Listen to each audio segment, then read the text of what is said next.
tight, can you see it? Streaming the truth live from where they decree it. Sylvia speaks, no filter, no buffer. Courtroom drama couldn't get any tougher.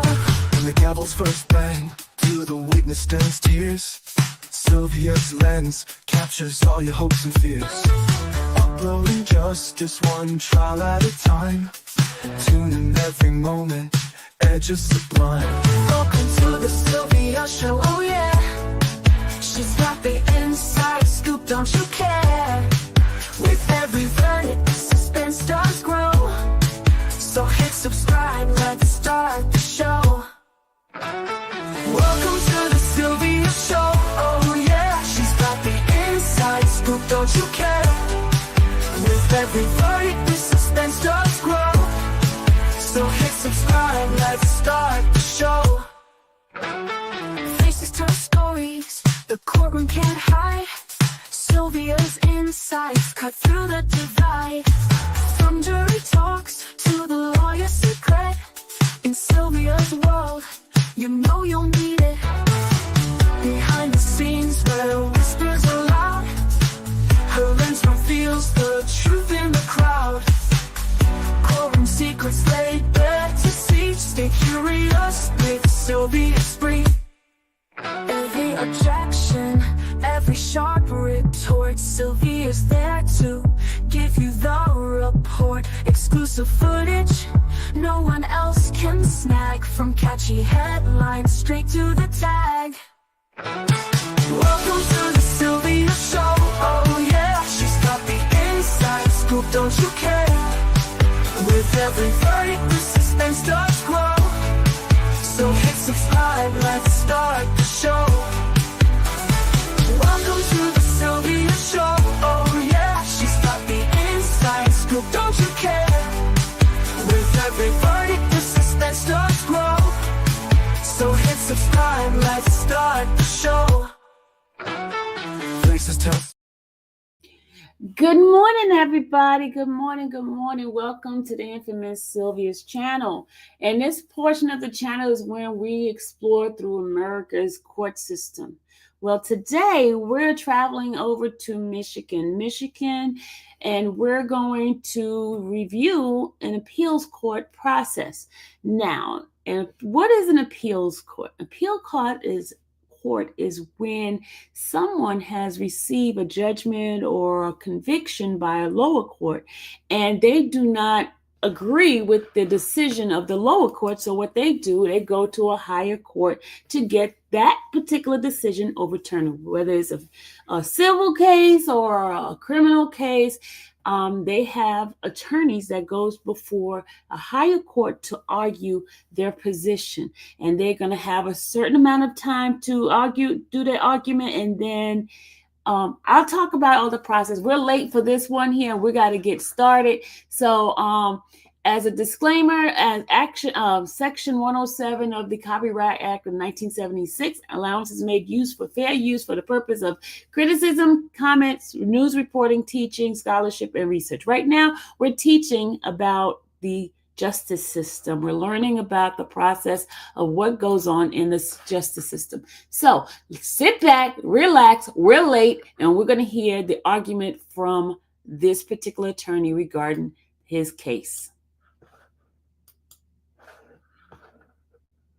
Lack a failure to uphold the basic standard of due care. Second, it's subject to a separate lawsuit by the Attorney General Dana Nessel, which will be argued less than 2 weeks today, seeking to shut the pipeline down, segment to be replaced, on public trust and MIPA grounds. And that case is already seen an order from the court shutting the pipeline down before. It could happen again in mere months. Yeah, this is. And finally, even setting aside those state actions dealing with the segment to be replaced, it's not reasonable to conclude that Enbridge will be able or permitted to operate this segment to be replaced, which has grave safety concerns and has been the subject of state actions indefinitely. In light of these critical facts, it becomes apparent that the project would, at minimum, extend the operation of a pipeline that would otherwise cease to operate and extend the operation of Line 5 in Michigan. As a result, the environmental impairments on Michigan resources due to likely oil spills that flow from extending Line 5's operation must be considered here. And these are likely impairments of this project. Line 5 has spilled 1.1 million gallons since it was constructed, and it's likely it will continue to spill into the future. Likely pollution from oil spills is an effect of the conduct at issue in this licensing proceeding, and a consideration of this type of causation effects is aligned with MIPA case law. In West Michigan Environmental Action Council versus the Natural Resource Commission, the Supreme Court considered the impact of road construction on the wildlife population in the Pigeon River State Forest, even though the action properly before the circuit court was a permit for exploratory wells. Let me explain something. Because without the permit for those wells, those roads would likely not be built. And here too. Okay, let me explain something. You will only see cases that the person that is going to appeal court has lost something and they are fighting to give their point so they can have that decision overturned. Okay. In a criminal case, a prosecution cannot come and appeal the decision of the court. Only the person that's being affected is the one that usually do the appeal. The person who's been convicted of a crime, and they can do an appeal.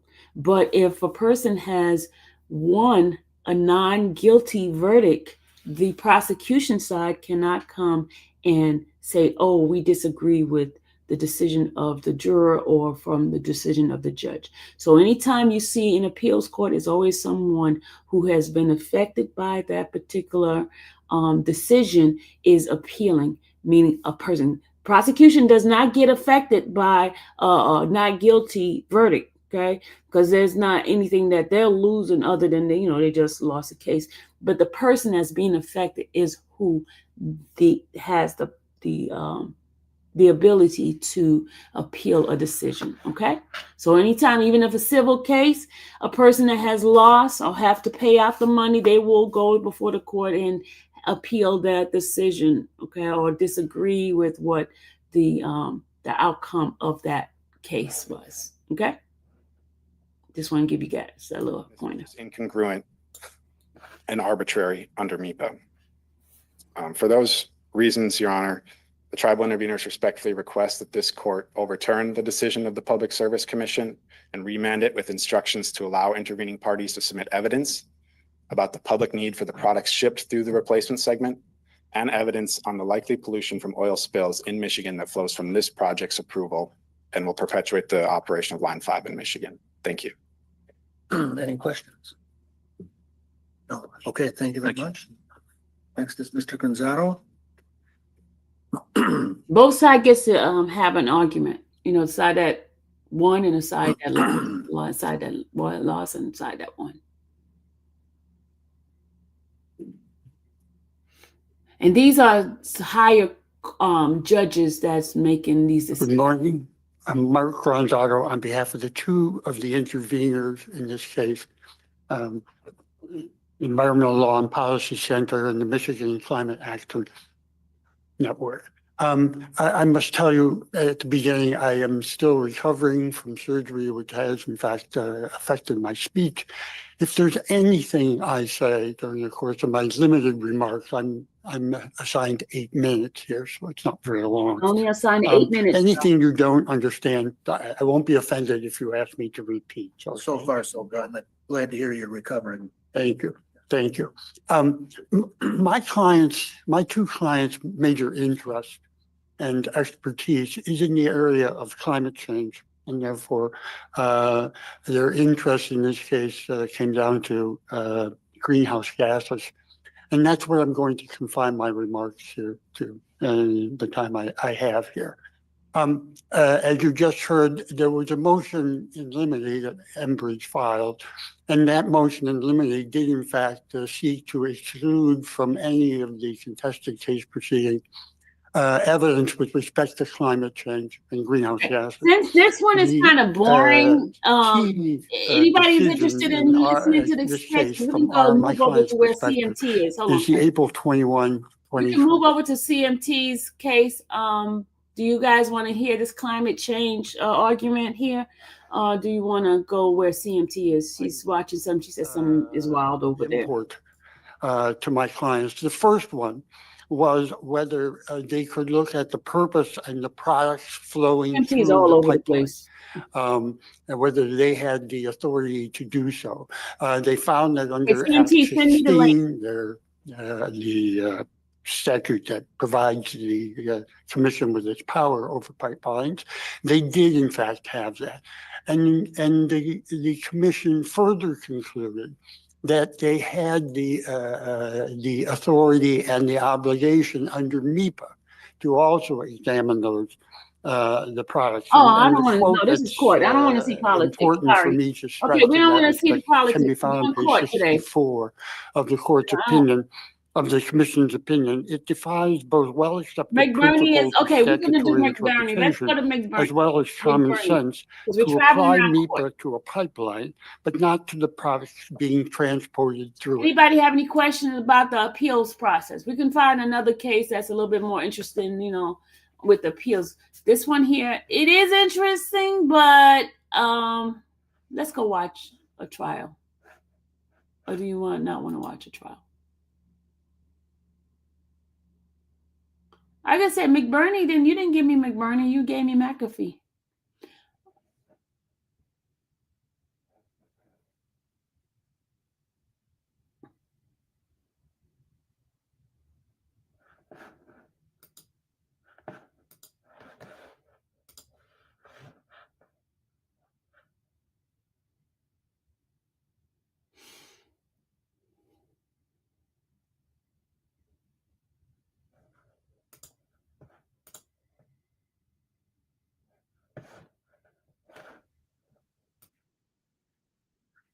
Okay, right now McAfee is playing a call. Okay, hold on a second. Let me end this. Y'all want to move on? I need to know the group's consensus. Do you guys want to move on from this, or do you want to stay here? I need the group's consensus. Do you guys want to move on from this case, from this, or you want to move on?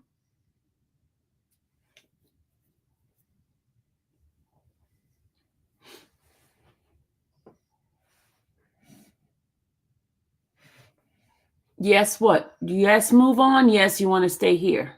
Which one? Move. Okay, let's fly away. Okay, all right. Y'all with the yes. I don't know what the yes mean. Move. Okay.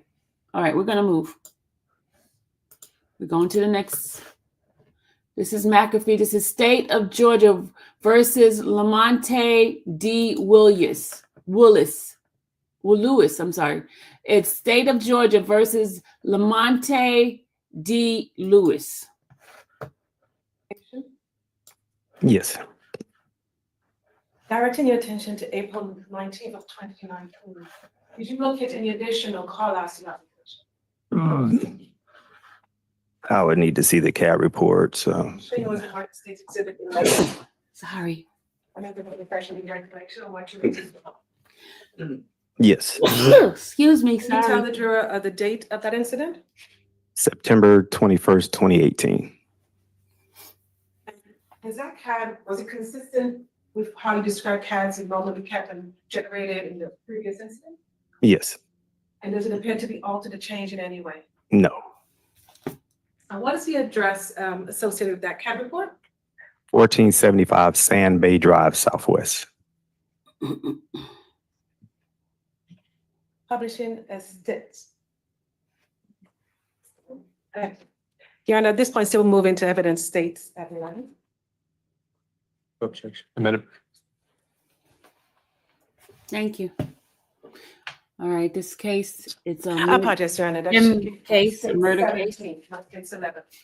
All right, so there is no states 11, and now it's going to be states 17. Is there any, and that's the same exhibit that is admitted without objection. So.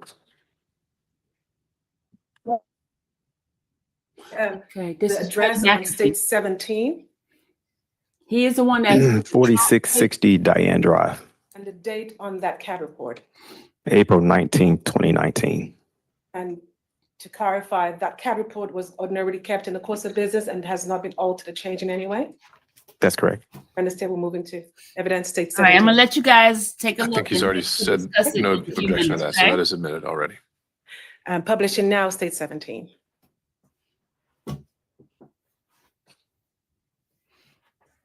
A CAD report is a report of what the police department use.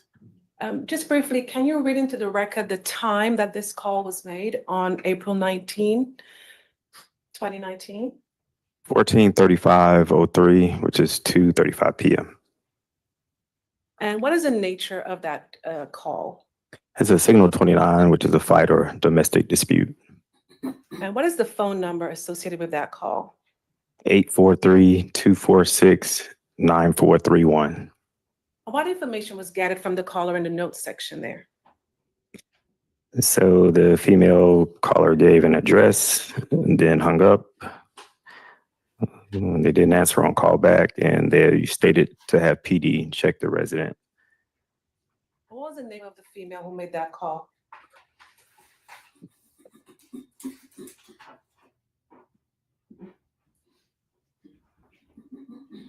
So for the first one, doesn't list it. It shows a second call from a Gabriel Gore. Thank you. I am now handing you States Exhibits 11, 15, and 13 for your review. Each other three, would you recognize those? Their CAT reports. What address is associated with those CAD reports? 1475 Sand Bay Drive, and then one list apartment, 5008. And those CAD reports, again, made in the same way consistent with what you described earlier? Yes. Did they appear to be altered or changed in any way? No. And at this time, state will move into the record. States 11, 13, and 15. No objection. Admitted. Okay.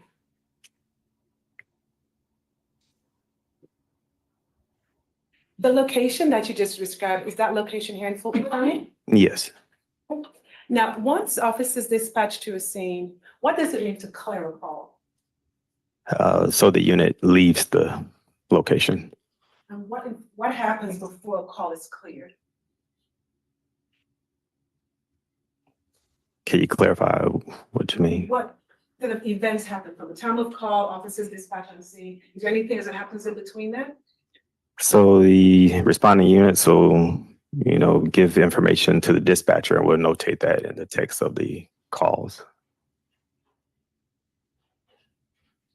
And once the call is cleared, would that conclude your role in the investigation of incidents and cases such as this? Yes. Thank you. Nothing further from the state. Any cross? No cross. This one is to be excused, Ms. Charles. Yes, Your Honor. Thank you, Mr. Chair. Thank you. For the jury, generally by show of hands in between witnesses, if anyone needs a break, let me know. Otherwise, state may call its next witness.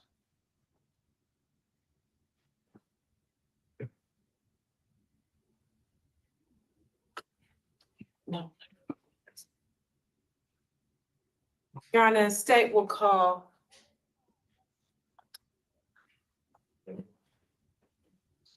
Letitia.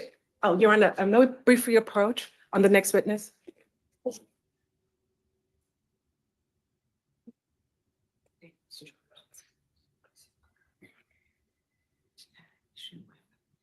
Transport. And she could.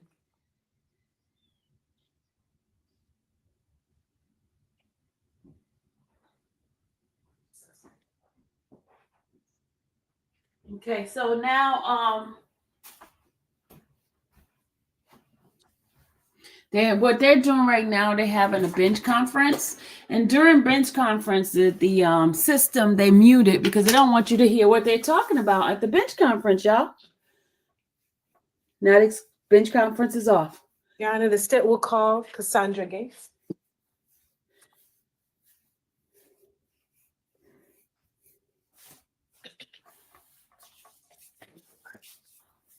It is the prosecution who is bringing on the case, so it's them that goes first, and they have the burden to prove their case. So they are the one who's bringing witnesses, where the defense don't have to bring a witness, if you guys already know.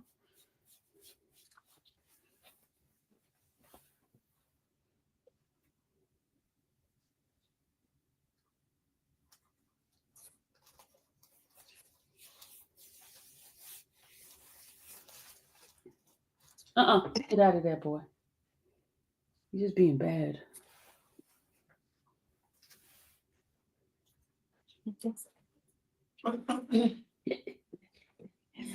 You look funny being a little rat. You swear upon the testimony.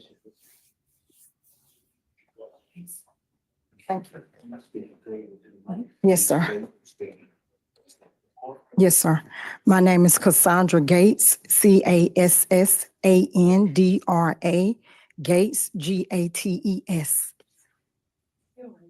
Good morning, ma'am. Ms. Gates, tell the jury how you're related to the parties in this case. I am the mother of the defendant, Lamonte Deshaun Lewis. And do you know the victim in this case, Gabrielle Gore? I do know Gabrielle. How do you know Gabrielle Gore? She's the mother of my first grandchild, What's the name of that grandchild? Lamont Giovanni Lewis. And did it come during the course of the relationship that you had time to spend with Gabrielle Gore and the defendant, your son? Yes, Directing your attention to April 19, 2019. Were you present during an incident related to the defendant and Ms. Gore? yes, ma'am.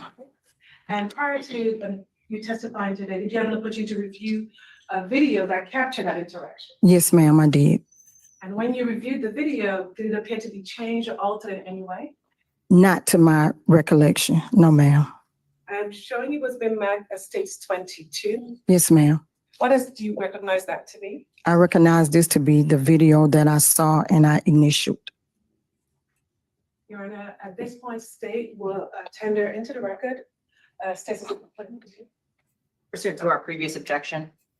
All right, it is admitted. Ms. Gates, thinking back to that date, April 2019, what do you recall from the events of that?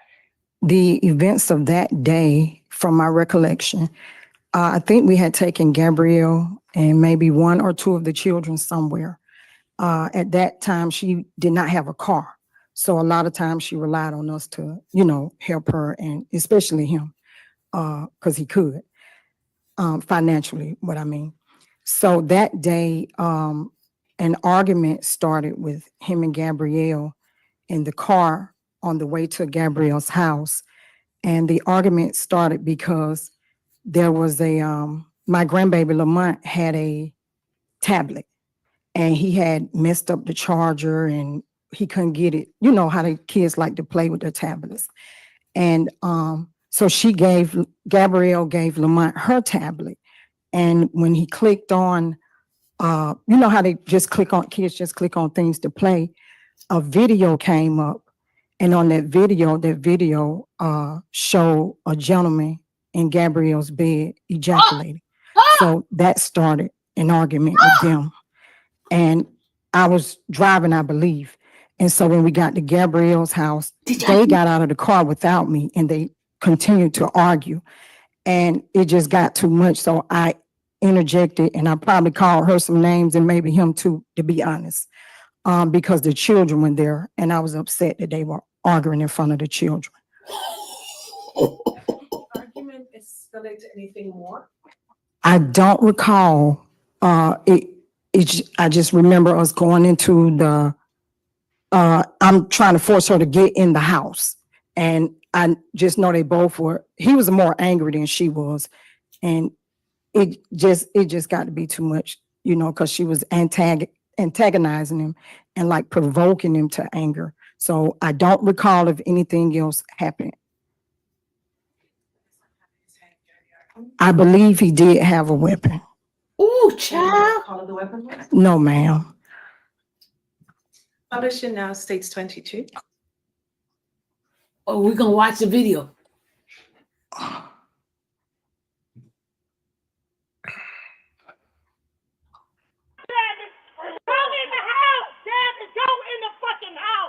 You hard-headed, girl. You learn shut your move your baby is right here. You don't care about this. Your baby is right here. You don't care? Your folks don't, you're not going to be able to see him. No, we're not going to see him, period. That's fine. You should have stayed in the house. You should go in the house. Everything is going to you see my in the house, girl. You talk too fucking much. He's snapping, bitch. Go in the house with his stupid shit. You know what? Why did you tell Gabby? Go on, auntie, mama, whoever. Because I've never seen him act like that. And that was just the word that had came. I've never seen him act like that. Ever. I've never even heard of him acting like that. And I've known him his whole life. When he came up to the doorway holding the firearm, what did you do? I just remember what y'all saw me. I chose not to look at it. I just was trying to diffuse it. And I know there was some profanity from me. Do you recall what you said to her? I don't remember what they were saying. I don't. I'm just being honest. What location is that in?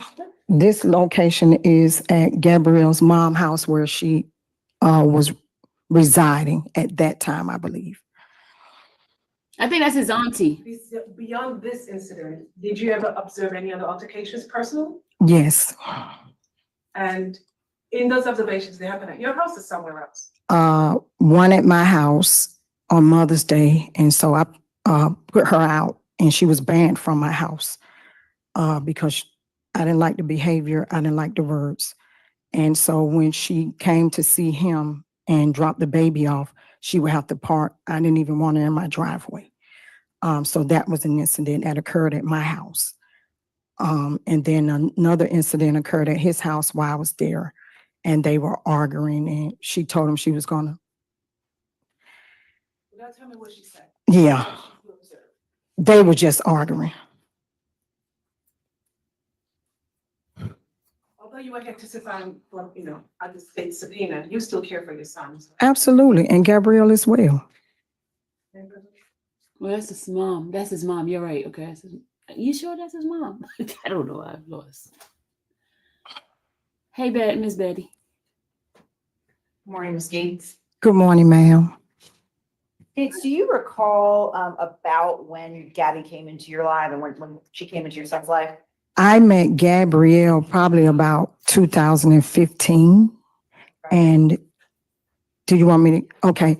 How I met Gabrielle, she was, her and my niece were friends and her little sister and my niece's little sister were like best friends. So that's how I met her. And do you know when or approximately when your son and they started dating? I remember the exact date. Tell me about it. It was not the date, but the month. It was one of my niece, like my grandniece or great niece or whatever you call them. It was her daughter's second birthday. Her first birthday was actually held at that home, Gabrielle's home. But the second birthday was held at my niece's apartment.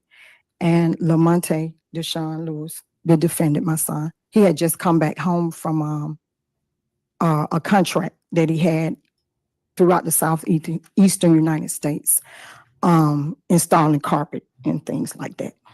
And he and Gabby just kind of gravitated toward one another. And I didn't, because she had a baby that was 3 months old at the time, Haven. But that's when they started, dating. And it was in June or July of 2016. How would you, and have you, so since 2016 through 2020, had you had occasion to be around them throughout their relationship? All the time. Would you describe their relationship? They seem to be fine for a good while. I know they lived together for some years.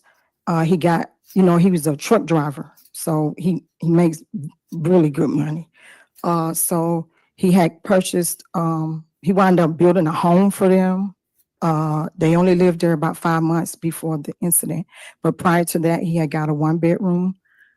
And then she told him that her mom was putting her out. So he went to the leasing office and they gave him, he traded that into a 3-bedroom. And so her and him and her first son and my grandson, they all lived together as a family. He would take them on vacations. He took them on trips. He took the boys to the beach, zoo, just whatever. It was a really good life, like the American dream type life, because he can afford that. So everything seemed fine to me. Every now and again, all couples have disputes, so that You have to wait, was Jay. going on. But when they had I want to disputes, talk while now. it was always about explain it to you. some type of infidelity on her end.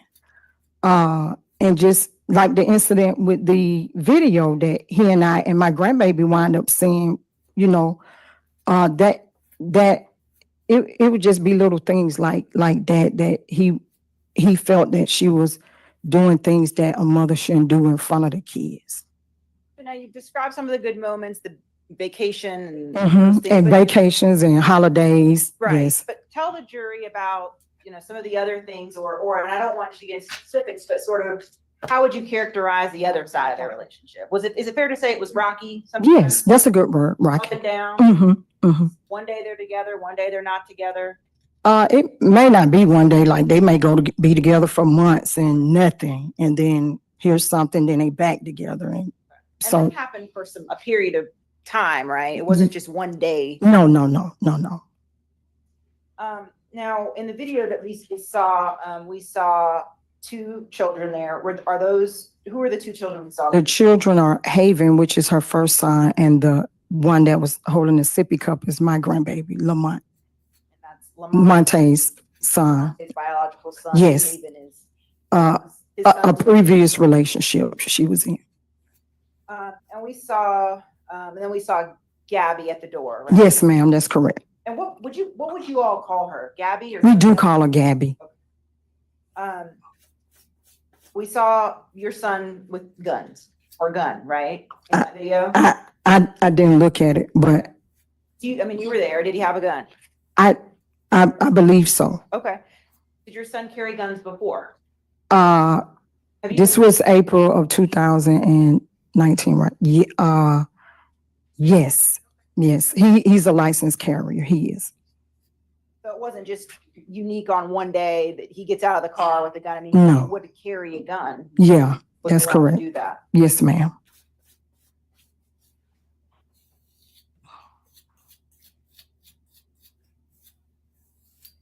And then you described an incident that was at your house on Mother's Day. Yes. Would you walk us through, you've told us about different locations that they've lived in. Would you walk us through, from what you observed, where were they living at different times? So were they Okay. ever both living at your house? No. Okay. But they did reside at her mom's house. And is that the Diane Drive address? That's correct. Okay. And for a time, your son was living there? Living there. Okay. And then there was a one-bedroom apartment that you said he had at one point. Was she living there with him at Yeah. one point? Yes, she was. With Haven? Yes, and Lamont. And then at some point, they got a 3-bedroom apartment. Yes, and ma'am. The two of them with the 2 children are living there. Yes, ma'am. And then after the 3-bedroom apartment, he then gets the house. He came back to my house and she went back to her mom's. Okay. And a few months later, he went in, had the house built. And at that point, or at some point thereafter, did she live there? Or stay Yes, there? yes, she did.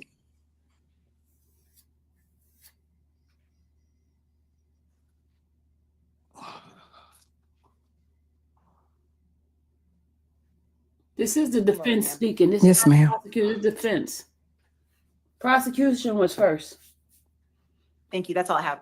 Yes, ma'am. Can you redirect on those new subjects? Ms. Gates, how? Yes, ma'am. How long did she live at the apartment with him? The house that was built? The home that was built, they both were there about 5 months. I think she maybe left a week or two before this incident.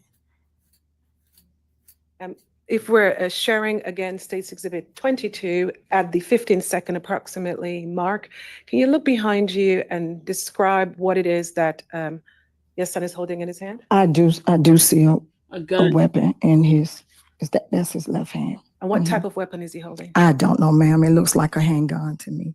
Thank you, nothing further. Nothing further, Judge. All right, can this witness be excused? Ms. Charles? Okay. Your Honor, so we'll call. Yes, You can be excused. You can sit down, ma'am. Thank Yes, you. sir. Do you have another witness ready?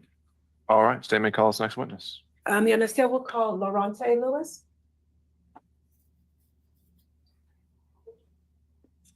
Lamonte Lewis. That's another family member.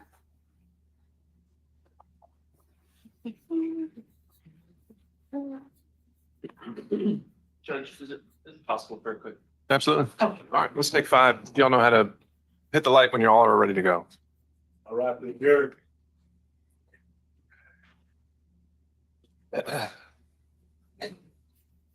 Okay, they're taking a 5-minute break from the jury.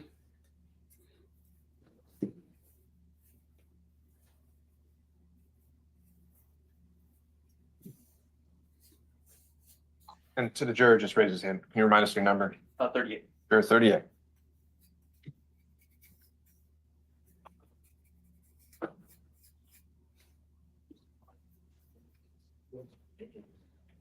All right, Ms. Charles, if you'd rather do your Zoom witness now, and you want to call that instead, now that you've got some time to set up the Zoom, feel free. And just for the purposes of the record, as I understand it, and I've been informed, the state is planning to call Letitia George at some point today, and that direct and cross-examination is going to be conducted over Zoom. And so, Mr. Gardner, you have no objections under Uniform Rule 9.1 and 9.2? All right, understood. May we go through? Absolutely. We're in recess for 5 minutes. And Ms. Charles, just let us know when you've got your witness in the waiting room so we can let her in. All right, we do not know the facts of this case, guys. Those are coming in. We just started watching this case. So we're a little bit more knowledgeable because we saw the first part, right? But as far as what the case is about, we don't know what he's being charged with. She says there's no time for that. But do you have an extra jump drive? Not with you? Yeah, everything they're saying. So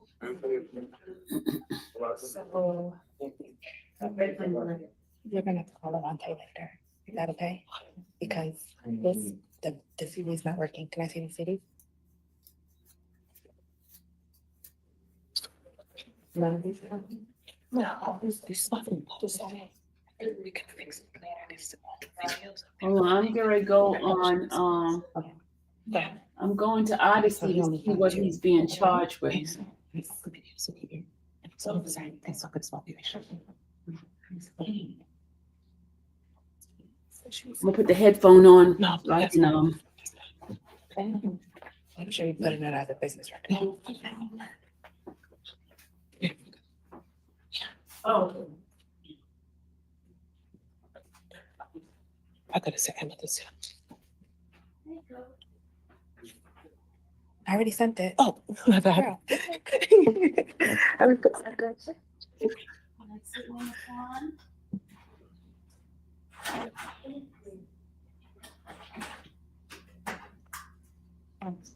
Okay, I got it.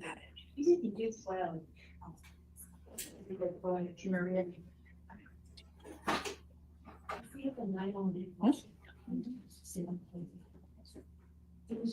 There's no 12.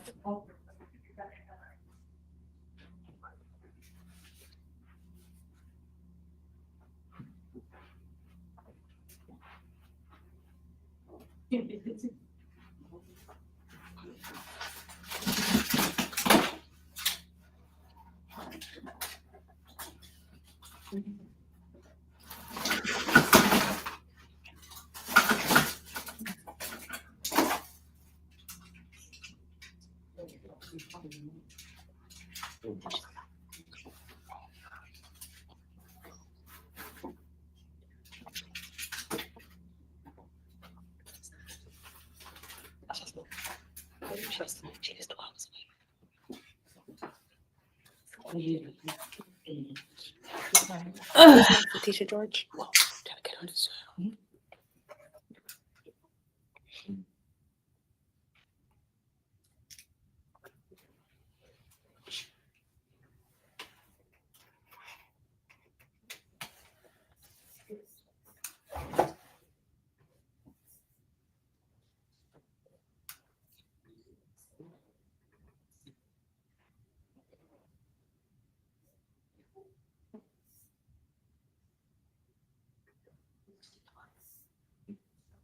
Sorry. Yeah, that's for authentication. Okay. Can you see it? Will come to order. Okay. What's up? You did that? Oh, does that interfere with it? No, that's fine. Okay.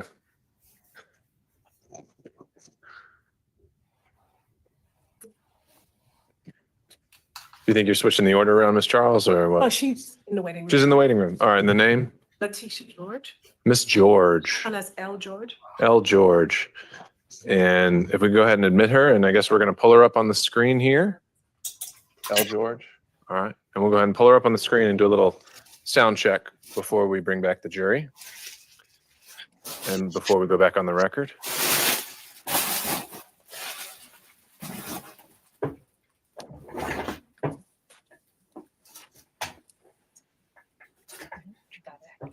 Hello. Miss George. Hi there. All right. If you could just hang tight, and I think we can hear you loud and clear. Okay. And Thank you. so we'll be with you shortly, okay? Thank you. Are there any exhibits that we're going to have to be Um, going back and forth with her on? no, we're just playing what's already been tendered. Okay. There's one demonstrative that they would ask her to use. Bring across. How's she going to be able to see it? You're just going to share your screen? Okay, let's see. Have we tested that? And here's Miss the, Judge, good morning.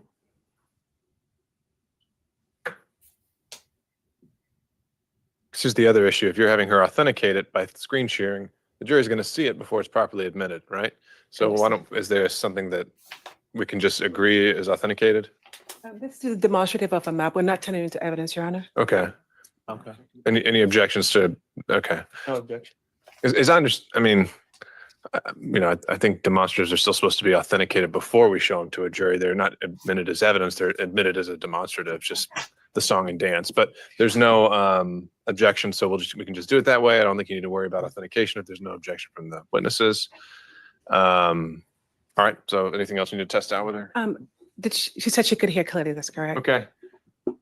And can she see the screen? Miss George, are you still with us? You can go off mute. Stay Yes, off mute. I am. Okay. Did you see the exhibit or the map that they showed you for a moment? Yes, I saw a map briefly. I don't Okay. see it now, but I did. And we approach the floor. You got it. Okay, it's back up. Fulton County 911.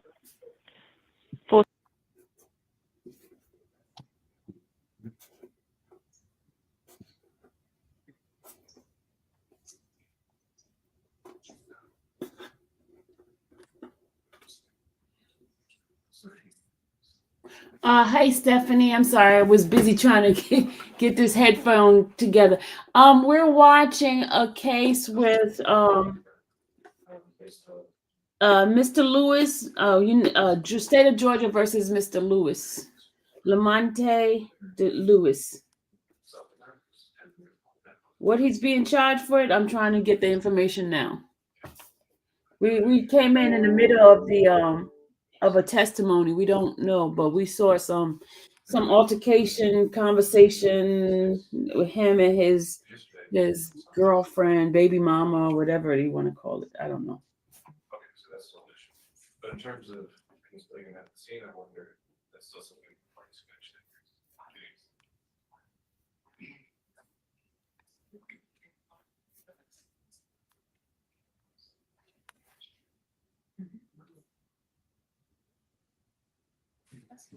They're on a 5-minute break. The jury just stepped out. They're trying to get their communication, technology together so they can have the jury to see the witness. The witness is on Zoom.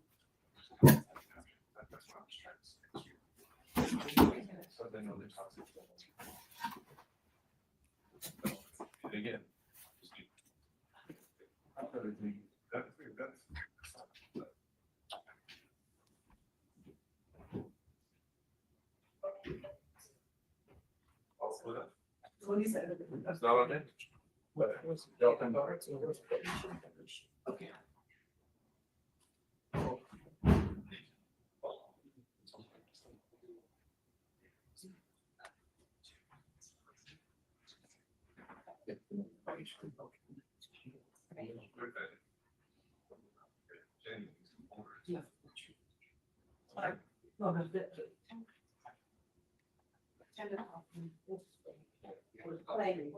Correct. That's why you're gonna know. Yes.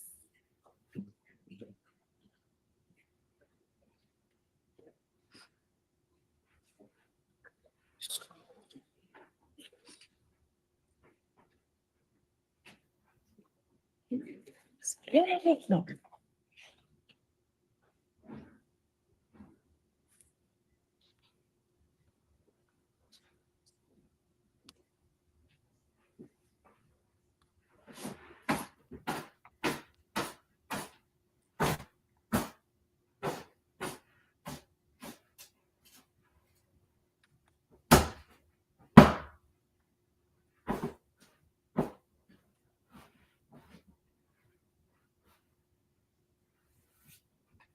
They still don't have it together, y'all. They got it muted right now.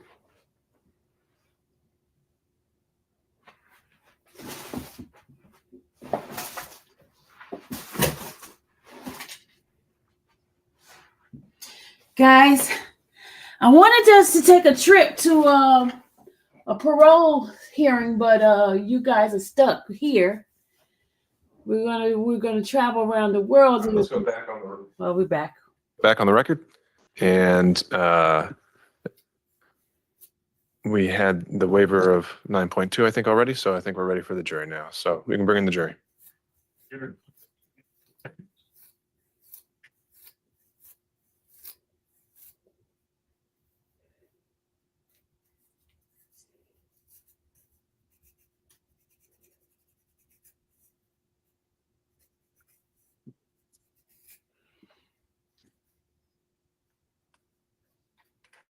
Did I start over? No, I did not start over.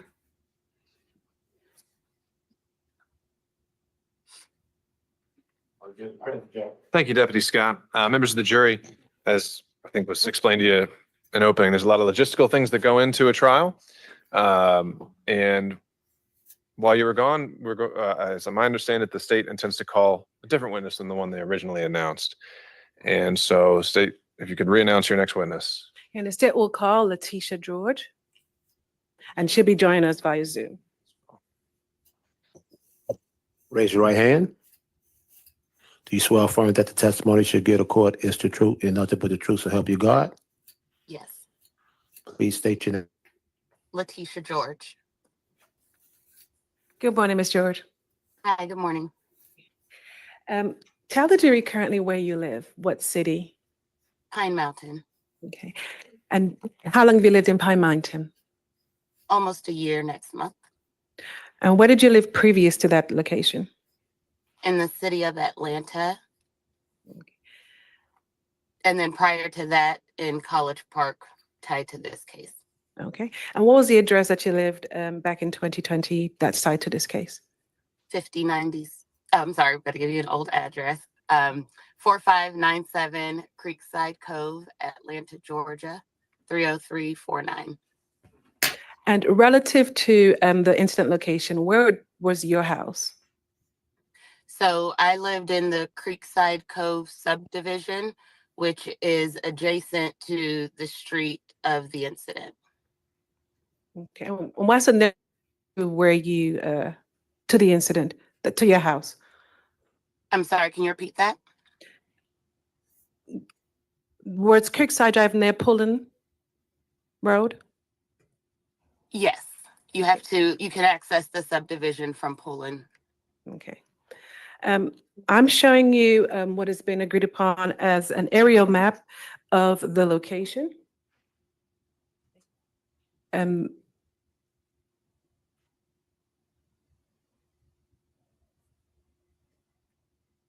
Okay, I'm able to see. Okay. How many doors down would you estimate that you lived at the time to the Diane Drive location? Apologize. So the way the house is positioned, the back of our house is parallel to the backyard of a house that sits across the street from the house where the incident was. So essentially, I would say about 300 yards or so, give or take. Okay. And how did you become involved with this incident? I came involved primarily through me calling 911 from me hearing the gunshots and reporting what I saw and heard. How did you come to hear the gunshots? Watching TV, and my window was open in my bedroom, which faces the house where the incident occurred. And while watching TV, heard the gunshots and the car screeching off.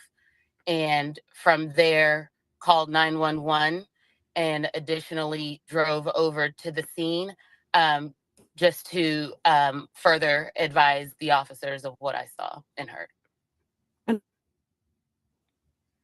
At home? Yes, I was at home, but And I did drive. Go ahead. I'm sorry, were you alone at home that night? No, Were I you was by not yourself? at home. I was not alone. My family was there, my husband and 2 daughters. Okay.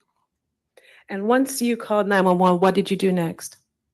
After calling 911, then I got dressed, got in my vehicle and drove out of the subdivision to the street into the house where I heard and saw a vehicle speed off from. And that's where I saw a gentleman laying in a driveway in a pool of blood, and 2 women who came out to assist. Okay. Published in Now states Exhibit 8, which is previously tendered into evidence. This exhibit is 1 minute and 30 seconds approximately in length. This table playing the first 47 seconds only. Fulton County 911, what is the address of the emergency? I'm not sure of the address. There's 3 across from us, but we hear multiple gunshots. Oh, okay. What's the closest cross street or closest? So what street is Poland Lane, Scarborough Road area. We live in the Creekside Cove neighborhood, but we can see the house from our master bedroom. And there's 2 cars out there. Another car just sped off. Someone's out there screaming, and it was several gunshots. Did you see what the car looked like by chance? I have to ask my husband. He just went downstairs. He's the one who looked out the window before me. He just went downstairs.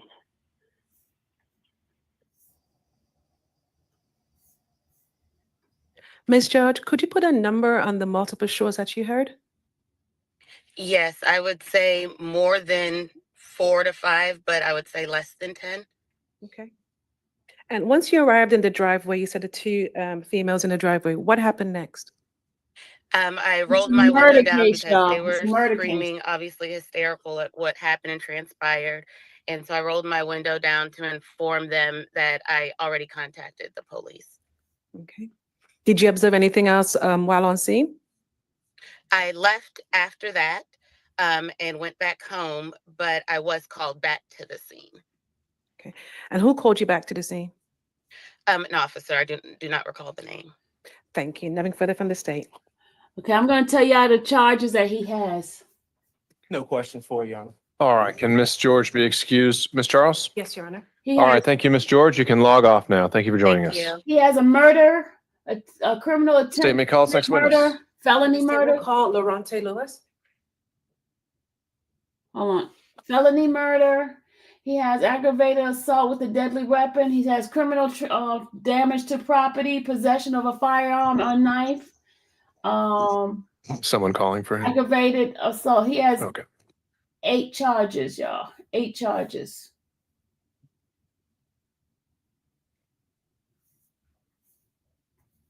Well, they dismissed 1. He has 7.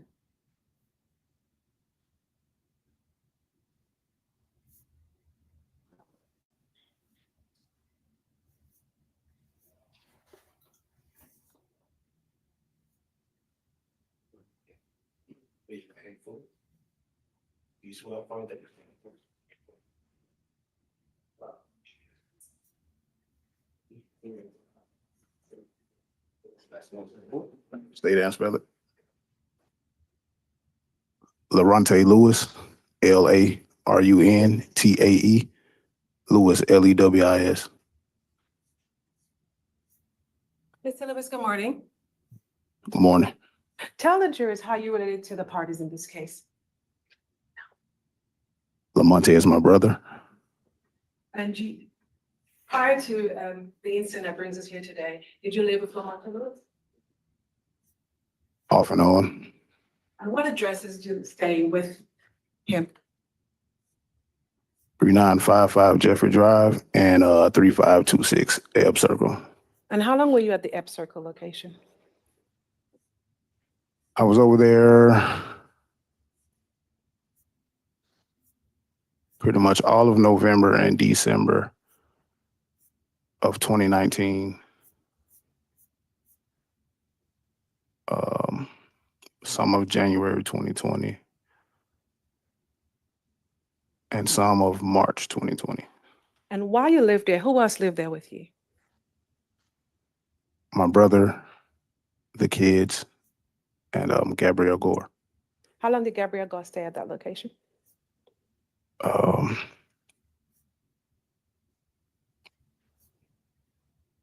I'm not sure. I'm not sure to be exact how long she stayed there. Would you say she stayed there consistently, or she spent nights, multiple nights in a row? More consistent than not. Were you aware that at the Ebb Circle location, your brother was equipped with video cameras inside of his home and outside? Yes.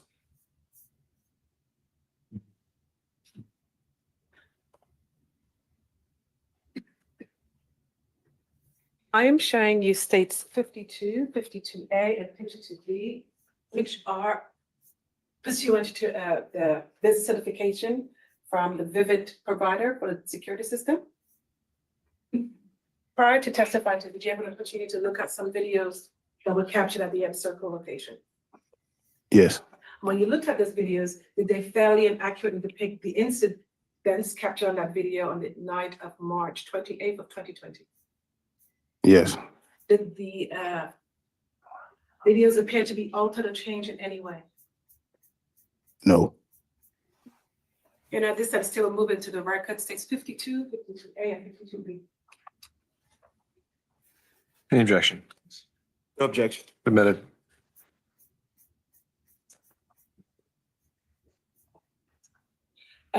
Playing first 52. First 52A.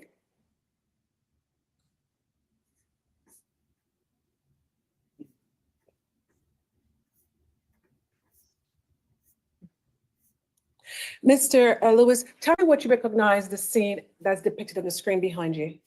Where was that? That's the address that we were just talking about. Okay, and what is in the driveway of that address? A car. A car. And whose car is that? I believe that's my brother's car. Playing now 52A? Yes. Playing the first 7 seconds of 52A?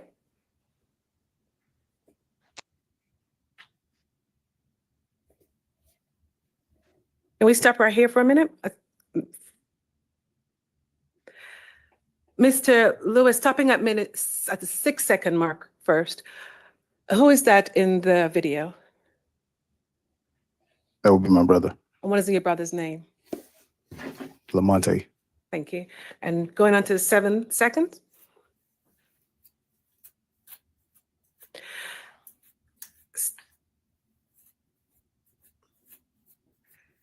Mr. Lewis, what is it that your brother is holding in his hands as he walks into the house? Could you rewind it? He had guns.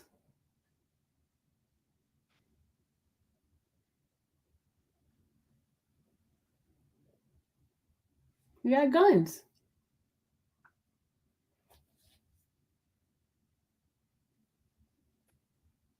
What is Oh, you that? waiting on me? Yes, sir. Can you clear it up? You get to the 7-second mark?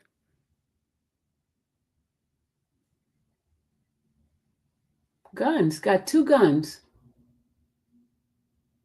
Appears to be a cell phone and 2 firearms.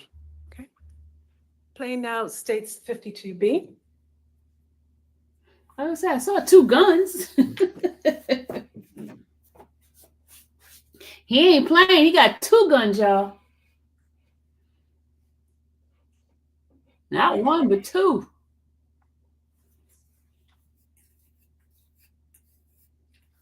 What do you recognize states 50? This will be inside of the house. And who do you recognize inside of that video? He a big Right now, I can see me and my brother. And where are you positioned in relation to your brother? I'm across next to the stove wearing a blue shirt. His brother's big, isn't he, y'all? That dude big. What is your brother wearing?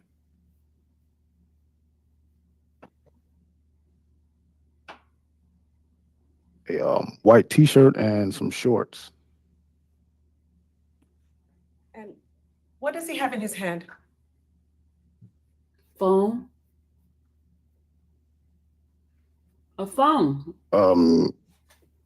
Either a cell phone or a tablet. Okay. And playing states 52B in its entirety? How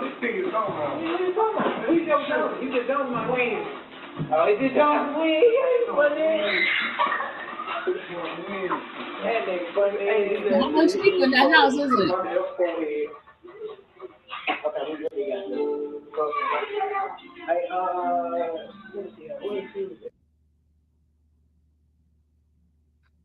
He got cameras everywhere, don't he? The whole house is being monitored. During the course of this video, what does your brother appear to be doing? Objection, speculation. Miss Charles? What is your brother doing? I think the objection still stands. I was wondering if you wanted to respond to that objection. I'll just rephrase. Okay, we'll try that. What do you observe your brother doing? Looking at a phone. Looking at something. Okay. As it relates to this incident, when for the first time did you learn about this incident? Directing your attention to March 28th of 2020? When for the first time did you learn about the incident? Sometime after.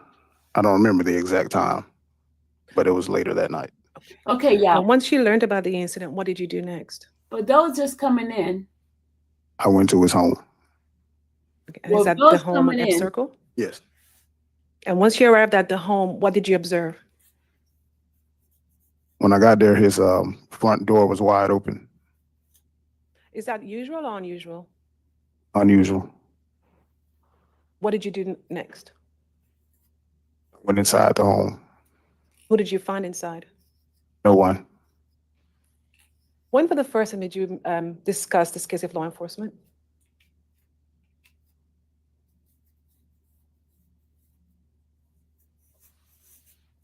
I don't remember. When you encountered law enforcement, do you remember what happened when you encountered law enforcement? Somewhat, yes. What happened? Can you describe that for the jurors?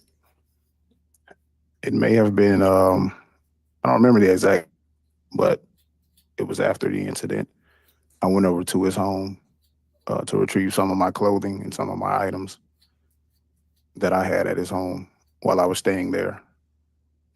Coming out of the home, I was about to drive off, and the investigators pulled me over and took me out of the car.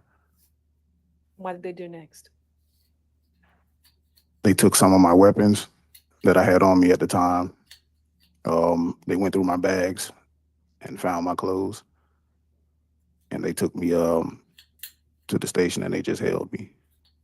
Can you describe the handguns that you had on you at the time? The make and models? Yes.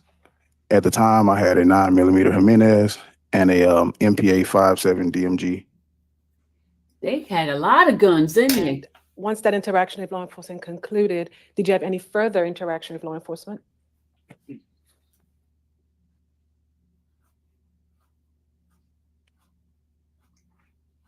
No, they gave me one of my weapons back and I was able to leave.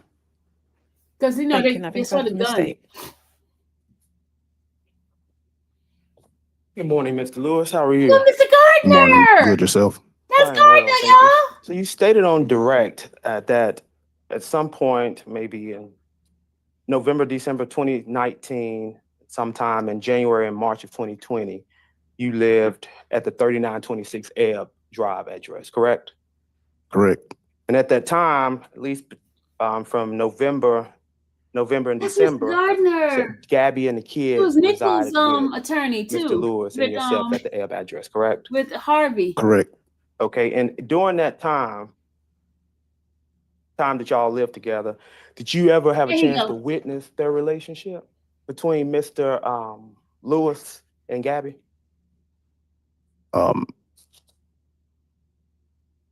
Just everyday interaction. What would be your opinion about their relationship? Objection call for speculation. I think he's established that he's witnessed it and he can opine. Overruled. You can answer. Seemed like a pretty normal relationship.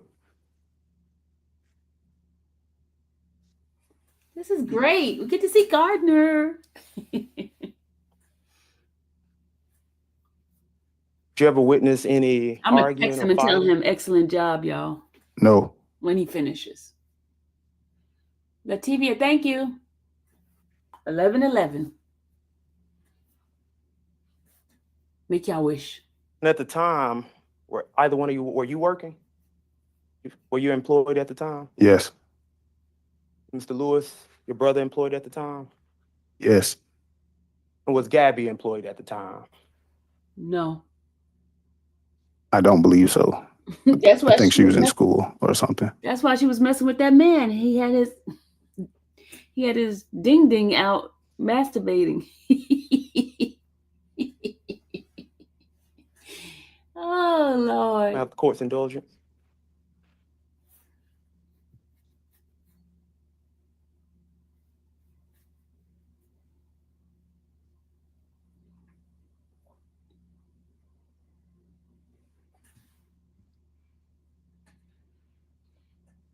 So let me ask you this, going back to their relationship status, as you observed when you all resided in the Ebb address in November, December 2019.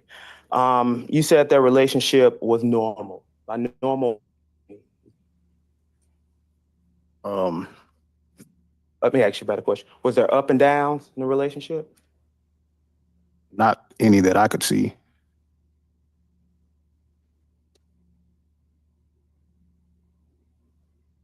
Do you know if they were on and off again? You know, if the dynamic of the relationship, they together, then break up, get back together, break up? Looked like they were together to me. Why is that to you? Why did it look like they were still together? She stayed there while she was in, he was working. She was in school. He took care of everything. He took care of the kids, his and hers. By that, I mean the child they have together and the child she had before. Okay. That's Haven, the child that she had before she met Mr. Lewis, correct? Yes. And that's Lamont, the son that they have together, correct? Yes. So he had a jealousy rage and killed a man. You Allegedly. stated that Mr. Allegedly. Lewis, he handled everything, he paid the bills, took care of the kids. Yes.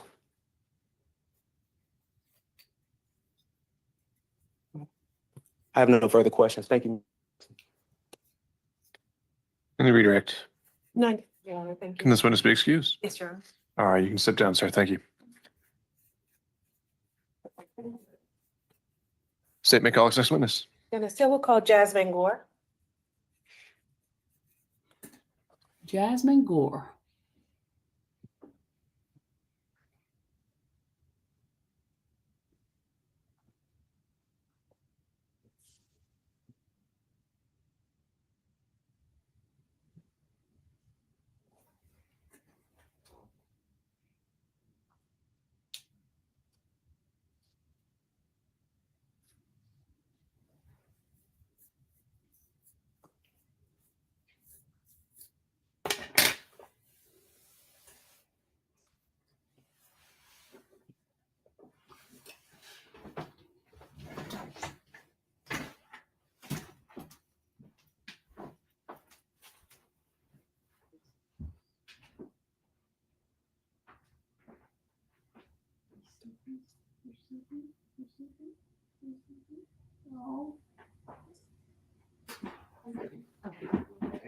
You swear affirm that the testimony should give the court.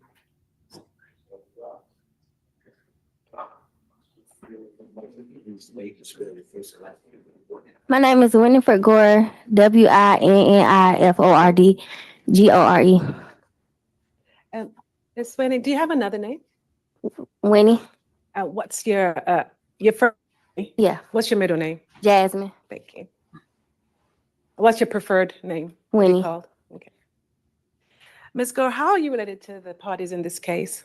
Gabby is my sister, And is Gabby your older sister or younger sister? my older sister. How many sisters do you have? 2. Directing your attention to March 28th of 2020, where did you live at the time? What's the address? 4660 Diane Drive, Atlanta, Georgia 30349. And who did you live with at that location? My mom and my sister and my nephews. How did you come to learn about Lamonte Lewis? That was my friend's cousin that used to live with us. Did you know of Jamari Davenport? Yes, How did you know him? through my sister. How was Lamonte and Gabby related? You said how are they related? That was her baby father. On the night of March 20th of 2020, where were you? In my room at home, What were you doing? just on my phone. And while you were on the phone, what happened next? I just was laying down and I heard gunshots outside. And then my sister came to the door screaming How did you know there were gunshots? because I could hear them. And before your sister came to the door screaming, did you do anything before that? I went to my mom's room because it was close to my window, so I wanted to get out my room. And once you got out your room, what did you and your mom do next? She ran to the door because my sister was banging on the door for us to open it. And while she was banging on the door, what did you observe? She was just screaming. And did you observe anything happening in your driveway? Yes. What did you observe in the driveway? Heard, and then I seen Jamari's Bobo's body. Okay. Is Bobo a nickname for Jamar? Yes. Do you know Mr. Lamonte Lewis by a nickname? Woody. Okay. Woody? When you looked out the window, did you see the defendant in the driveway? Yes. What was he doing? Well, I seen him when I was opening the door for my sister. And when you opened the door for your sister, what did you observe? Him running towards her with a gun. And how was he holding the gun as you ran towards her? He was holding it towards her like up. Can you demonstrate for the juries what you saw? He was just holding it that way. Running. Could you put a little higher? Okay. Pointed at her. And from behind. Okay. So was her back facing him or was it facing you? It was behind. I mean, she was facing the door, so he was behind her. Her back was towards him. And what was your sister doing at the time? She was trying to get in the door. Okay. And who opened the door for her? Me. And what happened next? She was just crying, and my mom called 911. And after your mom called 911, did anything else happen? They told us to go. Pause for narrative. Overruled. You can re-ask the question. What happened next? We went outside. They told us to do CPR, and I went out there with her. Winnie, looking around the courtroom today, do you see the person that you described as Woody in the driveway?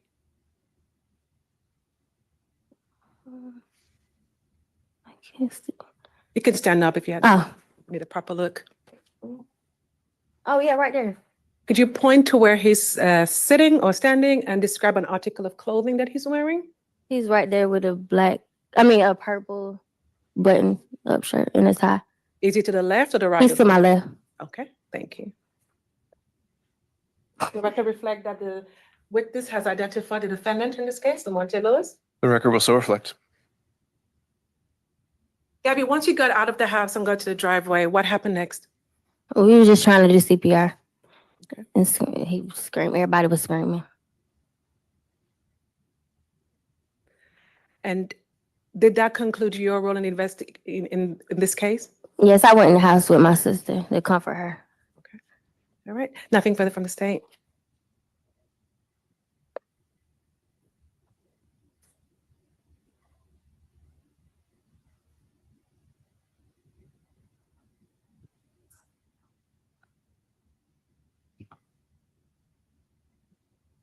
Hello, is it Winnie? Yes. Hey, Winnie, my name's Lamar Gardner and I represent Mr. Lewis. How are you? Good. So I just want to follow up on a few things. One thing that you stated on direct is that at the time of the killing, you were at home. Yes. In your room. Yes. Okay. And at some point, your sister was banging on the door screaming. Yes. And you opened the door, correct? Yes. Let me ask you, did you open it quickly? Yes. And your sister rushed in? Yes. And so during that time, a short period of time, very quickly, you were able to see Mr. Lewis run towards your sister pointing a gun? Yes. About how long would you say it took you to open the door and close it? Pretty quickly. And it was dark outside that night, Yes. correct? Was there a lot of lighting? Just the door. I mean the porch light. And even though it was dark, and you opened the door and shut it quickly, you still saw Yes. Lamonte. That's an answer. Overruled. Overruled. Do you remember, did you speak with a detective or investigator Moss about this incident back in 2020? I'm not sure what the name was, but yes.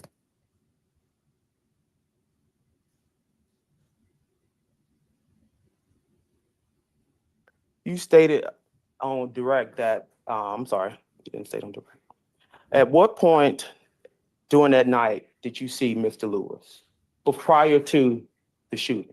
He came to get my nephews. About what time did he come? I want to say about 4 or 5.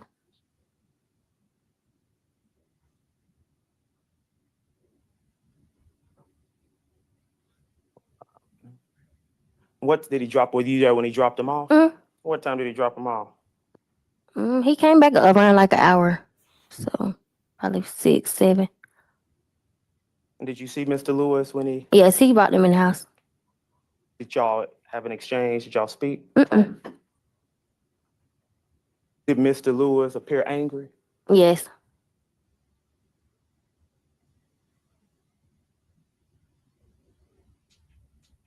At any point you talked to anyone, detective, officer, regarding this incident, did you let them know when he came and dropped the kids off he was angry? Yes. You did? Yes.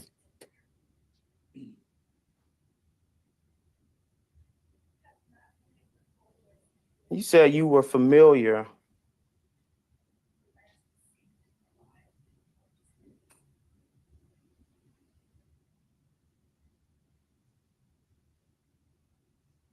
Say you were familiar with Mr. Davenport? I just met him twice. Met him twice? Yeah. And you met him through Through your my sister, yes. And so at the time you met Mr. Davenport, what did you believe the relationship between him and your sister was? They were just cool. Cool. Just cool.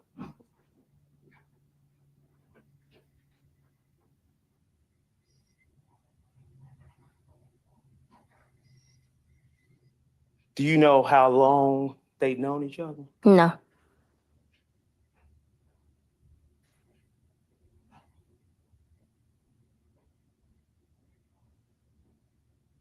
Have you ever hung out with them together? We just went to get food. That was about it.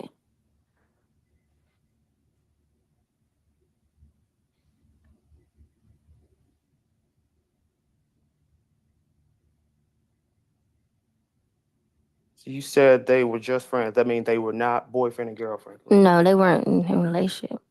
They were not in a relationship? Mm-mm. I have no further questions. Thank you, Ms. Can you redirect? No, Your Honor. This witness be excused. Yes, Your Honor. All right, Ms. Gore, you can step down. Thank you. Okay. State is ready. I'm going to call your next witness. Yes, Your Honor. The state will call Lawanda Gore.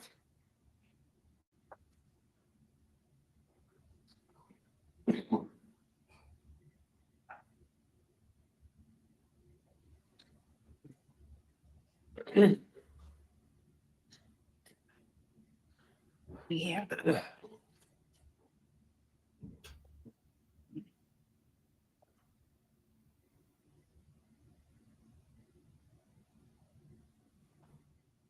My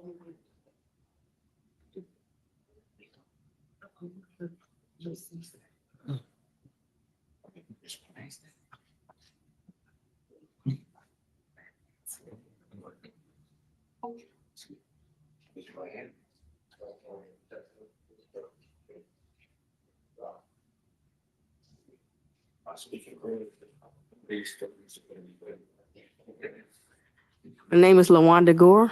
My first name is Lewanda. Last name Gore, Gore. Good morning. Good morning. Explain for the jurors how you're connected to this case. I'm the mother of the young lady. And what is her name? That was Gabrielle Gore. That was a witness to the incident. And are you currently employed? I am not. Where were you employed previously? In that Department of Veteran Affairs, and I was in the military. And in 2020, March of 2020, where were you working? Department of Veteran Affairs in Tucker, Georgia, Henderson Mill. And what was the typical hours? 8 to 4:30, but because of the traffic and where I lived, I always had to leave at least an hour and a half in the morning, and I had to account for that time in the afternoon. Sometimes an hour to 2 hours to get home. And do you know the defendant in this case? Yes. How do you know the defendant in this case? I first met his cousins and his auntie, because his cousin had lived with us, and that's how I think him and my daughter met. Was there a time that the defendant lived with you at the Diane Drive location? It wasn't a permanent fixture. It was around the time when my daughter, they got pregnant, and I wasn't there. So she needed somebody to take her back and forth because she was considered high risk. So every now and then he would stay to take her to her doctor's appointments and stuff like that. But other than that, it wasn't a full-time thing. Okay. And what were your observations about their relationship? Stressful. What did you observe that you would consider to be stressful?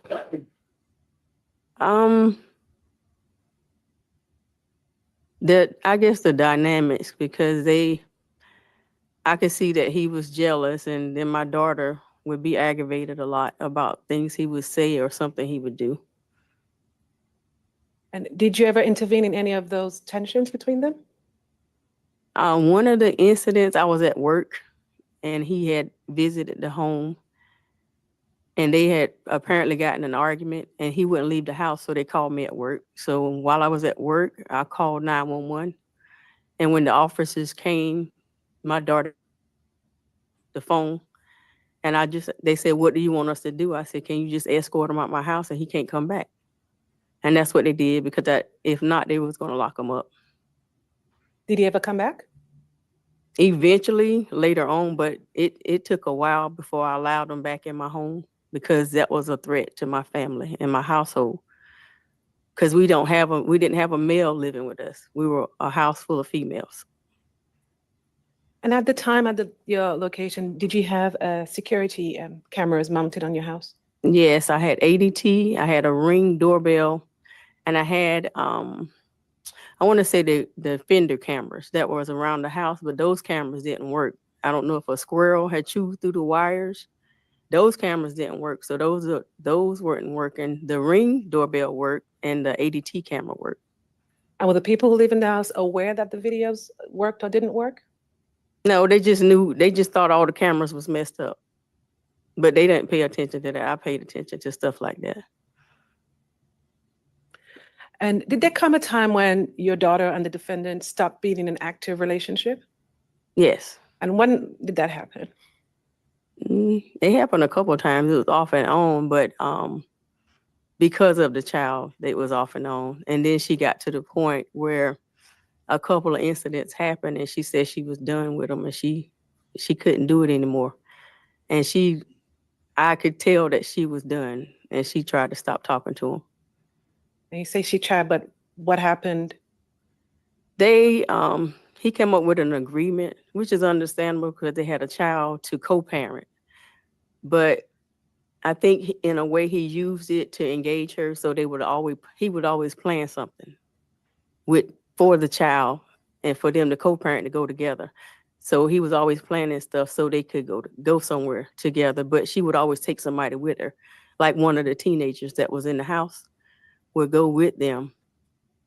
And one particular time she went, I think they probably got in an argument. She didn't want to go any places anymore. So she started kind of backing off of them. They were still co-parenting, but not seeing each other as much. Okay. I'm directing your attention to March 28th of 2020. Were you home that day? Yes. And where was Gabrielle throughout the course of that day? She went with CJ. They were going to pick up a vehicle. So she went to drive one of them back. And I keep calling them Bobo, but Jamari went with them. So they rode together. And during the course of the day, Gabby would text me or let me know that he was trying to bother her. And so she just wanted me to be aware. And that was basically it. And she said that something wasn't right because she had blocked him. She had blocked him from her phone. And I think he was emailing her through her tablet. And so that's basically what happened that day. Sure. During the course of that day, did you ever see the defendant come to your house? Yes, he came to pick up my grandsons, one of them, which was his son. Around what time was that? I don't recall the time, but it was during the daytime because it was daylight towards the afternoon time. And how long did he keep the son that he picked up? Maybe 2 or 3 hours.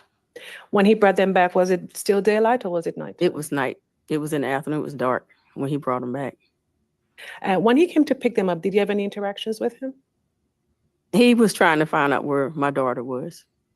What did you tell him? That she just wasn't home. And that was it. And he was a little agitated because he didn't know where she was at. And was that usual for you during your course of your observations? Yes, but he wanted to keep track of her, basically. That's all it was. Keep track of her so he would know her whereabouts. I thought it was a control thing. And when was the next time, after he dropped the children off that evening, when was the next time you saw him? We were in the house, me, my daughter, and one of her friends was in the house, and we heard something that sounded like shots or fireworks, and we couldn't make it out, but it was real close. And we didn't think nothing of it. And we kept hearing it, and we got up and went to the living room, the front of the house.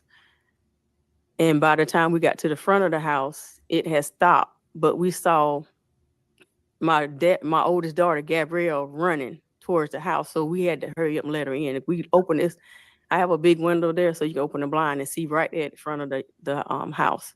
And she was running to the door and frantic. So we opened her and let her in, and she just broke down crying and started saying that the incident happened. Okay. And she fell on the floor crying. And when you looked at as Gabby's coming in quickly, what did you observe behind Gabby, if anything? She basically let us know that he was coming back for her. So we hurried up and got her in the house. And when we got her in the house, we kind of got away from the door, but we still could see the door. And my door has like an oval glass pane where you can actually see a silhouette or a person standing outside the door with the wood going around it. So she said he was coming back for her. And when we looked at the door, he was standing at the door. How long did he remain standing at the door? It seemed like a long time, but it could have been 10 to 15 seconds. He didn't stay there that long, but it seemed like a long time to us. But we didn't know what he was going to do. But we tried to stay clear of the door in case he did anything when we found out it was a gun involved. At what point did you go outside? After a little while after he pulled off, because we had called 911 and they asked us to go out to check on the gentleman that was outside. And did you go outside? We went outside and we looked around the area because it was dark on the highway or the road in front of our house. And we went over to the side. Gabby me and my youngest daughter. My youngest daughter was on the phone and she kept walking up. She kept pacing back and forth. And I went to assess the situation of Jamari. Your Honor, this time still will publish what's been previously tendered into evidence as State's Exhibit 7.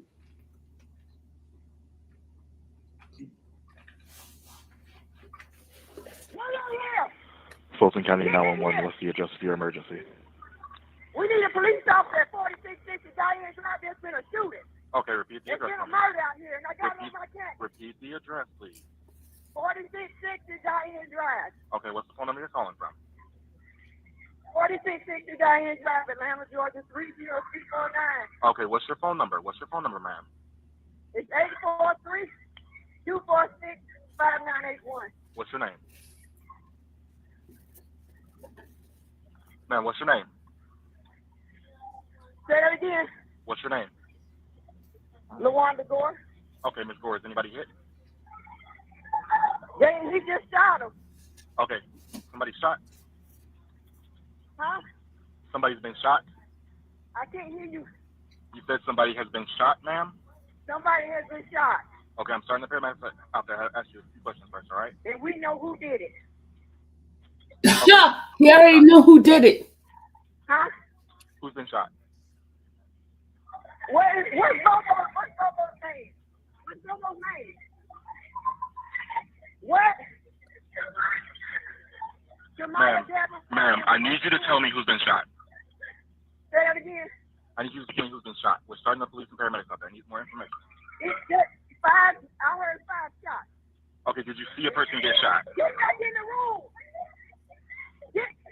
Miss LaWanda, listen, talk to me. Did you see a person get shot?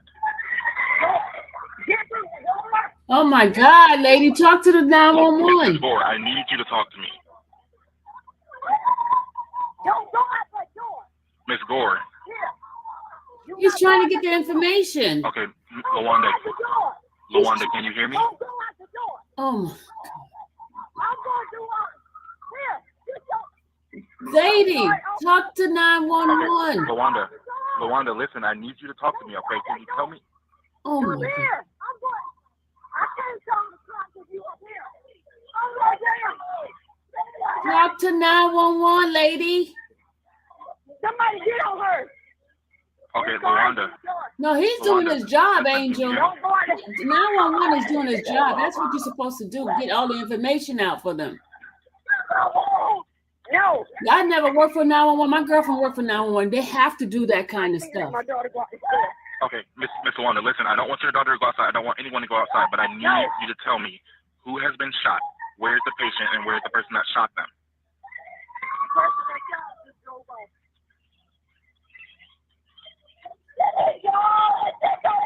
They should let somebody else get on the His phone. name is Lamonte Lewis. They need to get information. That he shot is in my driveway on the ground. Okay, what kind of vehicle was Lamonte in? Okay, listen, LaWanda, listen, you got to give me this information. The officers are coming. They have to clarify the information. LaWanda, can you hear me? I never worked for Okay, 911. what kind You of gotta vehicle was Lamonte understand. You in? have to clarify What was information. Lamont driving? What was he driving? Get Marty Taylor. What was Woody driving? That's why they get somebody who's Okay, LaWanda, real listen, calm take a and step back give from her. Take a step information. back from her and answer my questions if you can, okay? My daughter is trying to go outside. Okay, you said his name was Lamonte Lewis. Do you know what he looks like?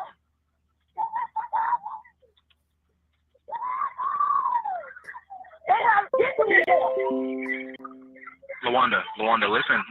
I understand you're trying to keep your daughter from going to the door, but I need you to tell me what Lamonte was in case he's in the area.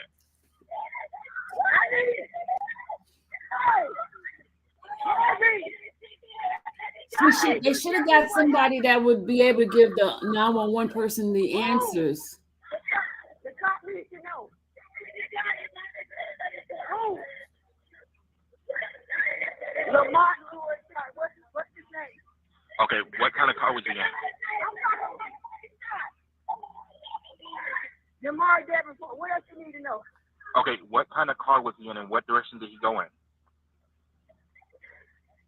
He left the driveway, went to the right, but I don't know what kind of car. I got to look at my ringer. in my camera. Okay, but you have it on camera? I don't want my daughter outside because she might come back. Tell your daughter not to go outside. Tell her to stay where she is. We have help on the way. Now, you said the person shot is in the driveway. Can you tell me where he's been shot? Okay. Okay.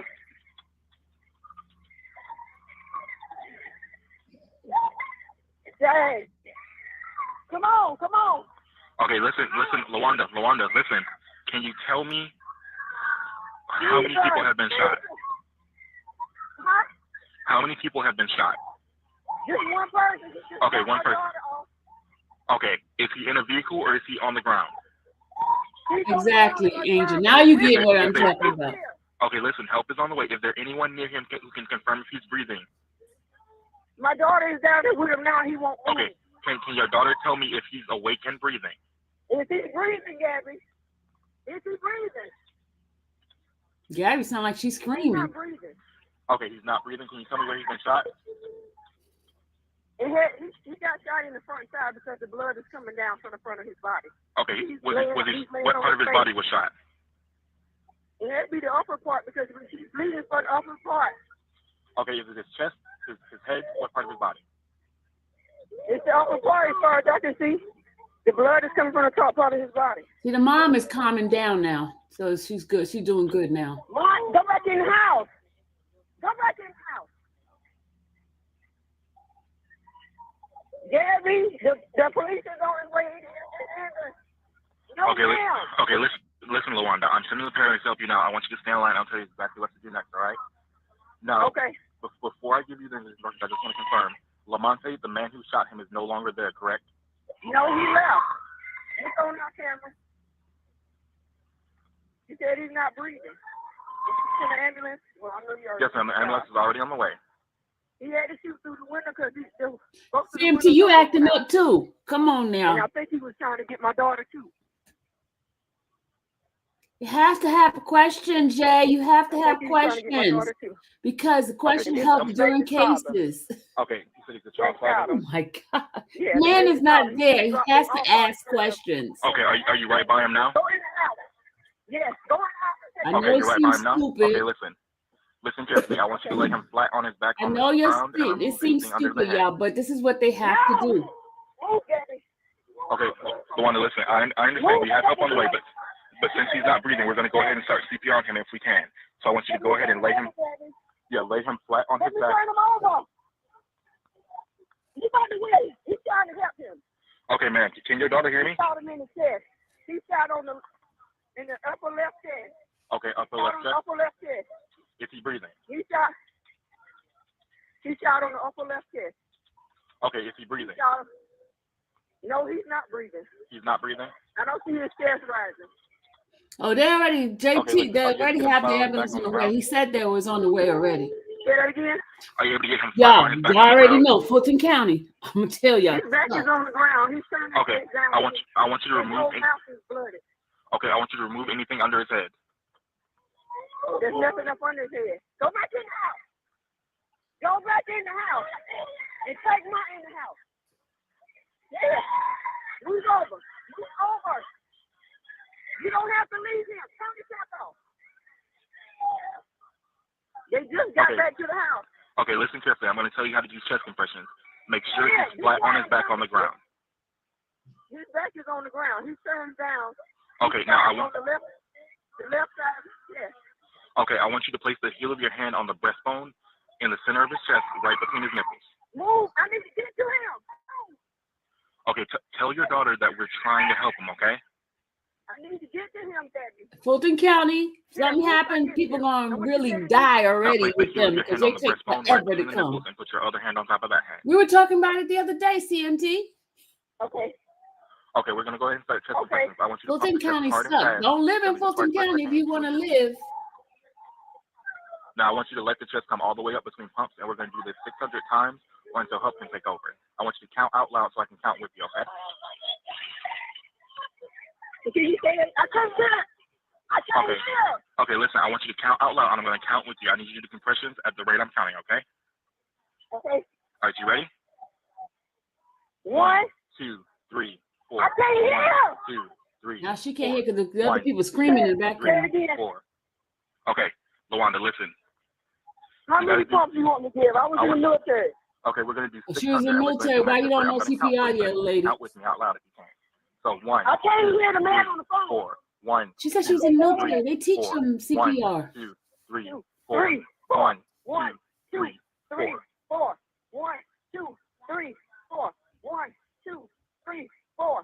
1, 2, 3, 4. 1, 2, 3, 4. 1, 2, 3, 4. 1, 2, 3, 4. 3, 4. 1, 2, 3, 4. 1, 2, 3, 4. 1, 2, 3, 4. 1, 2, And 3, ambulance still 4. not there. Lord have mercy. 3, 4. 4. 1, 2, 3, 4. Okay, you're doing good. Just keep it that rate. 4. Huh? Just keep it the rate you're going. Okay, you ready? 1, 2, 3, 4. 1, 2, 3, 4. 1, 2, 3, 4. 4. 1, 2, 3, 4. 1, 2, 3, 4. 1, 2, 3, 4. 1, 2, 3, 4. 1, 2, 3, 4. 1, 2, 3, 4. 1, 2, 3, 4. It's all right. You're doing great. You got to keep the pumps up. 1. Exactly. The paramedics and police still not there, y'all. Still not there. 4. 1, 2, 3, 4. 4. 1, 2, 3, 4. 1, 2, 3, 4. 1, 2, 3, 4. 1, 2, 4. 1, 3, 4. 1, 2, 3, 4. 1, 2, 3, 4. 1, 2. Oh, I've definitely I've been trained with CPR for many years because I was a foster parent, and also I was a provider. So that's why I'm a little bit different from you guys. I understand everything this EMS guy is talking 1, about. 2, 3, 4. 1, 2, 3, 4. 1, 2, 3, 4. 1, 2, 3, 4. 1, 2, 3, 4. 1, 2, 3, 4. 1, 2, 3, 4. Yeah, and that's crazy. The ambulance is still not there. 1, 2, 3, 4. 1, 2, 3, 4. 1, 2, 3. That's the key. Because remember Sunday they said he was shot in the heart, so they're trying to get the heart to still pump. That's what they're doing a compression for. 3, 4. 1, 2, 3. Man, the ambulance still not there. 3, 4. 1, 2, 3, 4. 1, 2, 3, 4. 1, 2, 3. Oh my God! Look how long they've been doing this. 1, 2, 3, 4.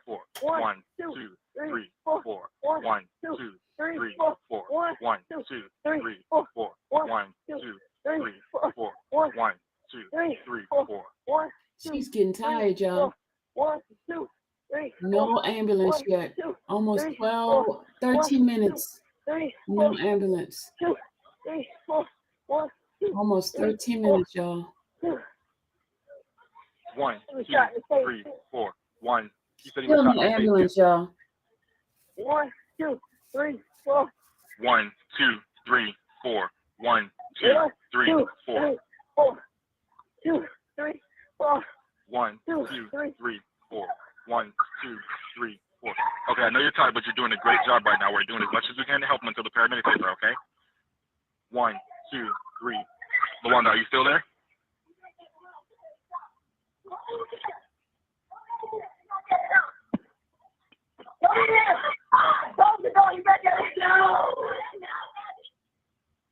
Okay, it's all right. Lawanda, is the officer there with you?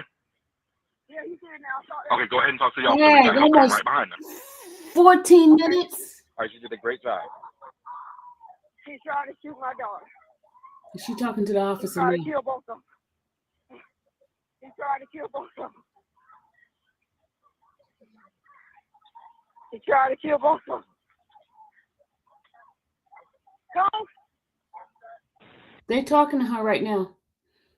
That was it, y'all. Ms. Go, do you need a minute? She's crying. Look at her, y'all. Do you need a minute?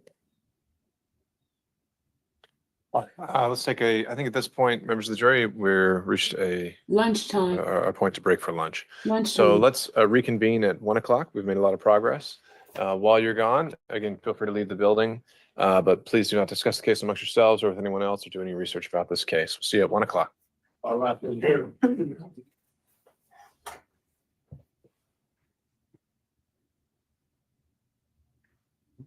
Hey, Love T. Good morning.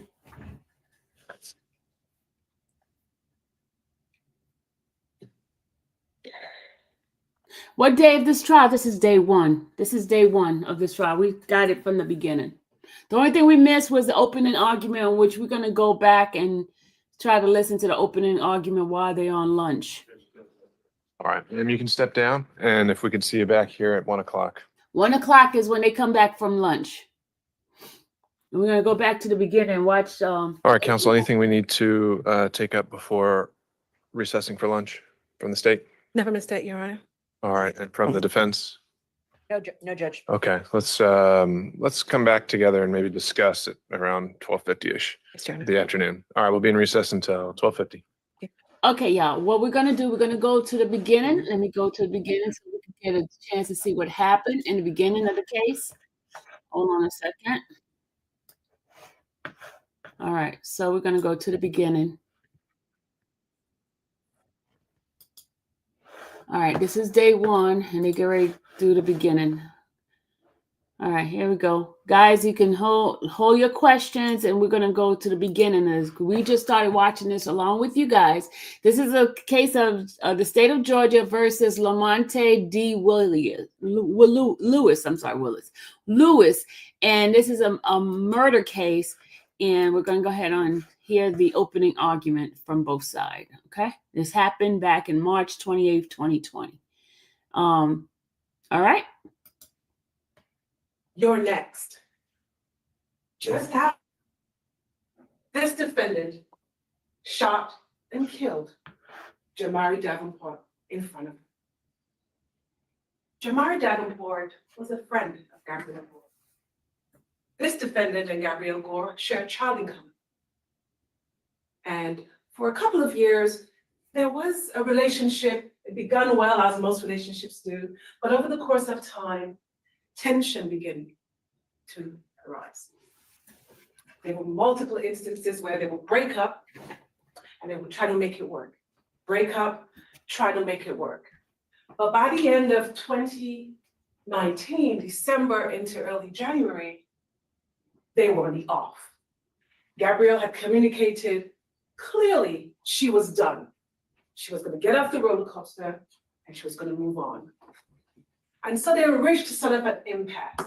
They would co-parent because, again, they have a child in common. Oh, so she was seeing both guys at the same time. Is that what she was doing? Okay, sorry. And the evidence will show Gabrielle thought co-parenting at a minimum would work. And all the things that happened between them in the past would stay in the past. But that wasn't to be. Because although Gabrielle was done, he wasn't done. And so what transpired on the evening, approximately 9:34 p.m. at 4660 Diane Drive, Atlanta, Georgia, here in Fulton County, this defendant shows up to her location. But how did he get there? Well, the evidence will show earlier that day, he's texting and communicating with Gabrielle Gore. He wants to know, where are you? Drop me your location. Who are you with?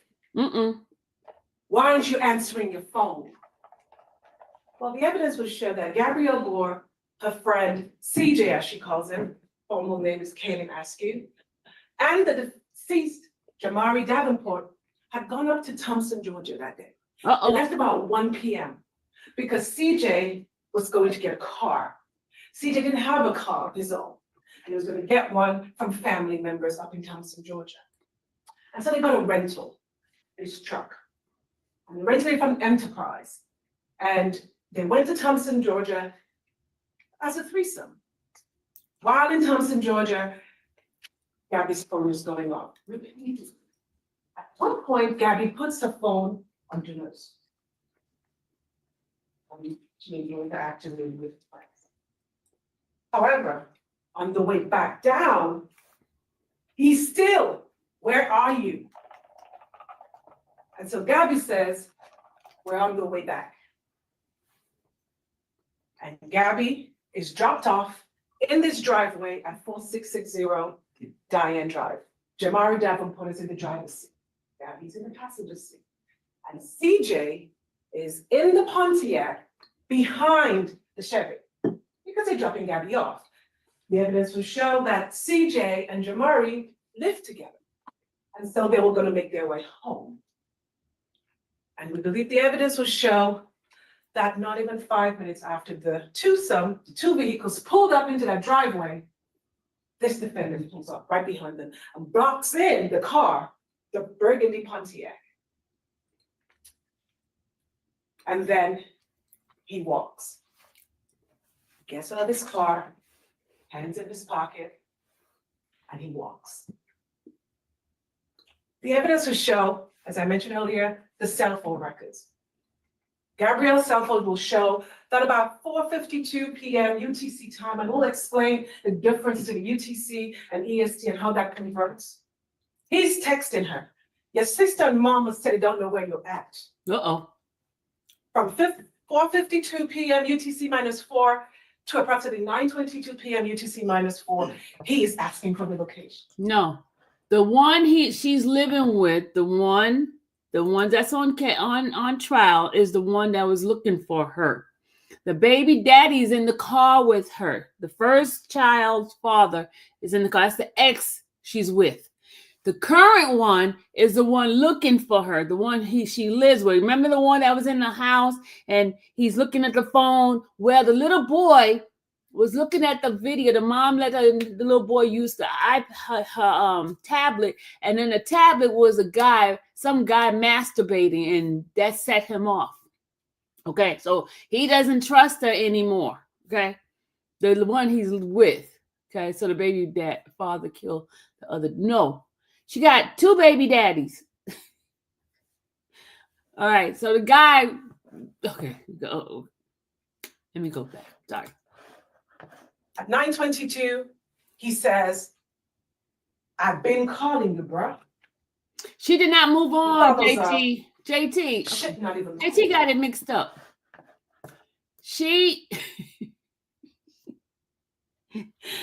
The one, you said she moved on. No. The one that was killed with her is the old baby daddy. That's the one she no longer with, but she was with him to get a car for the other person, CJ. You get it? The one that did the shooting, the murder, is the one she's with right now. That's the one, the big guy. They bought a house together and all that. Blah blah blah blah blah. That's the one with the baby. Okay. She was still with the other one, even though they're supposed to be co-parents, and she was still doing things with it. I don't know if that's the one that they show the ding ding, the masturbation guy. I don't know if that was him. Okay. She's still hanging with both guys. That's all I'm gonna say. She's still hanging with both guys. It's not funny, but I'm just saying I'm trying to get JT on the board. At 5:52 p.m. UTC, Gabrielle did text back. And here's what she says. You question me like we still date. You try to control my life and situations like we still date. And he responds about a minute later. And you're right, bro. We're not together anymore. Oh, she wasn't together with him And either. that was the Oh, she wasn't with expectation. neither one of them. We're not Sorry. together anymore. So You're right. Gabrielle didn't need to tell him where she was. She You're didn't right. need to She's not with account both for of her them. whereabouts. They're not together anymore. By his own admission. She's not together with neither one of them. Sorry, my bad. And I thought she was still with that one.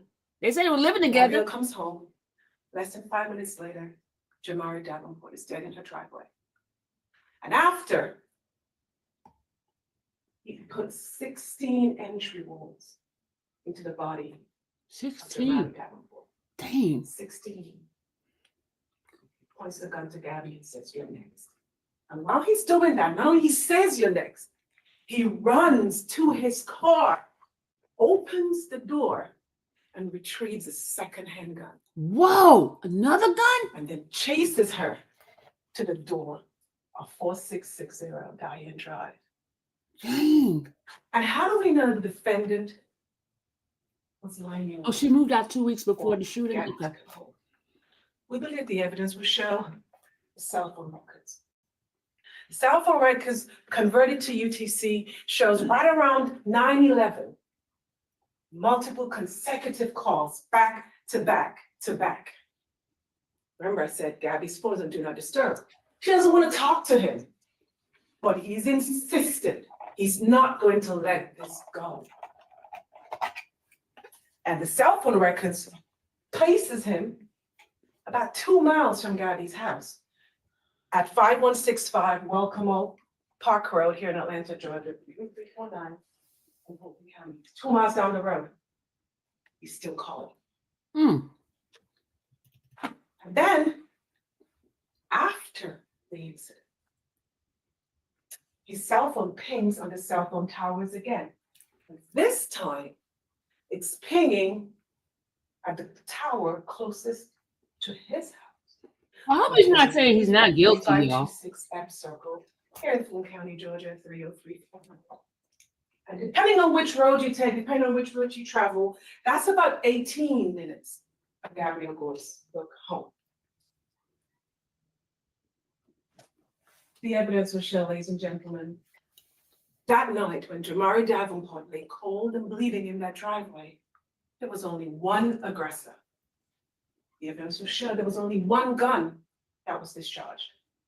The evidence will show there was only one shooter. This defendant, Lamonte. There was only one person who said, "You're next." There was only one person who walked down to his car to retrieve a second firearm.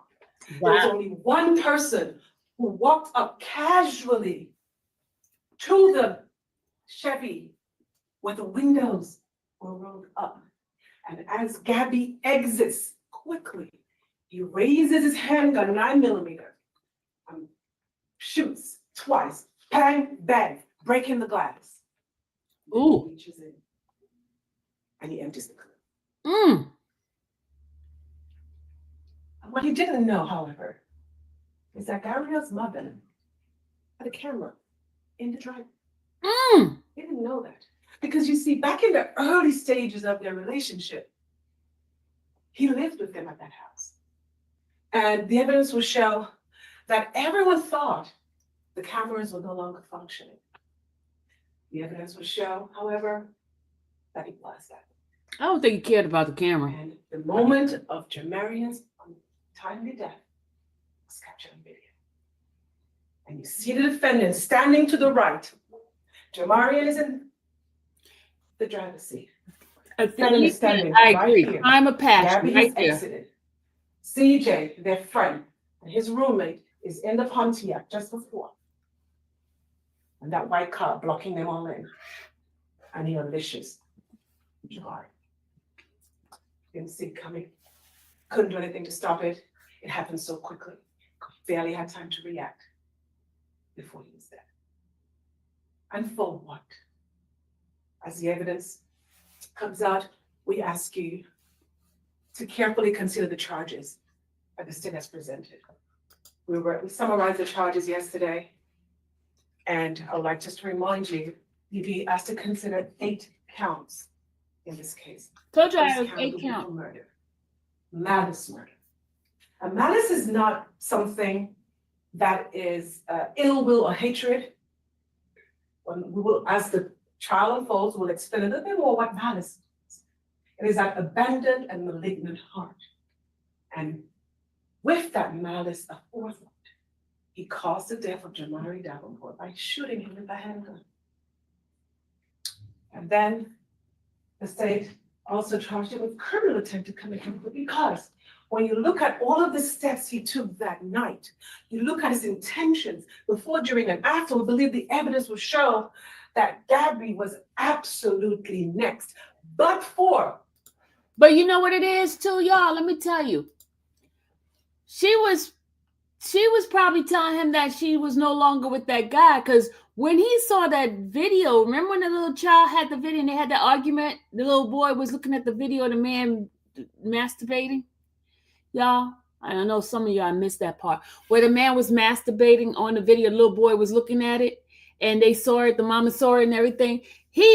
That's when the rage started. That's when the rage started. You have that on your tablet. You let your child look at the tablet and you got some guy masturbating on a tablet. Lord have mercy. That man saw red. That man saw red with That man saw red. banging on the front door and being led in very quickly by his sister and mother who were inside.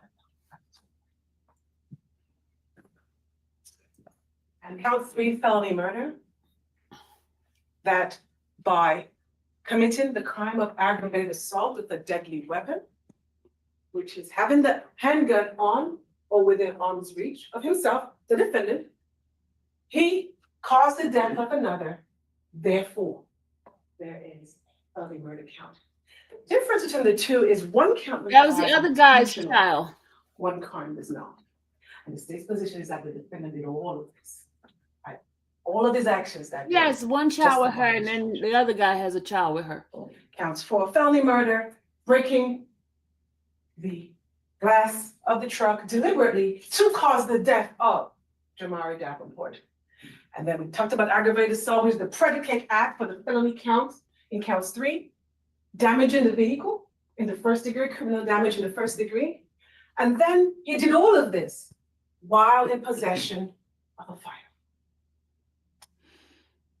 The evidence will show that he was in possession of 2 firearms. And so we come to the point where you're going to hear testimony. You're going to hear testimony from a variety of witnesses.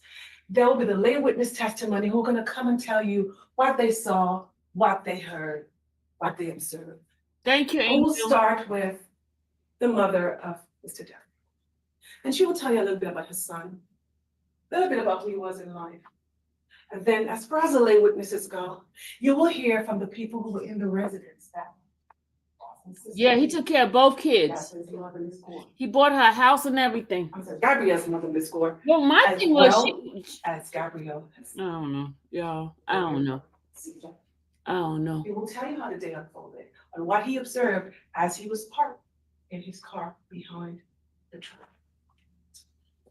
I don't know. You will hear from the neighbor. The neighbor in the adjacent subdivision. Who called 911, who heard the shots because her window was open. It was so loud, she could hear from the adjacent apartment. And also hear the neighbor directly across the street also called 911, as well as the homeowner, Miss Gore. There were multiple 911 calls that night because everybody heard the commotion that was going on in the driveway. And you'll hear a law enforcement. We'll hear from the first responding officer, Avery Bragg. Avery Bragg will tell you that he was about 4 minutes away on another call. And so he got to the scene pretty quickly. The evidence will show that Mr. Bragg was equipped with his body on camera. When he got on scene, he captures the scene as it was in the aftermath analysis. And you will see a portion of the camera. You will hear from the detectives. There were some assistant detectives in this case, and there's a lead detective in this case. And the lead detective did a number of investigative tasks, including obtaining video. Video, not just from Diane Drive, but video from F Circle. And in those videos, what you see is this defendant entering his home holding 2 handguns. You will hear from professional witnesses in this case. Judge, cover your mouth. We want to educate you a little bit about domestic violence and what that looks like for intimate partner relationships, because I believe the evidence will show domestic violence is not a spectator sport. And so you'll hear from our experts who explain what that typical cycle looks like. And you will hear from the medical examiner, Dr. Henniger. Dr. Henniger will explain the trajectory, the cause, and manner. And we'll also present an analysis of the cell phones, an analysis of Gabrielle's cell phone, and you will hear from Samantha Gash, who did a forensic report. And we'll present some of those text messages to you so you can see, word for word, in their own words, what was going on in the lead up to this tragic death. And as you consider all of the testimony of the witnesses, we want you to bear in mind some key principles involved. I will tell you a little bit more about what those principles are, but just in brief, you will be asked to consider circumstantial versus direct evidence. And direct evidence is all the things that are tangible, what you can see, hear, touch, feel. And circumstantial evidence are what we can infer based on the totality of the circumstances. An easy way I like to explain it is you're at home and you're hearing a thundering on your roof, you step outside and it's wet. Could somebody have come up to your roof, beaten a drum, taken a hose, and sprayed your front yard? Maybe. Plausible? Maybe. But is it reasonable? I submit to you that it's not. The more reasonable conclusion is that there was a thunderstorm and it rained. And that is a circumstantial evidence. You didn't see it happen, but based on your common sense and reason, you come to a conclusion that speaks the truth to the circumstance. And you will hear from additional professional witnesses, the Georgia Bureau of Investigation, analysts who did particularly the DNA testing and the ballistics. DNA, Ms. Hines and Ms. Bagwell will present to you, and they're both named Emily, by the way, it's interesting, that when officers went and executed a search warrant at this defendant's home, they found that white Kia inside of the garage. And not only was it damaged and showed evidence of being impacted by that burgundy Pontiac, when they walked around on the door handle was smears. And when they tested those smears, it came back to be blood. And when they compared the blood to known samples in this case, the blood matched Jamaria. When the ballistics report came back, when officers or the crime scene technicians come on scene and they collect the physical evidence, they do their scans, they do a 3D rendering of the scene. When the medical examiner does his autopsy, finds projectiles inside of the body of Mr. Davenport, all of that is compared to a handgun. But how did he get the handgun? The evidence will show that this defendant contacted an attorney. And with the, accompanied by the attorney, he turned himself in to the law enforcement. Turned the two guns. Those two guns were compared to the bullets in the projectiles recovered. The evidence showed there was a match. Now, the defense will address you next, and they'll present to you a theory of their case. I expect that their theory will be different to the state's theory of the case, and that's why we're opposite sides of the V. But I ask you to listen, to take a moment, and to use common sense and reason. Because when you do so, the state is confident that you will come to a verdict that speaks the truth to this situation. And I also say this disclaimer, as the state is putting up its case in chief, we have the burden. Sometimes we may go out of order with the witnesses. We like to go linear from top to bottom, but based on scheduling and other concerns, we may have to call a witness, one witness before the other. So I ask you to be patient. Wait till the end. It will all come together. And the evidence will show that this defendant is guilty of murder, guilty criminal attempt to commit murder, guilty of felony murder, guilty of second count of felony murder, guilty of aggravated assault to commit aggravated assault with a deadly weapon, criminal damage in the first degree, possession of a firearm during the commission of a felony, that's count 7, and count 8, possession of a firearm during the commission of a felony. The evidence will show he is guilty on all counts. Thank you. Wait a minute. You said, I stepped away for a second. You said that his fingerprints was on the defendant's car, the guy that died? How did his fingerprint get on the guy's car?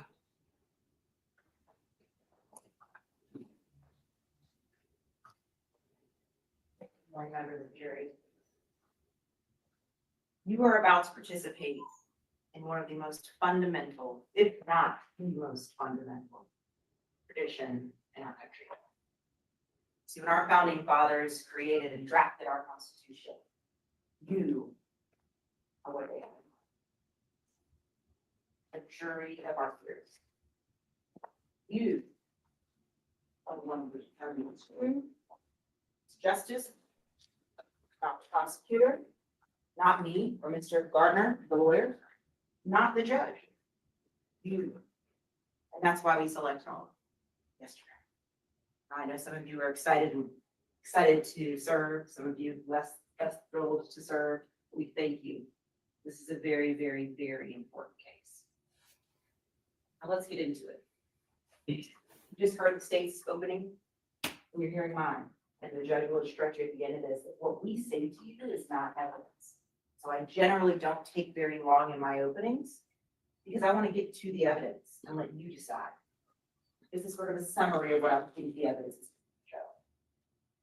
to show. The state just read to you their 8-count indictment, and that is what Mr. Lewis is charged with. That is a charging document. That's why we're here.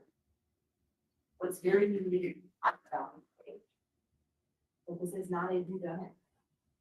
We are not going to get up and cross-examine witnesses or present a theory to you that somebody else did it.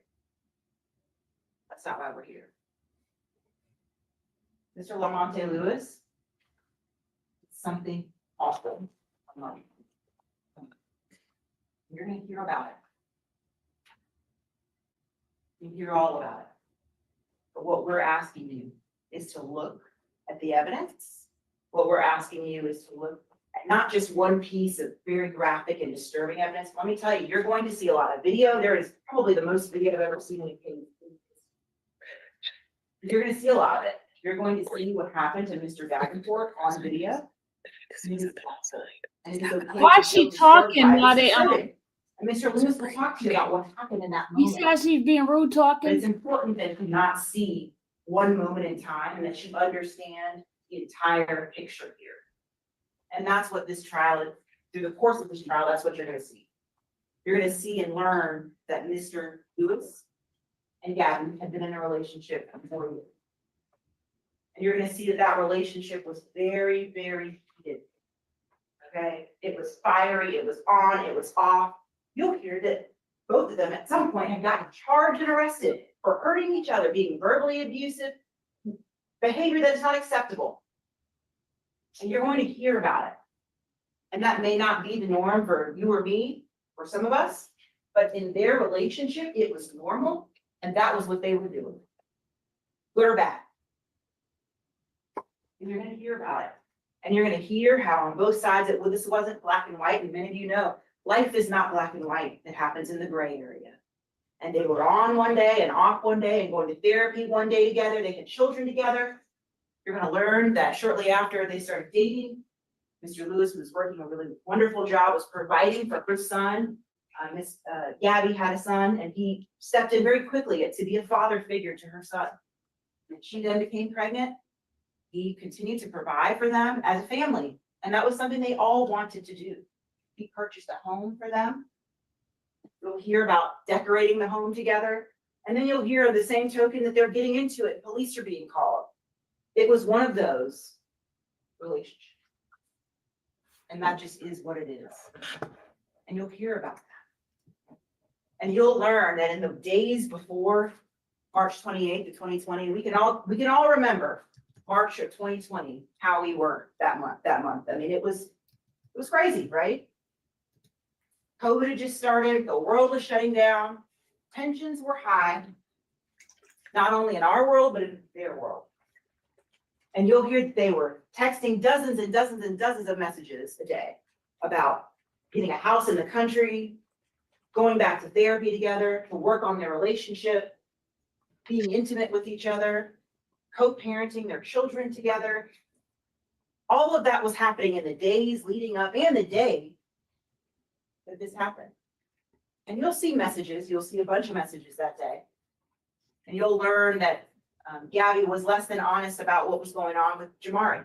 Uh-oh. And you'll learn that Mr. Lewis didn't like it and that he felt like something was up. That this person that she was referring to as her god brother or whoever wasn't really a god brother. God brother. And you'll learn that he's asking her where she's at. But what the state didn't tell you, but what you'll see in the evidence, and we'll be sure to point out to you, is that day, he wasn't just calling her, where are you, out of the blue. He was calling her and trying to figure out where she was because they had plans for him to get kids and he was trying to pick up the kids.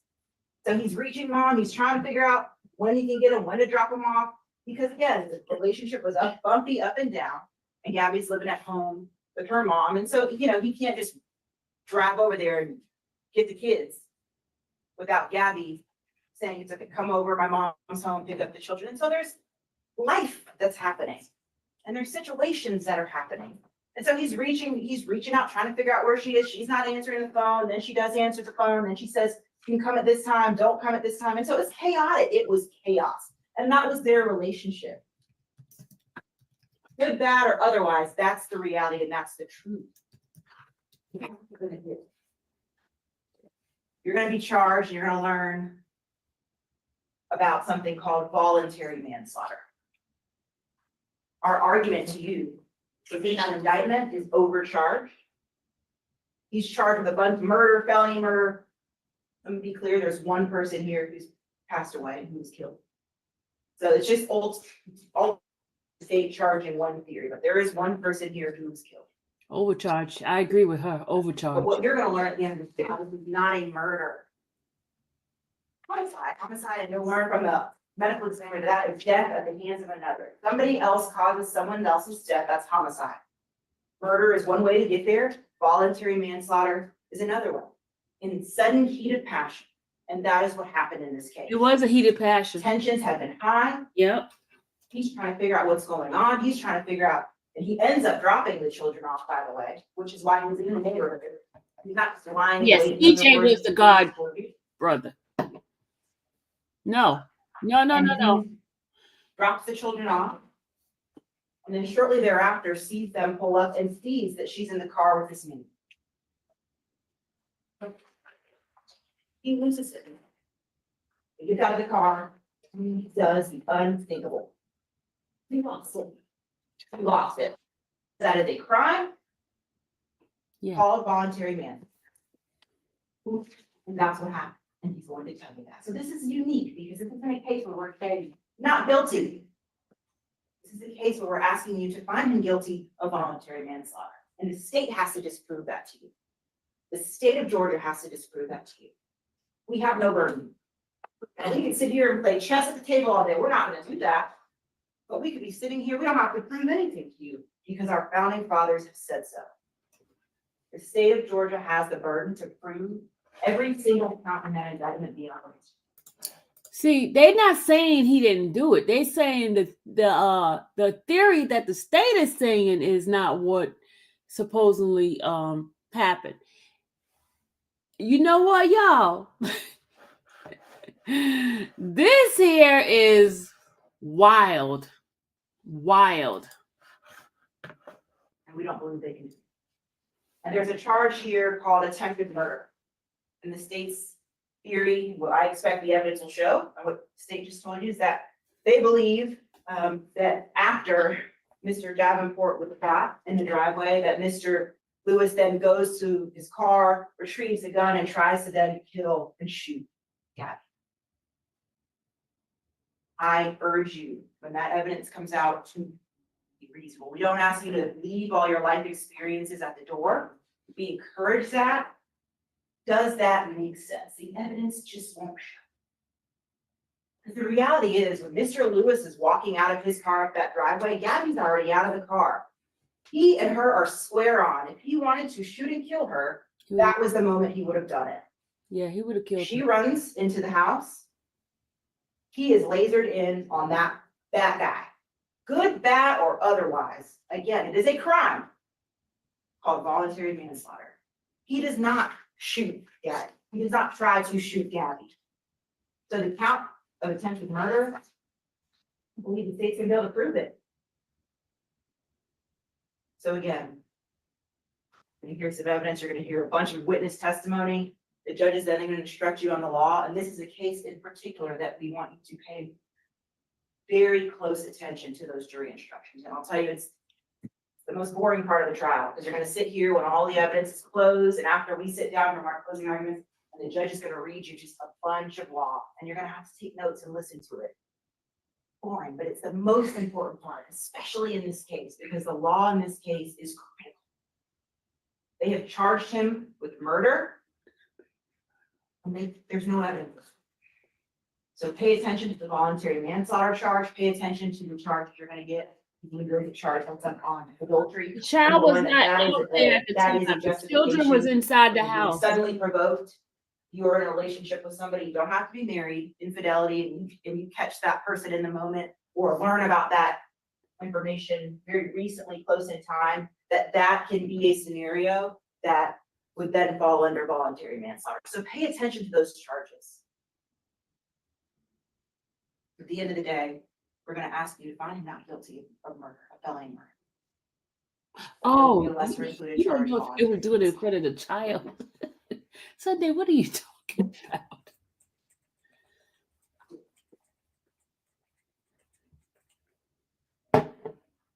Thank you so much. That's all I have. That was a quick introduction, y'all. Okay, so now All we right, know stalemate calls. Next, first witness. And the state calls Janetta Davenport. this is where we came in at. No, we came in the second witness. Okay, did everybody got a little bit of glimpse of what this case is about? It's not about whether or not he's the person that did it. They already admitted that he is the one that did it. Now the reason or the type of charges, that's what they're basically talking about. What type of charge and stuff like that. So she's talking about the exposure of this stuff. Okay. Oh, Sunday. I'm sorry. You're talking about when the boy was looking at the video on the mother's iPad. Why did she give the child the iPad if she knows she had that kind of stuff on it? Yes, the same judge. Yes, Love T. Why did she give the child the iPad? Show this man ding ding. The guy masturbating on the video. The child had that. Oh. So that's why they broke up, because she was still having a relationship with both of them at the same time. Oh, there is a parole hearing that I see here. I have one. Hold on, y'all. Do we have time to see this parole hearing? Hold on. There's a parole hearing.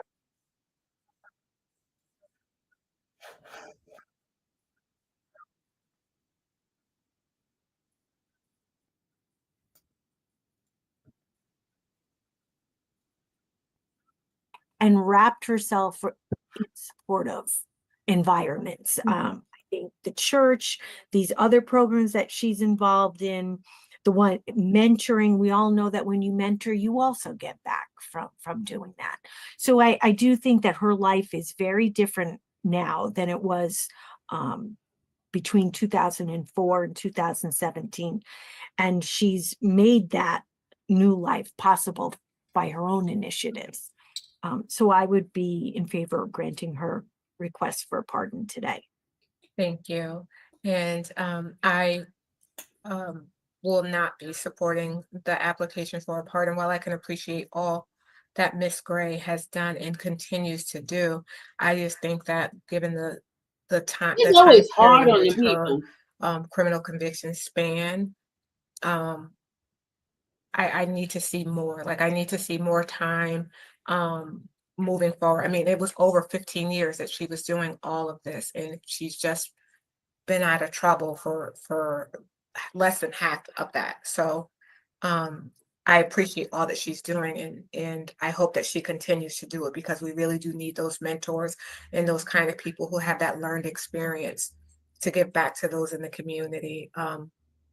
Again, that's great work that she's doing, but for me, the length of time that all this stuff occurred is concerning. So I move that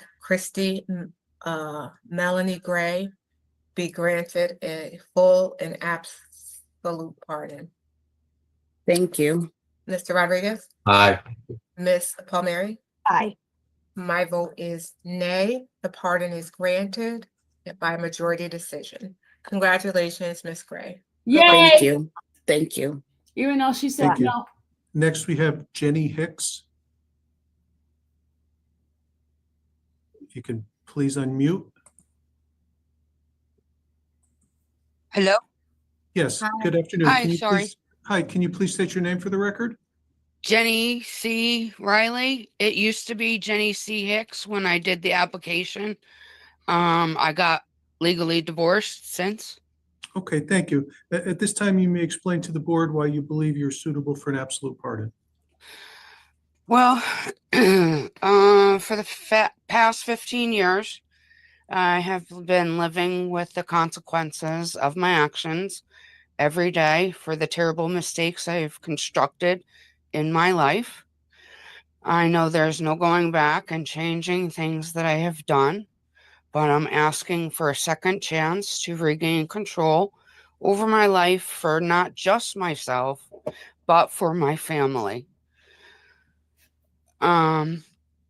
With this pardon, it will help me with better employment opportunities and change my life for me to have a better future.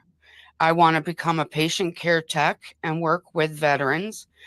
They gave their freedom and lives for us. So many family, and I can live out ours so I could be grateful and be able to give back to them. I've gone to school to try to become a PCT. Right now I got my certificate for CNA, phlebotomy, and I'm trying to go to school for EKJ so that I could become a PCT. I just want to give back more than I took. Okay, thank you, Ms. Hicks, for that opening statement. I can absolutely see that it was a difficult time in your life. Did substances play a role in your criminal behaviors? I'm sorry, what? Did substances play a role in your criminal behaviors? Not really. I blamed it on drinking. In all honesty, way back when I was 18 and I got in trouble for this, or 20 when I got in trouble for this, in all honesty, I used alcohol and drugs to try to get out of trouble. Okay. So I said, yes, I had a problem. But when it happened, I wasn't drinking because I had my son. But alcohol, yes, played a role in that whole scenario. Right. It looks as if your last conviction was in 2009, and you've appeared to refrain from any additional convictions since then. And your son, who consumed the alcoholic beverages when he was younger, how was Ooh. that relationship? Oh. I was able to speak with him about 4 years ago over Facebook. We had like a slight relationship. He's of course affected by the consumption of the alcohol that I accidentally gave him when he was a baby. So he has mental problems. He was afraid I was going to take him from his adopted mother. And I had to try to explain to him, no, I want a relationship with you. I loved you. It was not done on purpose. He doesn't speak to me now because of one of my daughters was defending me against him. She was saying how good of a mother I was, and he was bad mouthing. So now he doesn't talk to me.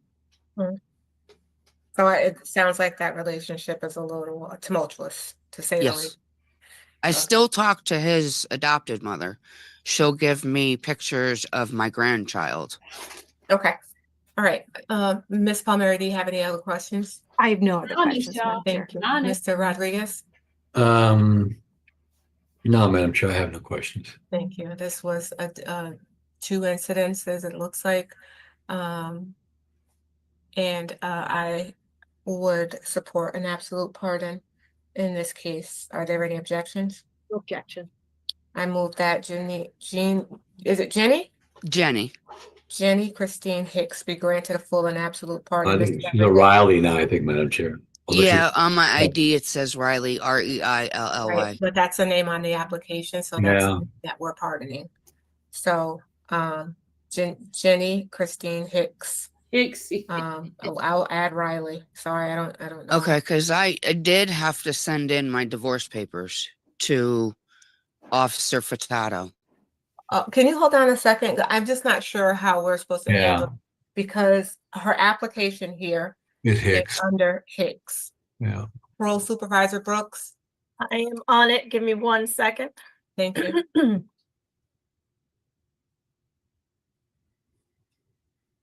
She should have left her name until she got her parole. Let me stop. We do have the paperwork showing that it is Riley, given that the docket and the minutes. Yeah, I actually have the divorce papers because it wasn't too long ago. Miss Riley, just give us a minute, please. Oh, I'm sorry. Given the docket, board members, is in Hicks, we would make the motion under Hicks, and we will make the note on the actual certificate itself. Okay. To include both names, but given the dockets and the minutes will remain as it is with Hicks, but again, we'll update the certificate to reflect what her license and the decree both state now. Thank you very much. Thank you. I move that again, Jenny Christine Hicks be granted a full and absolute pardon. Mr. Rodriguez? Aye. Ms. Palmieri? Aye. My vote is aye. The pardon is granted. Congratulations, Ms. Hicks. Thank you. God bless you all. Likewise. Okay, next on the docket, we have Margaret A. Little. Can you please state your name for the record? You like her glasses. I like those glasses, y'all. Margaret and Little. At this time, you may explain to the board why you believe you are suitable for an absolute pardon. Miss Little? Hi, good afternoon. How are you? I'm well, thank you. I just wanted to interject before your application really does speak for itself, Miss Little. You have a sales and a threatening second, which is why you're here today. These both occurred 25 years ago. I really don't see a reason why your pardon wouldn't be granted.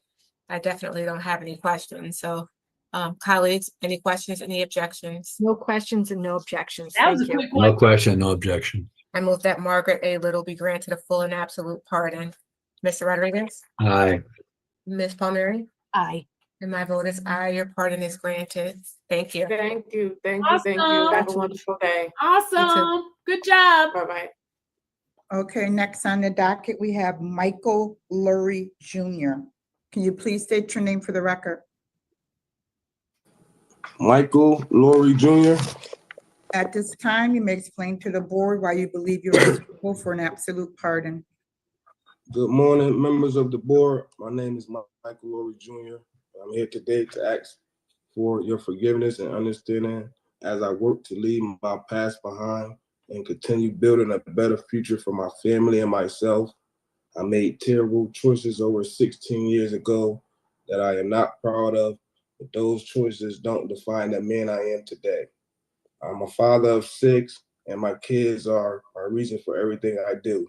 I work hard to show them what it means to change your life. In 2012, I earned my GED, and in 2020, earned my CDL.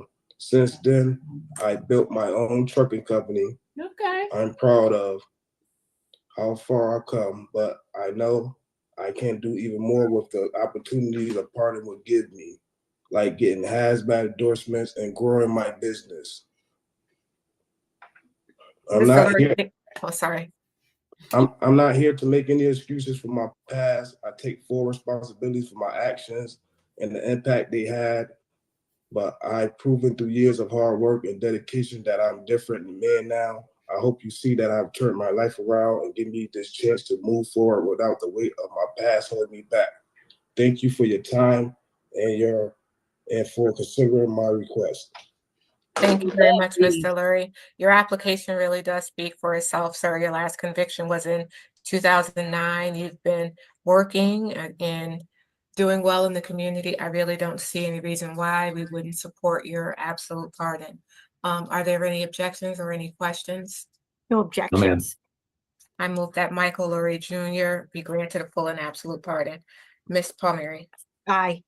Mr. Rodriguez? Aye. My vote is aye. Your pardon is granted. Congratulations, sir. Good luck. Thank you, guys.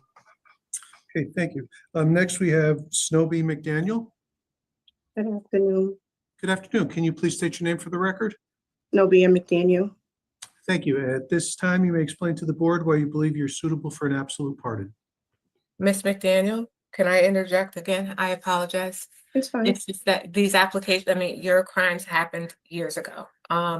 Your last, the reason why you're here is for the violation of protective order, which happened in 99, and then assault third in 98. You've remained out of trouble for years. over 16 years. I really don't see any reason why your request for a pardon should not be granted.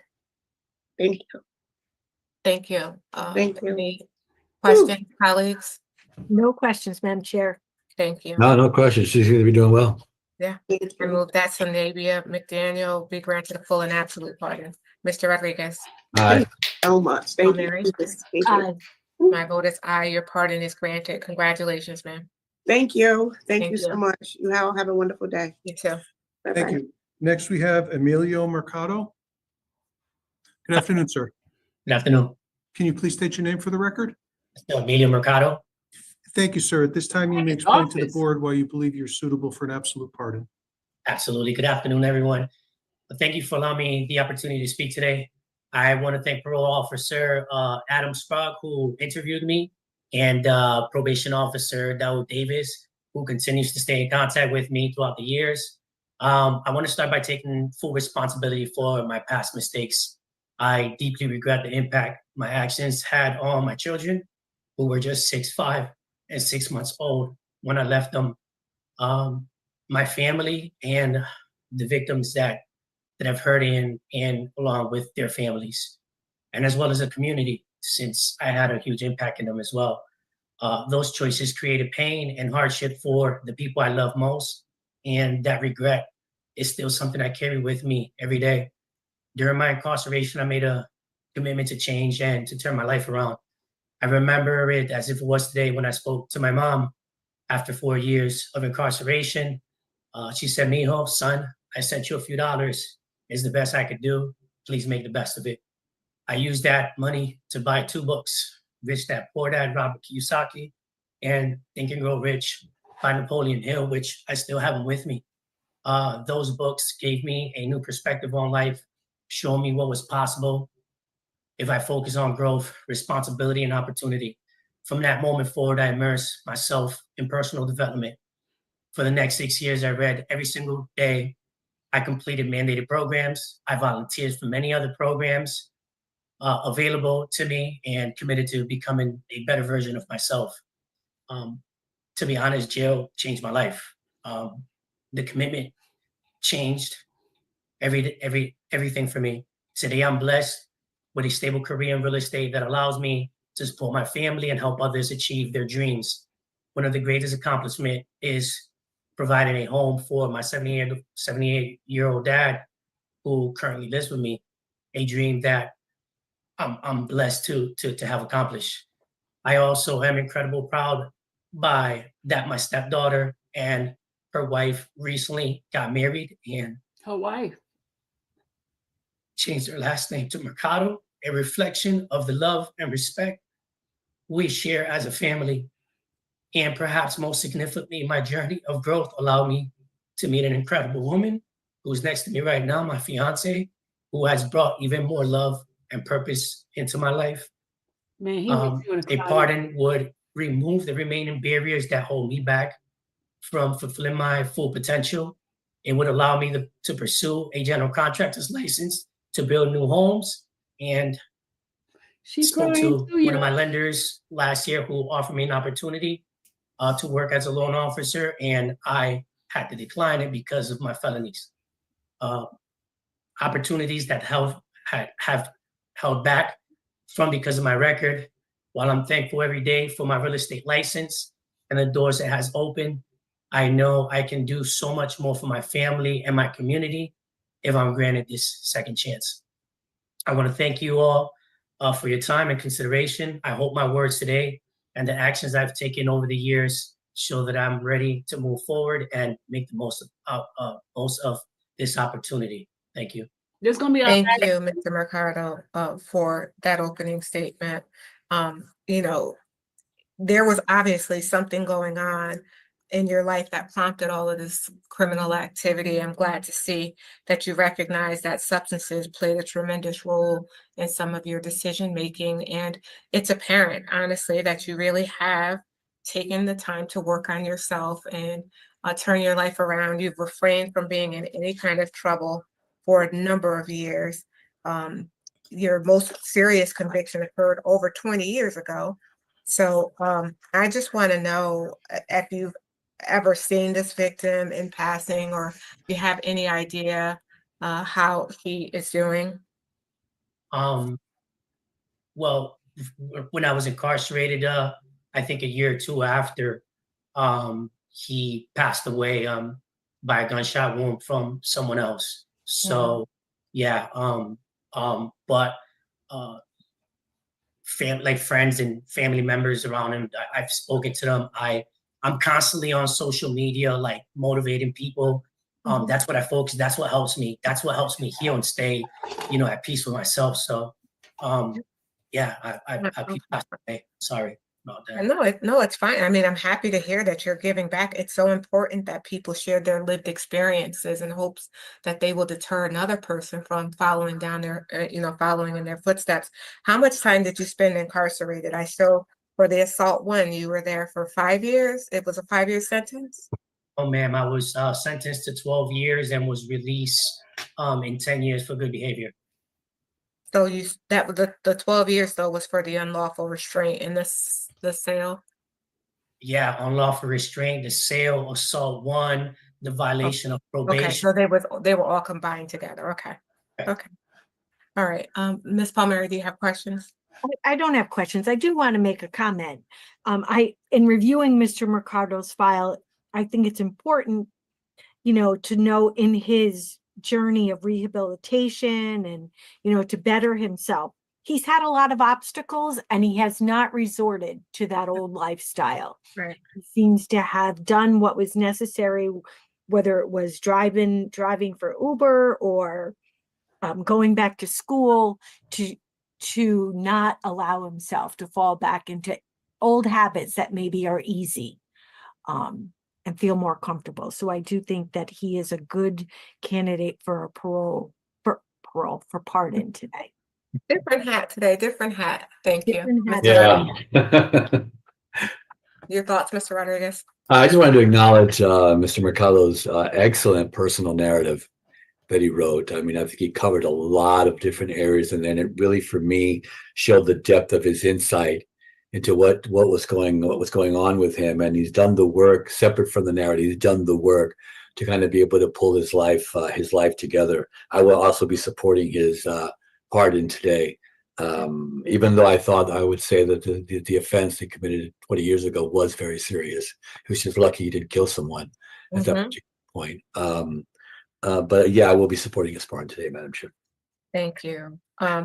So Mr. Mercado, congratulations on the new addition to your family and for them taking on your name. Hopefully it will be carried on for years to come. Speaks to your character. I move that Emilio Mercado be granted a full and absolute pardon. Mr. Rodriguez? Aye. Ms. Palmieri? Aye. My vote is aye. Your pardon is granted, sir. Good luck. Okay, I wanted to end his, but you know me, y'all. I am such a little nosy person. I went and found his website. Hold on, let me show you his website, y'all. And he's been doing this. This is his website. Today we're going to talk about 5 things first-time home buyers don't know. We're going to touch a little bit of some of the things that, you know, first-time homeowners don't know as to regards to, you know, some of the costs associated with, you know, the process of purchasing a home, whether that being, you know, prior to purchasing a home and right after purchasing a home. We'll touch on, you know, a couple of things here, home inspection, some of the hidden costs that are associated. My name is Emilio Mercado from eXp Realty, from the New England area, the New England zone to the Sunshine State. I'm your first choice for real estate, baby. If you like some of the content that I have going on here, please like and subscribe so you can get more content on a weekly basis because I'm constantly posting. Okay, that is his website, y'all. You know me. I have to be the one to be extra. All right, I think that we got 9 more minutes. You want to see anybody else before we go? Because I don't want us to get caught up into someone and then we end up having to leave because I want to come back to our child. Anybody have any questions? Anybody have any questions?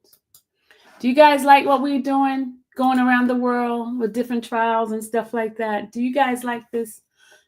If you do, please subscribe, share to the others. Oh, you know what? Let's do our birthday celebration, folks. Let's do birthday shout outs to the January babies. And if your name is not on here, I'm still shouting a happy birthday to you too, okay? Happy birthday, January babies. Info Family January birthday celebrations. Celebrate January birthday fun with my Info family. Join the celebration as we ring in the new year with a January birthday bash like no other. Get ready for a fun-filled day with my Info family, filled with laughter, love, and unforgettable moments. From birthday cake to presents, we're sharing it all with you. So sit back, relax, and get ready to feel the joy and excitement of this special day. Happy birthday to our January babies.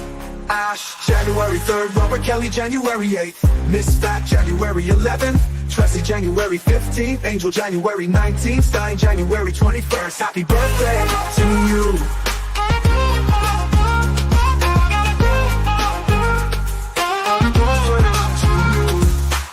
Ash, January 3rd, Robert Kelly, January 8th, Miss Fat, January 11th, Tracy, January 15th, Angel, January 19th, Stein, January 21st. Happy birthday to you.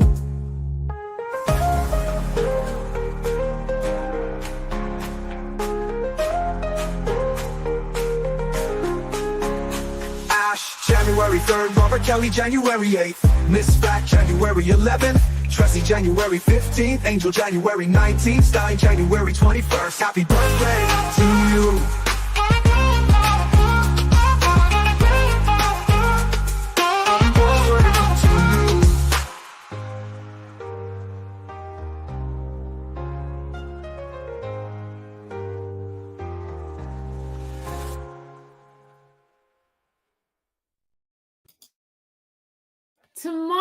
Tomorrow we will be in Louisiana for the parole board in Louisiana.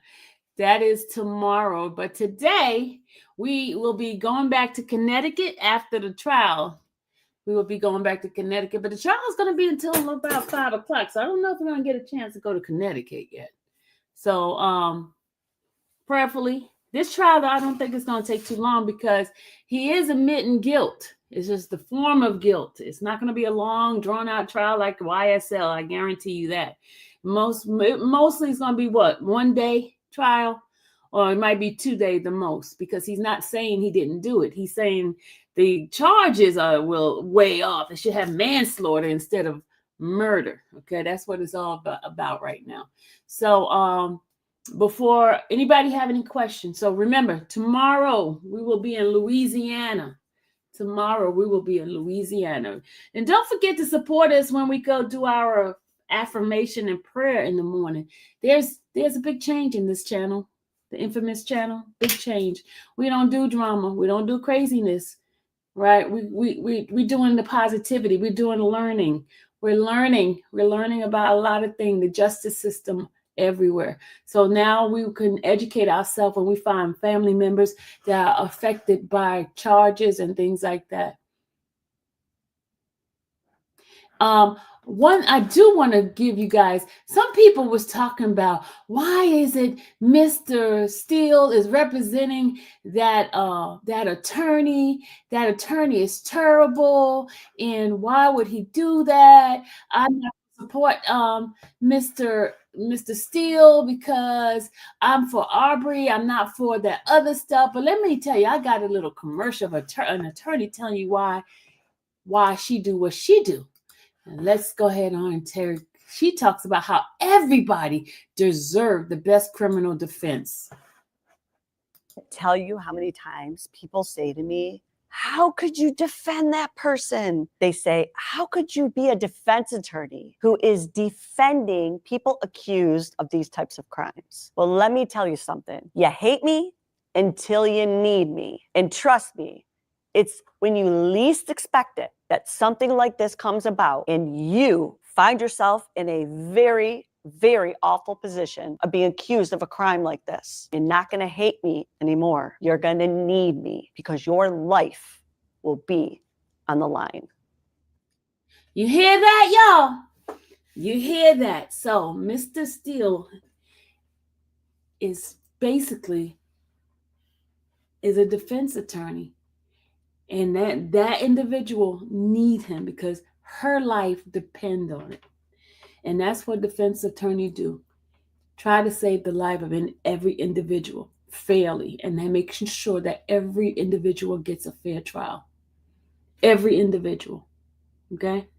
And if you are in a situation, no matter how bad other things about you, you want to be fairly represented. And that's what he does. All right? So, and you know me, I'm here to educate, to help you guys understand. Because we all try to be one-sided. We gotta be fair, y'all. We gotta be fair. I know it's hard because everybody goes from their personal experience on certain things, but you gotta have an open mind. It's not only one way, y'all. But cases that are hard, I try not to look at. That's why I said I'm not doing that other case with the baby one. You know, everybody wants me to cover the young lady with that guy. I don't even want to mention his name.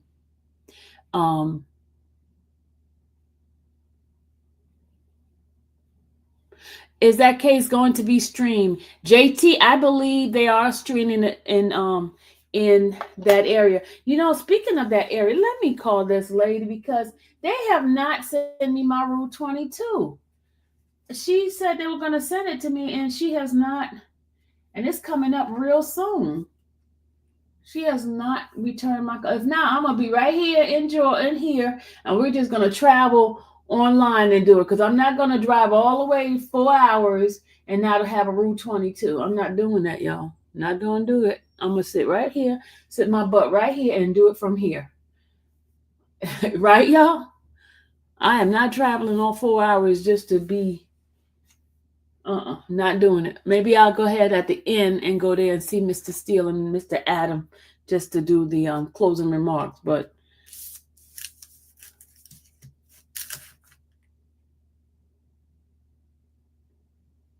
you know that, Love T, for real. If I don't get a Rule 22, and you know, it might be a sign that God wants me to just do it from here, like I'm doing the rest, like all these other people. But I'm a little bit different. I like to be in the end. I like to be in the building. I like to feel. I like to see the energy in the room. I like to, you know, see what the camera's not showing. But if it's not going to happen, y'all, I'm gonna sit my butt right here and I'm gonna bring you guys the information, okay? I code that one day down there because I'm not gonna spend time, gas, energy, a hotel room for no Rule 22. Not doing it. All right. Are we back? I think court is back. Hold on a second. They're not back. We're not back yet. We're not back. But let's go ahead on. Let me just have it showing. So when they come back, we'll be ready. Oh.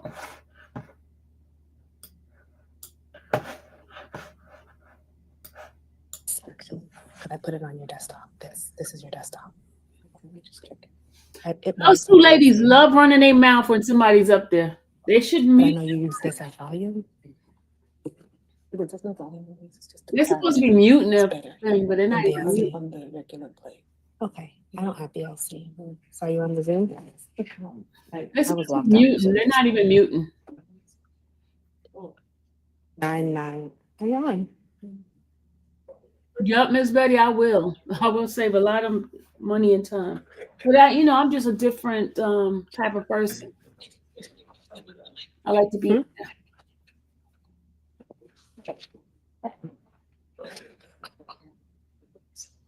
Right.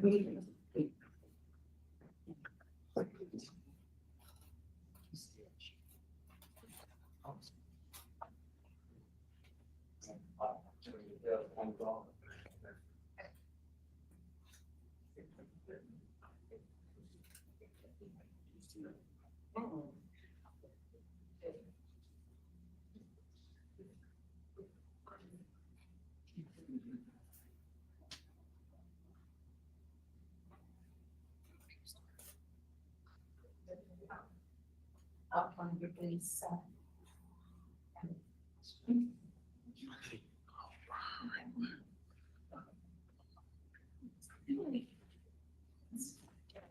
We got Mr. Gardner, y'all.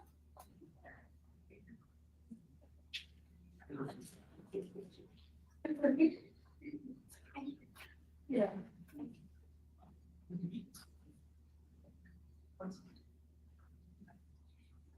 You see his family on the left side behind him, and then her family is on the right. There we go. Judge is back. Judge McAfee is back.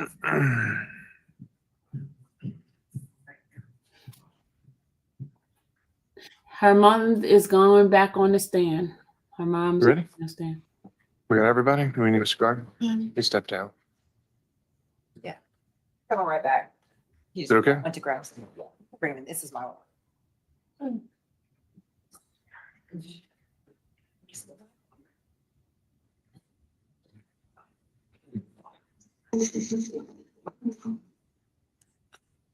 Well, I think it might have still been the state's direct.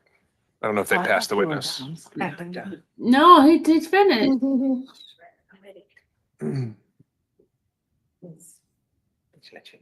Miss Fortis. Yeah.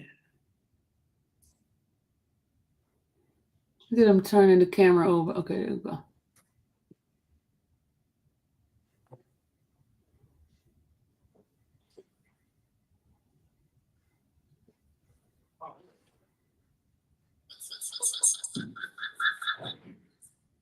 There you go, Mr. Gardner.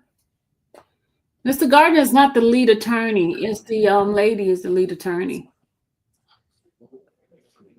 Yeah, let me get you a box. This is off the record. Mr. Derberry, can you bring us back 1 or 2 extra tissue boxes? I don't know if I think we got them in the closet. Hey, Diamond David. Yes, I will. Dave, how you doing? I'm good.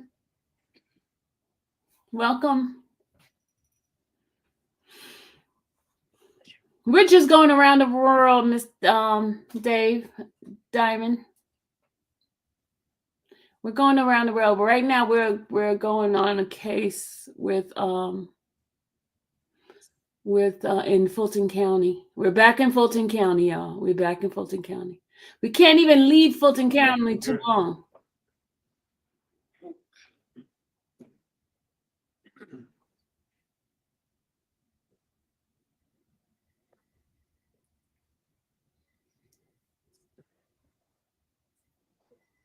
Up here.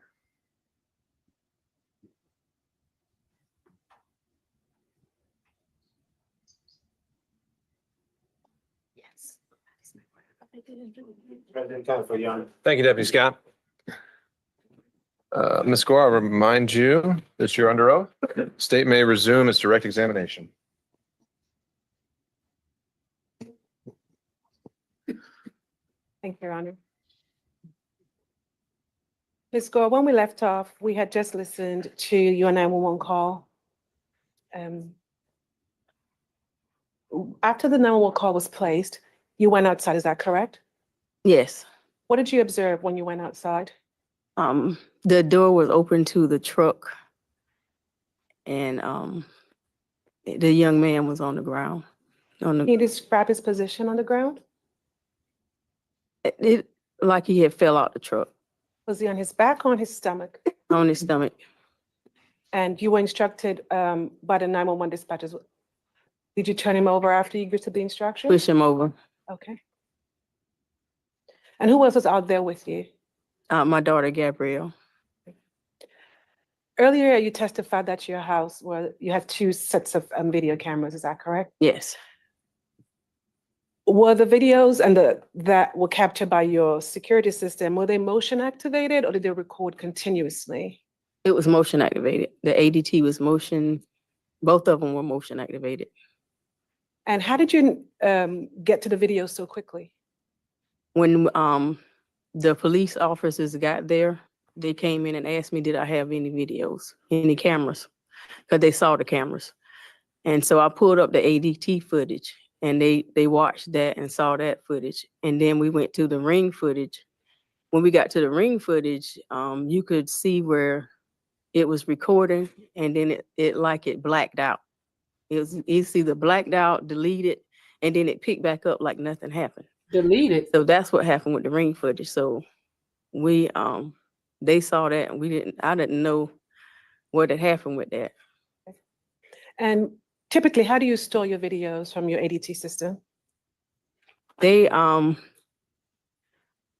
whenever it's motion activated, it'll send me an alert and let me know something happened at a certain time. And according, if it's dark outside, I'll go check it and look at the alert. And how long do you keep the footage that you secure or capture by your video? I think it's I think ADT keeps it. And certain footage that I do get, I'll take it and save it. If I think if I need to look back at it or something, like some cars parked outside my house, like suspicious stuff that I think is suspicious, and I'll save the video in case it comes back up. And you turned over a series of videos to law enforcement that night? Yes. And the videos that you turned over, were they altered or changed in any way?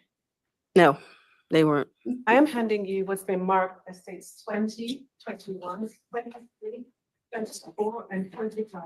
Please take a look at them and tell me what you recognize them to be. Number 1, Exhibit 20, the shooting video. That camera was pointed directly at the driveway. How do you recognize that to be the video that you reviewed prior to trial? I was able to view it, and I initialed it. And then did you initial every other videos that you reviewed prior to? Yes. Testifying today? Yes. And the videos that you reviewed were consistent with the video that you turned over to law enforcement on the night of March 28th. Yes. And not ultimate change in any way. No. And at this time, it's still moving to evidence. States 20, 21, 23, 24, 25. No objection. Thank you. Your Honor, publishing first states 20.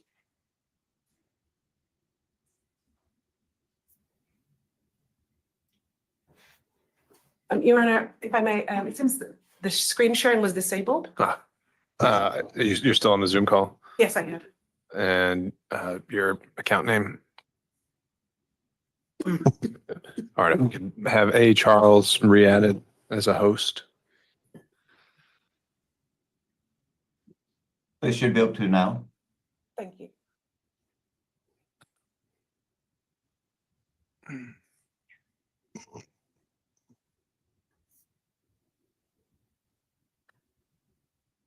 Ms. Gore, before we hit the play on the video, if you just look behind you, can you describe generally what we're looking at? This is my driveway. And the truck was parked in the driveway. And there was a car behind it. When they pulled up with the car they went to go get, and then they were blocked in. Thank you. State will now play States 20 in its entirety.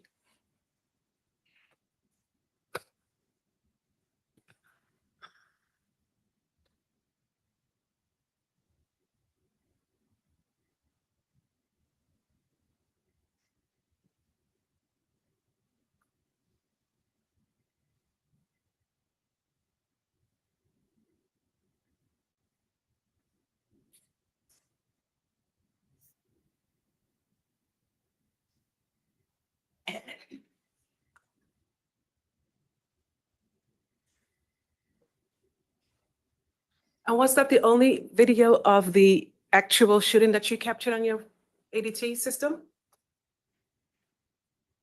Yes. Now playing States 21.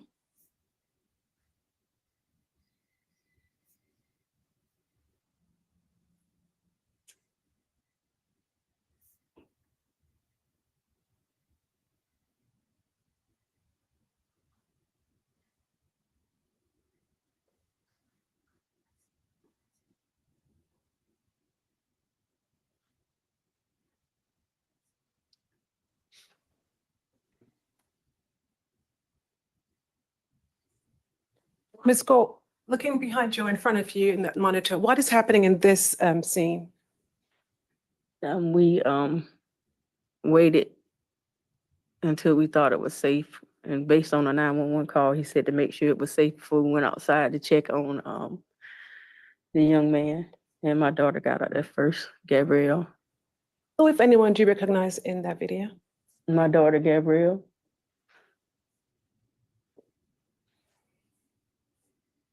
Playing States 21 is in entirety.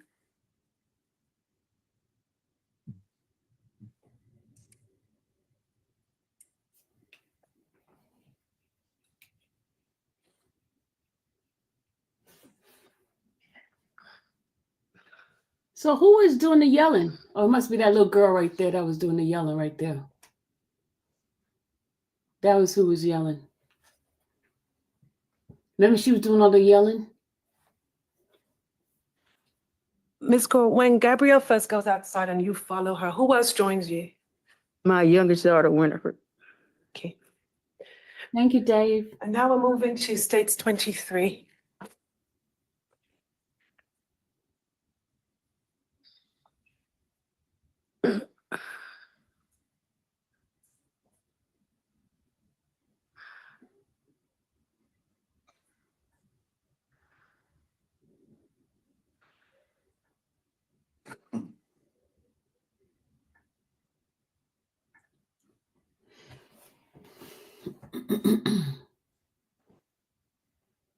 Before we play the video, can you describe the scene that we're looking at now? This is my driveway again, and that's Lamonte Lewis's car. Which one of the cars belongs to Lamonte Lewis? On the right side. Well, yeah, right side. And what time, do you recall what time of day that was? Okay. Late afternoon. Play now, States 23.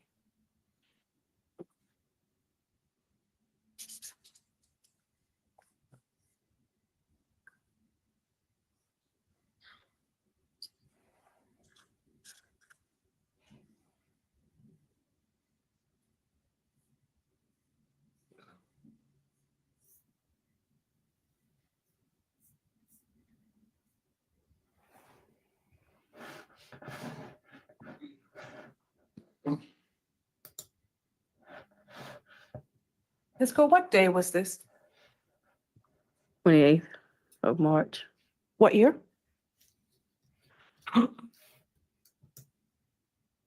2020.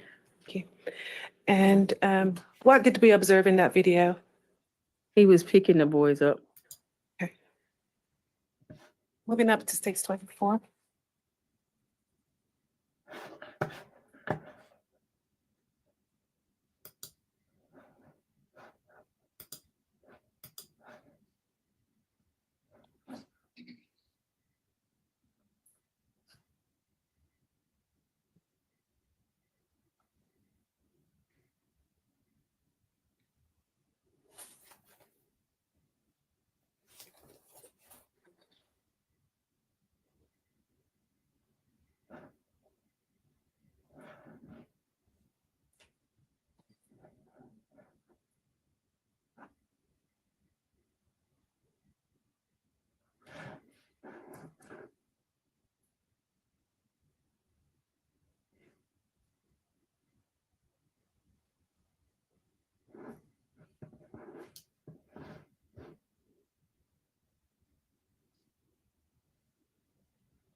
And can you describe what we just observed in stage 24? Lamonte was bringing the boys back. How long would you say, how much time had gone by from the time he picked them up to the time he brought them back?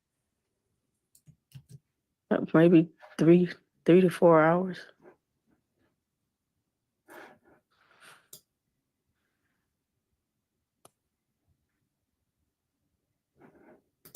And finally, stage 25.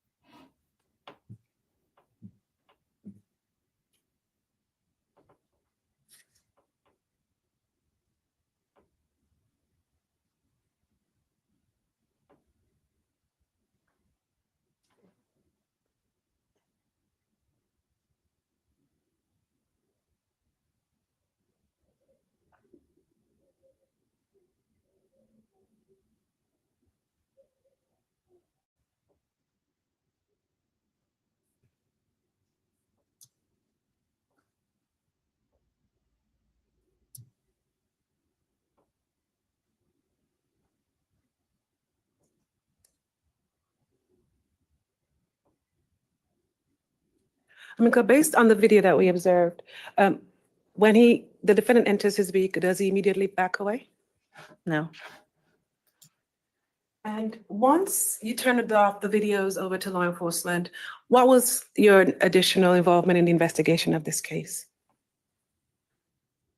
They started asking for any more footage if I had any, and I had to write a testimony. And you gave a written statement to law enforcement? Yes. And was there anything else that you remember that you did or participated in? As far as the case? Yes, as far as the investigation of the case. I had to after everything happened, I had to move my daughter away for safety purposes, and we didn't come back to our house, so I had to go get her and bring her to the police department so she can finish giving them the information they was asking from her. We did do that. In the aftermath of this incident, were you ever contacted by the defendant? No, not afterwards. Do you recall receiving a telephone call from an unknown number? He called when we were at the police department, and I wasn't aware of the number, and I showed it to my daughter, and she said that was his second phone. Thank you. Nothing further from the state.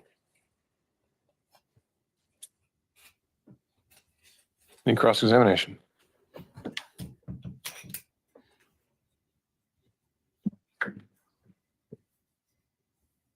Afternoon, ma'am. Afternoon.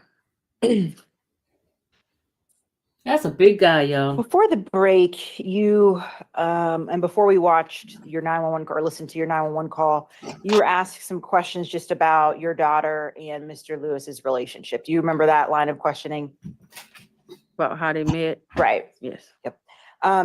And I believe you said they met. What year was it that they started dating? I'm not sure.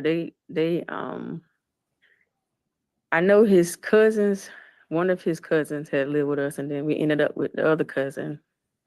I'm not sure what year it is. The only way I find out is go back and look at my phone, and I know the exact year. Your grandson Lamont was born in end of 2017, right? December 2017. So it was somewhere before then, right? Yes. About maybe a year, give or take, before then. Fair Yes. enough? to Yes. say? And you described their relationship as their relationship was on and off relationship. It was on, it was off, it was on, it was off, right? Yes. And at the time, around that time, so early 2017, maybe late 2016, how old was your daughter? 2017. Yeah, early 2017. I gotta do math. Or just give us her birthday, her birthday, and we can try to do it together. Born in 1996. 1996, so August. she was about 19. Would that be fair to say? She would have been turning 2017, moved in the house.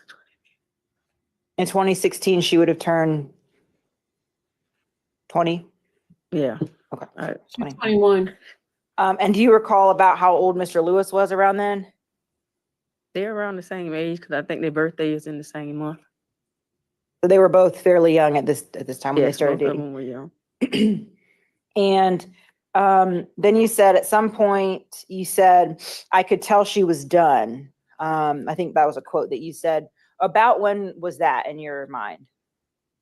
There was an incident where they had lived in an apartment, a 3-bedroom apartment, and the police was being called. The police was called, and both of them ended up in jail.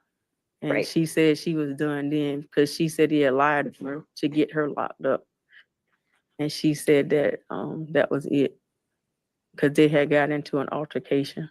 They got into an altercation and both of them had gotten arrested. Yes. Right.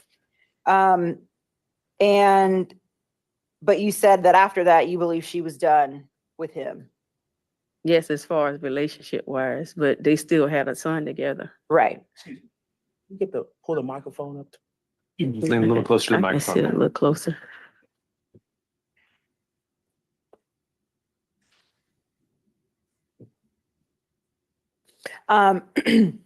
As far as a relationship, you thought she was done, but of course they had to co-parent the children. Yes.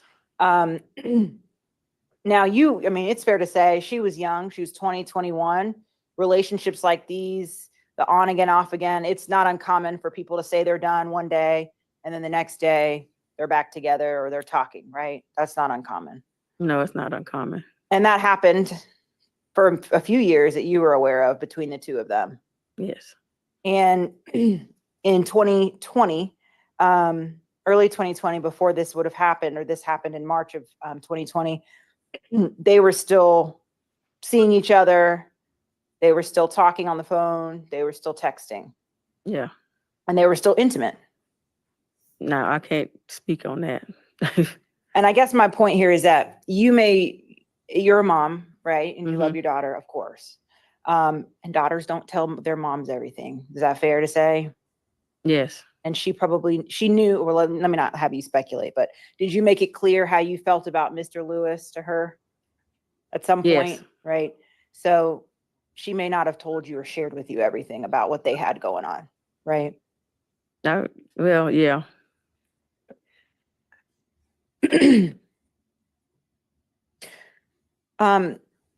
Do you know Cassandra Gates? Yes. And that's Mr. Lewis's mom. Yes. And you recall at some point in their relationships telling her that you hoped your daughter didn't mess this up or didn't screw this up, their relationship. No. You're saying that? No, I wouldn't have said that because I worried about my daughter's safety. At some point, I was afraid for her because of the incidents that did happen, and I did not know. I don't know how to phrase it. If he would have carried out anything that he may have threatened her with, so I was worried about her safety, and I didn't think he would ever hurt his son. But I know my other grandson was not his biological son, but he did some unfavorable stuff, and I didn't like it. But that was when they got in an argument, and then my grandson that wasn't his child, he didn't care too much for him. It's like he turned it on and off. And I didn't like that. So I would have never said, don't mess this up. I kind of wanted her to distance herself from him, but when they had a child together, I knew they would have to communicate because he was in his child's life. Or he wanted to be. I'm sorry, I didn't mean to cut you off. I'm done. I'm sorry. Is it your testimony that Mr. Lewis did not treat Haven like a son? That he wasn't there for him? He was there for Haven. And the way I saw it, he was there for Haven when he knew it would get him brownie points with my daughter to stay on her good side. Whenever they got into an argument, Haven was kind of pushed off to the side. Well, I'm not gonna take care of him because he's not my child anyway. So, and then he'll pick back up when things got good, or he would get upset with her, and he would take everything away that he bought for the child, for any of them. Diapers, wipes, clothes. When they got in an argument, he did stuff like that. And is that something that you told the detectives in this case who investigated it? We probably discussed it one time, but that was just a character. That was just something he did. And did you share that with the prosecutor as well? No. Yes. And so there should be a documentation or something of you sharing that before today. She didn't do that. I don't know how I presented it to him, but that's what I was saying, that he would do Do that, stuff y'all. like that. She didn't do that. Just let them know what kind of person he was. Now, he also would do great things for her and the children, right? It wasn't all bad. Can you admit that? It wasn't all bad. I thought he was a decent gentleman in the beginning, and then I started seeing the patterns with his temper and stuff, and that worried me. But he was trying, but he had a temper, and he had a jealous streak. Jealous streak? And man, wait a minute. Hold up, y'all. Does your daughter have a temper as well? Do you know? Hold on. I got to pause. He has one, but not like that. I'm not going to pause this. Hold on a second. Sorry. Wait a minute. Jealous streak, but the little boy had the guy showing his penis and masturbating. That's a jealous streak? Come on, lady. Not like the one he has. And you let her in, and then you describe the door you have. It's a wooden door, but there's a center part that has, is it glass, you said, or something you can see out? Okay. And there are no gunshots or anything in your door or in your house, were there? No, he didn't shoot then. He just stood there. Okay. Your door wasn't damaged, the lock, the door handle, none of that.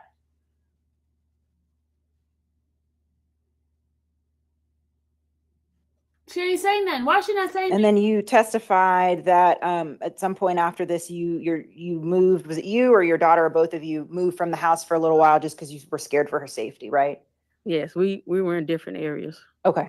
And that was related to, there were some threats or something that was happening from, I think, Mr. Davenport's family or whoever. It was obviously threats from both sides, and then he was still what's the word? He was still out there. And you're aware that Mr. Lewis was arrested for this case at some point, right? Yes. One moment, ma'am.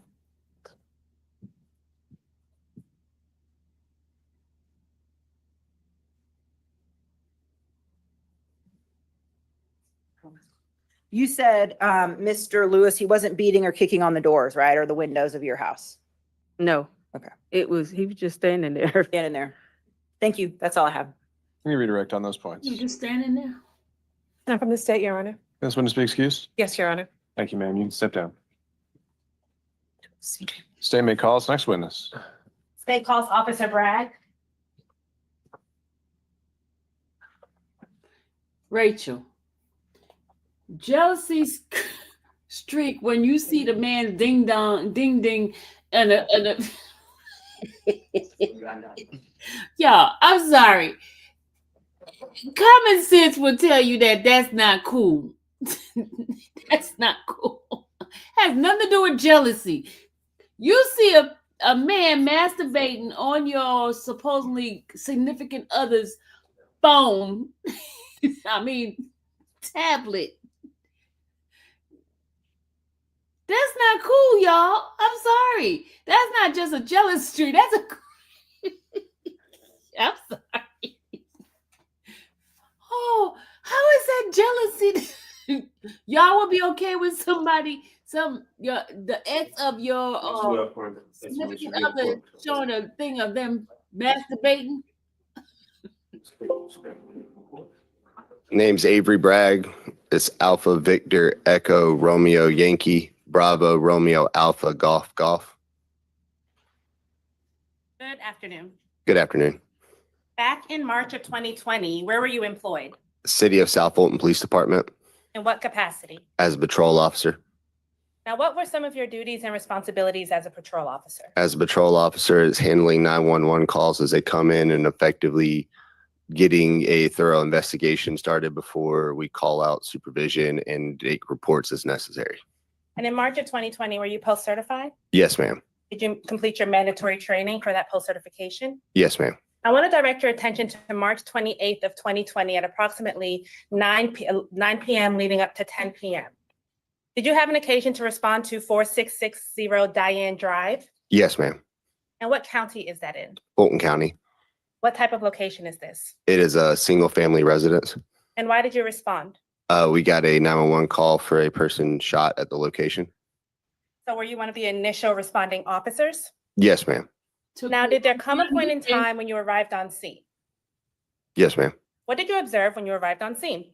As I arrived on scene, I parked at the intersection trying to block off the roadway and approached the house from the roadway up to the driveway because the notes of the call log stated that a subject was on the ground by a vehicle. So we approached the vehicle. I came around the back side of the vehicle. I noticed a black male laying on the ground with what appeared to be blood spatter running down the driveway and a female standing next to the truck door, which is over his body.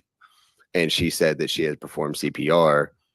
And I could hear overtly screaming of people telling that they were coming back possibly to shoot up the location. So I instructed everybody to go inside and I radioed in for Fire and Grady to put a rush order on it to come to the scene to render aid as I performed security for the scene. Now, can you please explain to the jury what it means to perform security for the scene? For security for the scene in that situation, it's to maintain the integrity of the scene before, so we can get Grady in there to render aid to the subject on the ground or victim, and if transport possible. If not, then we set up a crime scene as necessary.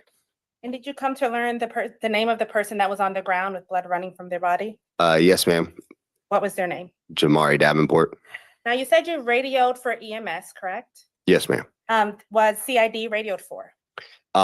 We notified supervision once I had made a call, said the subject was low sig, because I cannot call anything that's not my area of expertise. I notified supervision. Supervision then notified crime scene and CID. And what is CID for the jury? Criminal Investigations Division. And what does the criminal investigations do? In criminal investigations, they respond to the scene and they're detectives that establish whether evidence is necessary and investigate crimes. Now, were you wearing body camera on March 28th of 2020? Yes, ma'am. And did you happen to review your body camera in preparation for your testimony today? Yes, ma'am. I'm handing you what's been marked as State's Exhibit 27. Do you recognize State's Exhibit 27? Yes, ma'am. And what do you recognize it to be? It is the DVD that I was shown on my body camera that I initialed and stated that it was my body camera. And this is your body camera from the incident on March 28th of 2020. Yes, ma'am.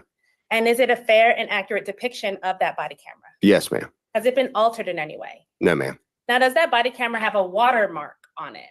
Yes, ma'am, it does. Please explain to the jury what a watermark is. On a watermark, it is mostly done by Axon or Utility, which are body camera systems that establish a chain of custody of who views it. And depending upon who the subject's email, who had the permission to view it, it'll put that subject's email attached to it and assign it to the chain of custody. So besides that watermark that's in the middle of the video, is it a fair and accurate depiction of this body camera? Yes, ma'am. And at this time, the state moves State's Exhibit 27 into evidence set. No objection. Admitted. And we're going to be playing it from about for the record, 6 minutes and 9 second mark to about 13 minutes. So about 7 minutes total of playing the body camera. So we'll fast forward to about 6 minutes and 9 seconds.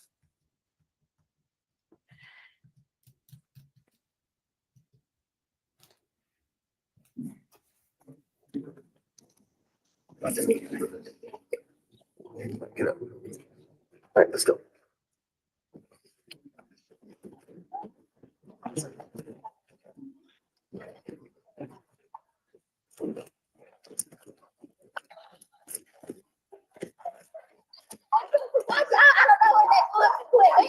Where'd they go? The cul-de-sac? The cul-de-sac? Go inside, go inside. Hey, go inside, go inside. Come on, Winnie. I was just giving them compressions, but the car came, so I had to leave. Come in the house. 335 the radio. Scene is safe at the moment. Send fire. Can you put a 73 on it? Not conscious, not alert. Yeah. Oh, that's, I want to see that part. Mm.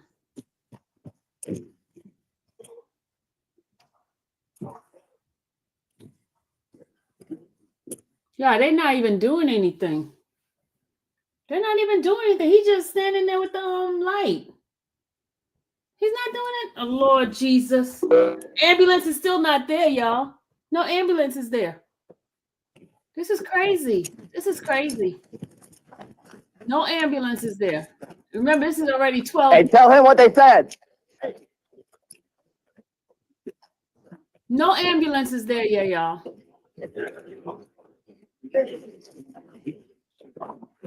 This is crazy. No ambulance is there. He's not even doing Low sake. no EMT. Hey, move my car so the fire can get in. Look at this. This is crazy. 38. Yes.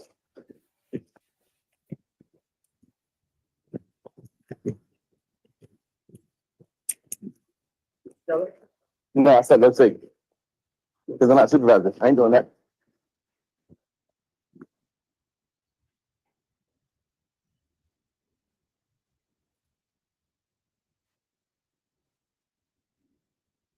Do y'all see any ambulance Where coming? you coming from? What's up, Elena? Nobody don't care. They don't care.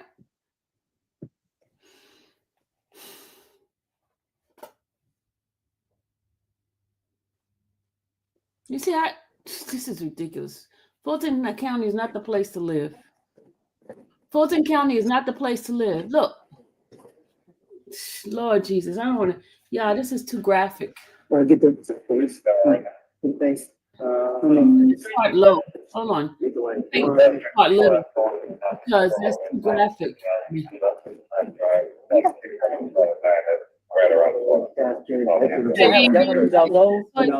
we'll get the bell on here. What's going on?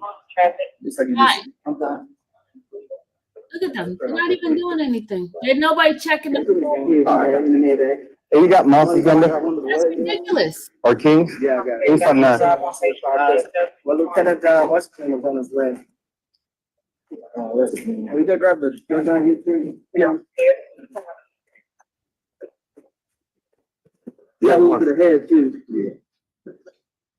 No, they have to check the person You first. said to the head where? They have to check the person to make sure that Where? is- How many you have? One to the head, one to They have the arm. Yeah, if One to the neck. his life. Well, that's the way they do it Yeah, go ahead. in most I states. think so. Flashlight, bring that flashlight. No, you did give me. They check if the person is alive. They have to check to see if the person Go is ahead. alive. It's gonna be a 48 count. I know, we can do for him. This right here. I got one in the head, one in the neck. Who's this? Life. What's your your name? 802? 802. I don't know. I haven't even talked to them yet. They said they were possibly coming back. That's why I was holding y'all off for a little bit longer. He was in the car when you guys got here? No, he fell. But he was out of the car when you guys arrived.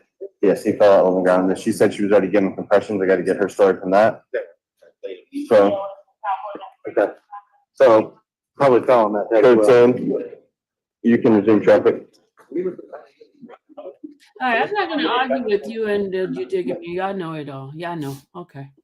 Ma'am, can you step on back, please? Yeah. You gotta come to me. Come on back over here on the side. I got the video footage. Of what, it happening? Yeah. Hold tight on that, we got detectives in route. 335 to 259. You don't know what they can do. They haven't even checked to see if the person is alive or not. They have to make sure if he's alive or not. Sorry. She's got, I got time to take, she's got video footage of it. Okay. Stopping it actually at 11 minutes and 34 seconds. Now, Officer Bragg, when you stated that you had detectives en route, what does that mean? Detectives were already dispatched because prior to that call, we had another trauma that occurred at Cedar Grove that they were investigating. So if you could have heard on the body camera, the radio, you could hear detectives 59, which are the double digit numbers. They said they were already en route to the location, which means they were dispatched the call. So besides being the responding officer, securing the scene and radioing for EMS and detectives, did that end your involvement in this case? It did, to the point of once I set up a perimeter and crime scene tape, I had to hold it for the evidentiary value for the Criminal Investigations Division to come on scene and do their investigation. Why is it important to hold it for the evidentiary value? For the evidentiary value, so nobody comes in, taints it, moves stuff, takes anything in or out of it. That's why I was pushing people out as it was saying, like, hey, this was a crime scene, because you want to preserve it as much as possible without having anybody else that was in it. Did you preserve this crime scene? Yes, ma'am. And did that end your involvement in this investigation? Yes, ma'am. No further questions? Cross-examination. Hello, Mr. Bragg. How are you? Good. How are you? Doing well. I wanted to ask you just a couple of questions. So you performed security for the scene on the night of March 28th, 2020, correct? Yes, sir. That means that and I'm sorry, and the question you just answered is that you preserved the scene. Yes, sir. In doing so, did you collect any shell casings? No, sir. No shell casings? I know you, did you make a report in this case? Yes, sir. Do you recall stating that you saw gunshot wounds on a deceased neck and head area? Yes, sir. Did you happen to count those wounds? Did not count those. You heard it on the body cameras. It was stated that the fire and Grady were calling it out. That was what I observed at the time. No further questions. Thank you. I have a brief redirect. You were asked on cross-examinations about cell casing. Is it your duty and responsibility to actually collect the cell casings? No, my duty at that time is to, if I see them, just state that's where I see them, leave them for criminal investigations divisions to do it for. In the criminal investigations divisions, do they have crime scene technicians that collect shell casings? Yes.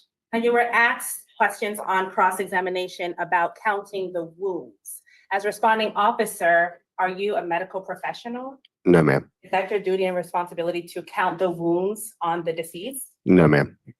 And are you aware with criminal investigations that autopsies are performed later? To the best of my knowledge of what I've been advised, yes. No further questions. Any cross on those points? Recross? Done, Your Honor. All right. Can this witness be excused? Ms. Besa. Yes, Your Honor. Thank you, sir. You can sit down. There's this and the lineup. Unless anyone needs a minute, state can call their next witness. Your Honor, the state will call Kaylin Askew. And Your Honor, ahead of Mr. Askew's testimony, the state would like to move into the record a stipulation by the parties.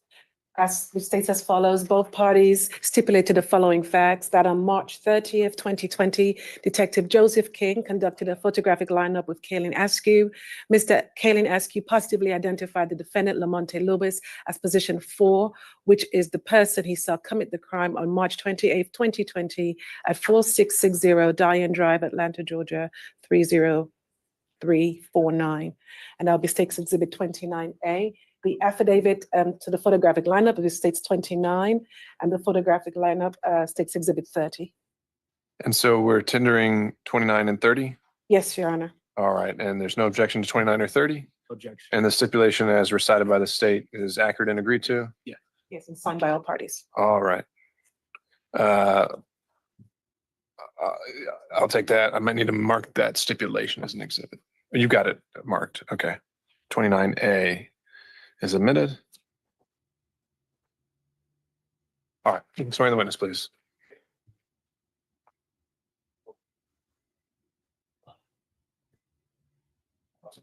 into the mic. Please state that he post one thing to the court. Caitlin Askew. Good afternoon, Ms. Askew. How you doing? Hi. Do you go by a nickname? Yes, What is your nickname? CJ. Ms. Askew, how are you related to this case? How am I related to it? Yeah, how are you connected to this case? I was there When you say you were there, what do you mean? when the whole situation happened. Okay. Of the Directing your attention to March 28th of 2020, how did you meet up with Jamaria? at March 20th. Yes. That was The day of the incident. we met up. Well, we stayed together, so we was already. What was the plan for that day? The plan was to go to Thompson, Georgia, to pick up a car that I was purchasing. And did you have a nickname for Mr. Davenport? Yes, What was the nickname? Bobo. When you were en route to Thompson, Georgia, who else was it you and Bobo? We picked up Gabriella. And what time did you head out to Thompson? It was early. I want to say between 10 and 2. I want to say 10 or 12. It was early. And how many hours is it to the location that you went to pick up the car? 2 hours. And what car did you go to pick up? What was the make and model? It was a Chevy Silverado. What was the color? It was white. And what was the car that you're going to purchase or pick up in Thompson? A burgundy Pontiac Grand Prix. I'm handing you what the marks that say 721. Take a look at that and tell me what you recognize it to be. This is the vehicle that we were going to go pick up for me to purchase. And is that photograph a fair and accurate depiction of the car that you purchased at the time of the incident that you picked up? You saying like, does it look the same when I bought it? Yes. No, it's more scratches on it. And is it a fair and accurate depiction of the way it was photographed by law enforcement? Is this picture fair? Yes. Was it changed in any way since it was photographed by law enforcement? No. And at this time, still we'll move into evidence, State's Exhibit 21. No objection. 721. Yeah, 721. All right. Any objection to 721? Just for the record, any objection? No objection. All right. It's admitted. And who were you going to purchase the vehicle from? My grandmother. And once you arrived to Thompson, Georgia, how much time did you spend in Thompson before you headed back to Atlanta? Probably about 5-6 hours. It was a good minute. On about March 20th of 2020, what was your phone number? 470-443-5694. Is that the same number you have today? Yes. During the course of the day, who were you texting with that day? That day, like the whole day. From the time that yourself and Gabrielle and Bobo connected? I had texted them both. Text them and said, I asked them, was they up? Okay.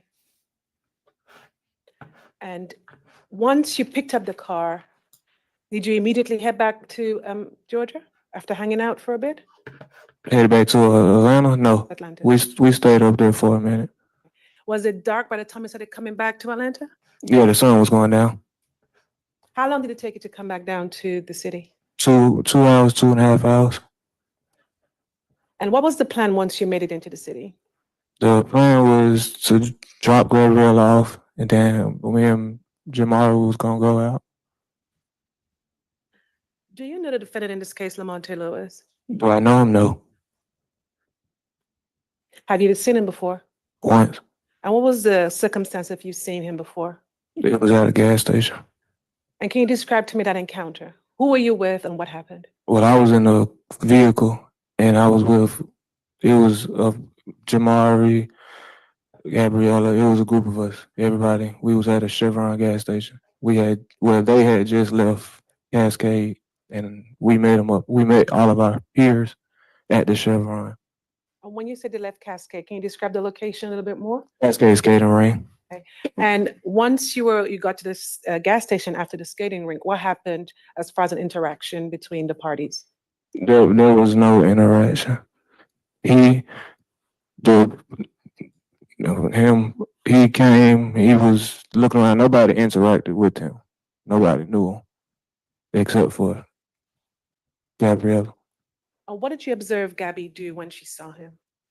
When she saw him, she was like ducking down, trying not to be seen by him. And where was she when she ducked down? She was in Jamar's truck. Was she in the back seat or the front seat? I don't remember. I think it was the back. I'm not sure. And so coming back to the night of the incident, once you got to the location, how much time had gone by before this white car pulled up? From the incident? Yes. It was kind of instant actually. Like when we pulled up, it was like, I want to say between 1 to 5 minutes. It was like instant. And how did you see the car come up? When it first pulled up, yes. Did it come Like behind, like it came, it pulled, I'm sorry. It pulled in, blocked the driveway somewhat, and that was it. And once the car pulled in and blocked the driveway, what happened next? The defendant got out of his vehicle and started walking up the driveway. What, if anything, did you overhear him say?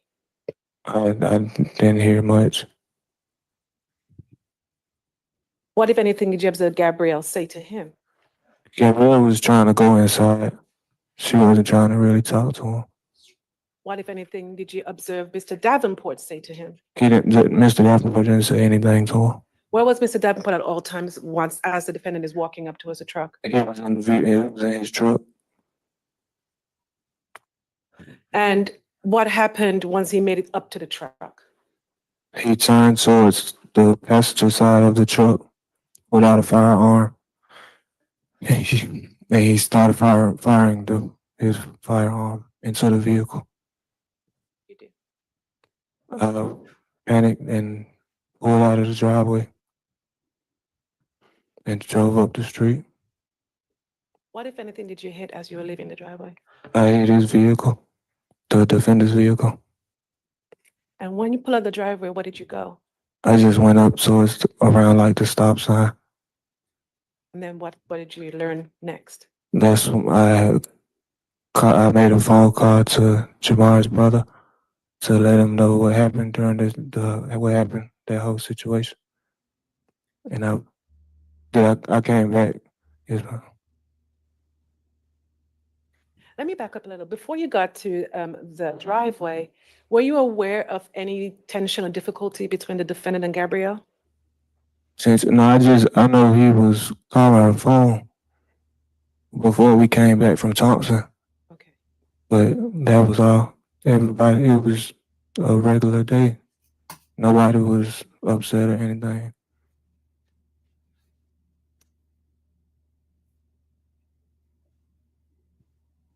And once you came back, you encountered law enforcement, you did the photographic lineup. Did that complete your part in the investigation of this case? Yes. If you don't mind standing, could you look around? Do you see the person in the courtroom today that you identified in the photo lineup while you were with law enforcement? Yes. Can you point to where he's seated or standing and identify him by an article of clothing? Wearing a purple pinkish shirt. And to the left, all right. Okay. Let the record reflect that the defendant, the witness has identified the defendant, Mr. Lamonte Lewis. The record will so reflect. Right. Thank you. Nothing further from the You can have a stand. seat, sir. Cross-examination. Good morning, good afternoon, Mr. Excuse. My name is Lamar Gardner and I represent Mr. Lewis. I just want to ask you some questions.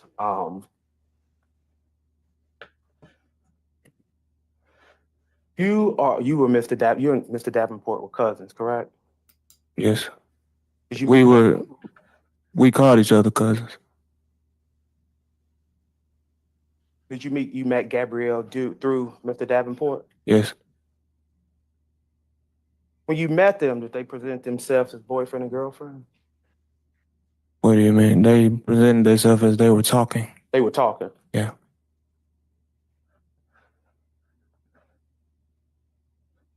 Oh.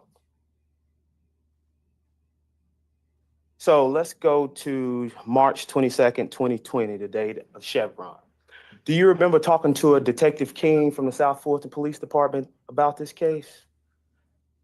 You said what year?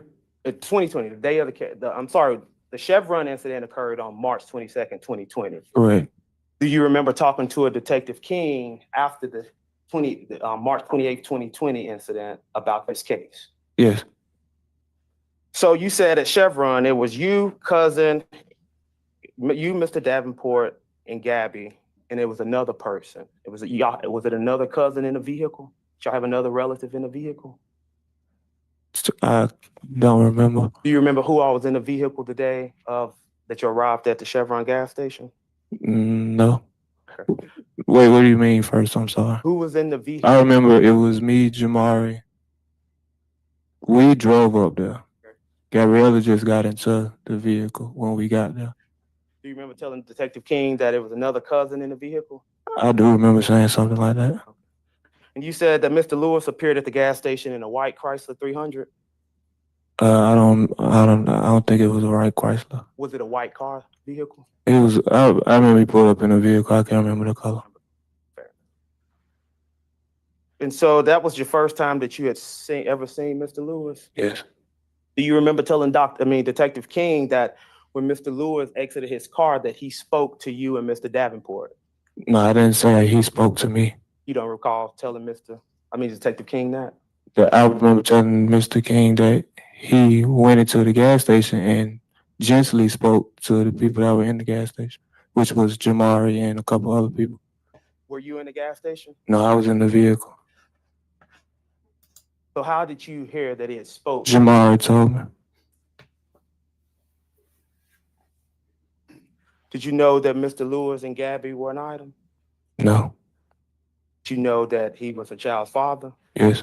She told me then. And you said that after he spoke, he asked for his baby mama or ex. Do you recall telling Detective King that after he spoke, he then asked for his baby mama or his ex-girlfriend, Gabby? That I said that? Correct. To the detective? Correct. That he was looking for her, yes. You said that? You recall? Yes. And you said that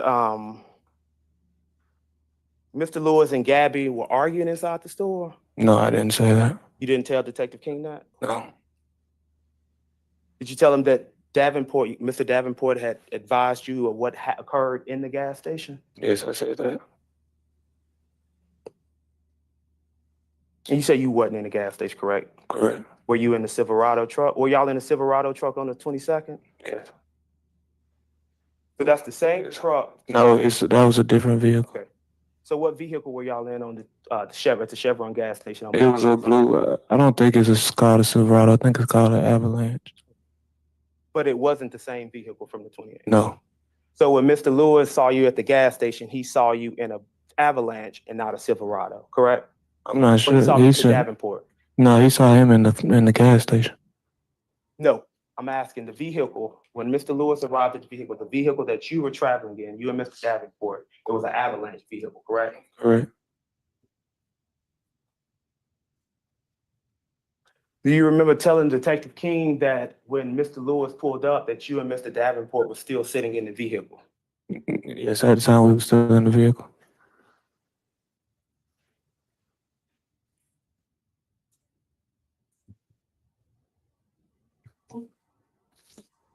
So let's move forward to March 28th, the day of the incident. And you said that morning, you, Mr. Davenport, and Gabrielle had driven to Thompson, Georgia? Thompson, Georgia. Is that Washington County? Wilkes County, Washington, Georgia, yeah. You went there to purchase a vehicle from your grandmother? Yes. You rented a Silverado from Enterprise? Yes. You left Atlanta around 1 p.m.? Yes, around that time. Drove back to Atlanta around 7 to 7:30 p.m. It's around sunset. The plan was to drop Gabby off at home, and you said you and Mr. Davenport were headed out. Correct. Do you recall Gabby telling you and Mr. Davenport to just drop her off and leave? Yeah, that's the same thing. Were you supposed to drop her? Were y'all supposed to drop her off at her best friend's house? No, I don't remember that. With the plans to come back to the home after you had went to drop the Pontiac off? We didn't drop the Pontiac off. Okay.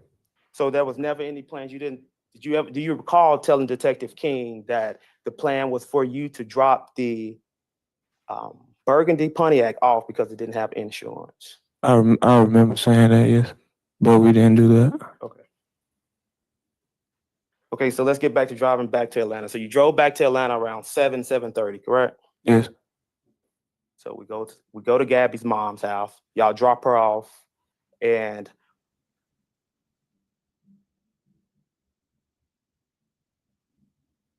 take that back. Scratch that. So driving back, you were in the Burgundy car following the Silverado, correct?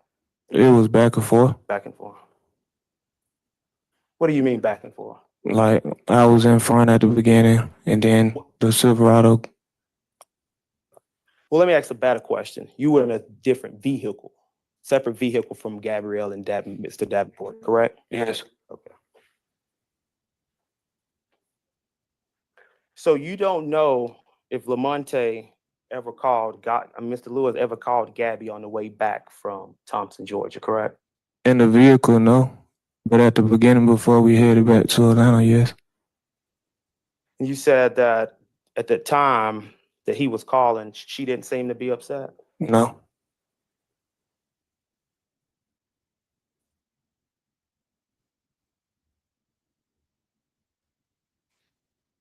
Do you remember telling Detective, I'm gonna go back to dropping Gabrielle off. Just want to clear this up. Do you remember telling Detective King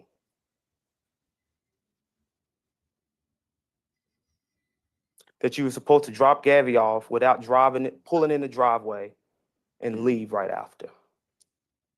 That Gabby instructed y'all to just drop her off and leave. Do you recall telling Detective King? No, I remember just dropping her off and leaving. But you don't remember that being instructed by Gabby? I don't.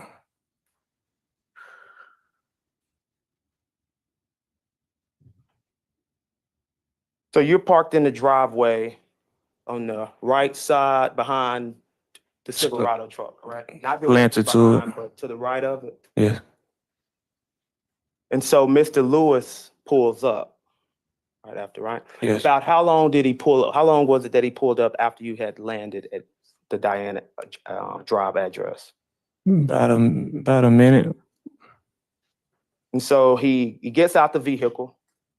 Do you remember telling Detective King that he got out the vehicle and he just started running towards Gabby? It was something of that sort. It was more so just walking towards her, yes. Jogging. Or running? He was jogging towards her? It seemed like a jog, yes. Do you remember telling Detective King that Mr. Lewis kept saying, "Hey," to Gabby, trying to get her attention? I do remember saying that too. And you didn't tell him that he said anything more than, "Hey." I didn't hear anything else. So you said he gets up, pulls out a gun and starts shooting. When he got to the side of the vehicle, yes. Did you hear him say anything to anybody, to Mr. Davenport, anybody sitting in the truck at that point? No, he didn't speak to Mr. Davenport.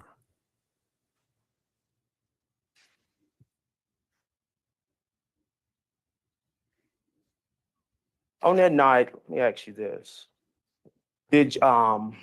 Were you carrying a firearm on that night? No. Do you carry a firearm? As of now? Yeah. As of now, yeah. Relevance?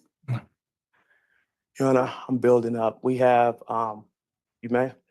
If you think you're getting to a point, all right, then I'll overrule it with that good faith proffer.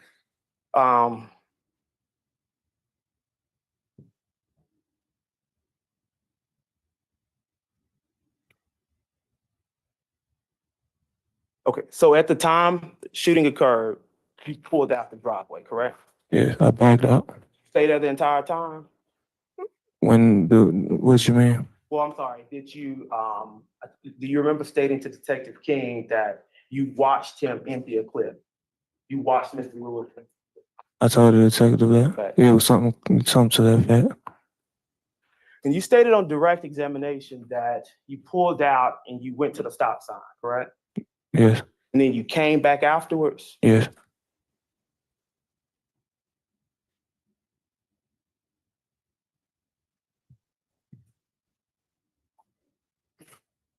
Do you remember also telling Detective King in a separate interview that you didn't see Mr. Lewis shooting all the rounds? No, I didn't say that. You don't recall? I don't recall.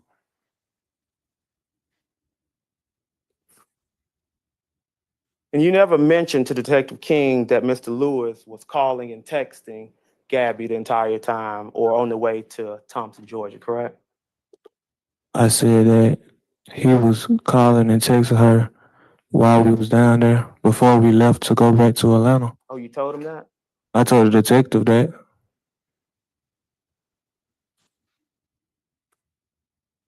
Did Mr. Davenport mention any beef with Mr. Lewis? No, Had he ever mentioned Mr. Lewis to you? no. Except for when we were headed back. But he didn't reference his name. He just said her baby father. When y'all were headed back from Thompson? From Thompson to Atlanta, yeah. Okay. Y'all rode back in two separate vehicles, correct? Yes, we stopped before we got on the road. And how, just tell me about the conversation. How did Mr. Lewis come up? It was more so that he said her phone had been blowing up, and I guess he saw baby father, whatever what the name was in her phone when he was calling her, but she wasn't picking up. So Mr. Davenport knew that Mr. Lewis was texting and calling Gabby on the way there? He didn't know specifically him.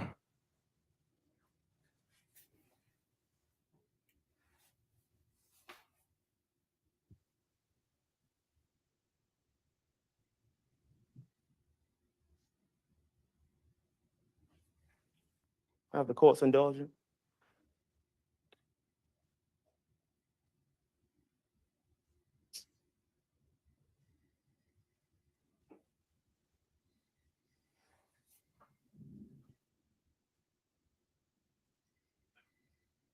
I have no further questions. Thank you. Any redirect? Yes, Your Honor, just briefly. You were asked just now, Ms. Sasky, some questions about how you positioned that and what you actually. Sharing was previously into the States as 20. And you this pointer. If you look behind you, can you point it to the jury where you are in this interaction?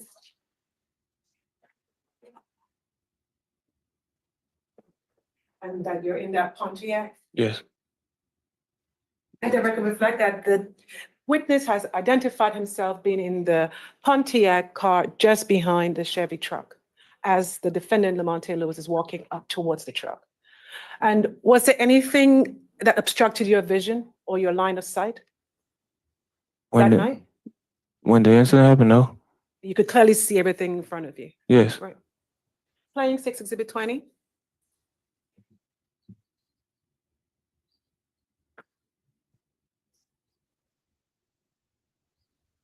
Pausing at the 9-second mark. Where are you now? Still, So you're still on. I'm still, yes. Where is Mr. Lewis at this point? What is he doing? He had his firearm out, pointed into the vehicle. Continuing to play 6, Exhibit 20.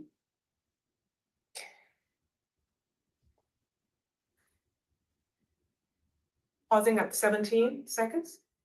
What is happening now? What are you doing now? Backing out of the driveway. Is that when you hit the white car behind you? Yeah. Beside of you? Yes. And what is the defendant doing at this point? He's reaching in the vehicle, still firing. Continuing to play 6, Exhibit 20.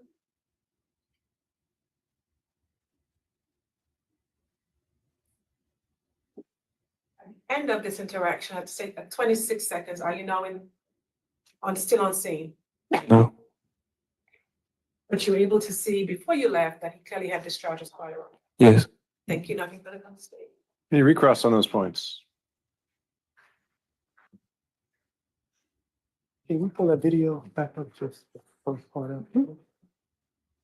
I want to ask you a question that was asked on cross about Mr. Lewis as he exited his car. Now, you just watched the video of him exiting, correct? Yes. Did you see him initially?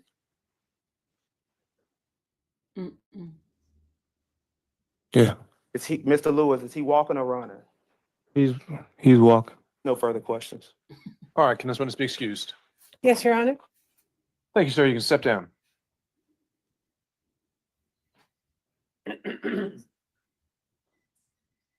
State may call its next witness. They call Stephanie Graham.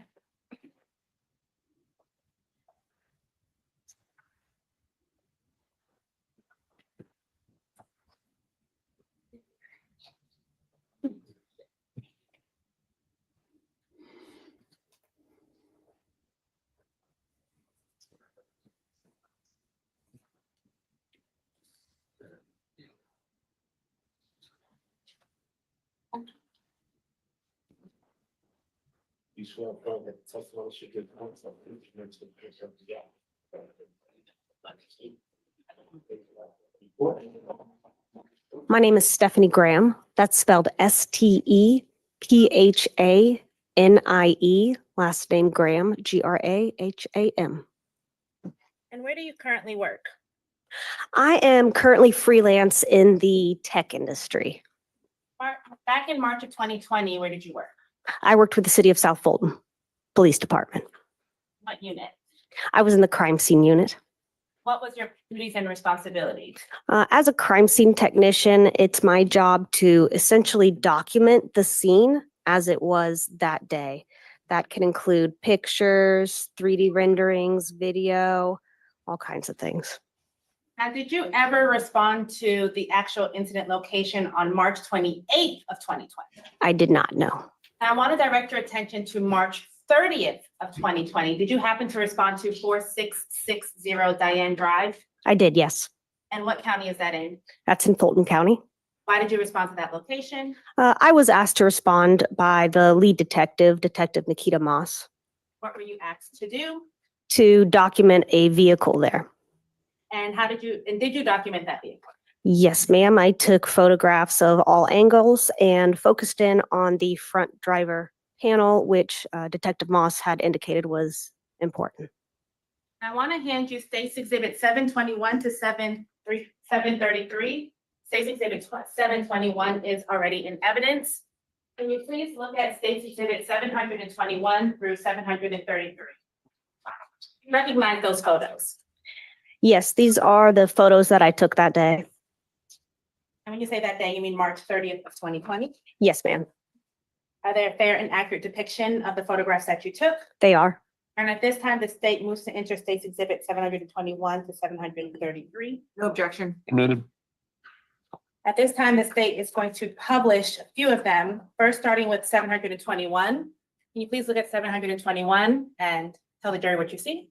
That's the vehicle that I was asked to document. It's going to be a Burgundy Grand Prix. Publishing 722. A different angle of the same vehicle. So I'm going to take photos of all sides. 723. What are we looking at here? Another angle. Of the vehicle. Yes, ma'am. Moving on to State's Exhibit 728. That's going to be the front driver's side bumper of the vehicle. On to 729.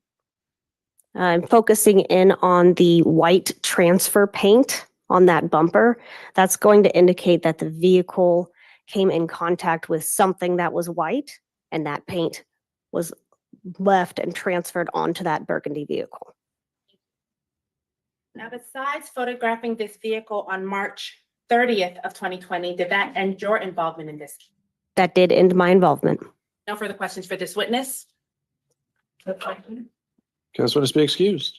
Yes, Your Honor. Thank you, ma'am. Thank you. State may call its next witness. Your Honor, may I briefly approach for next?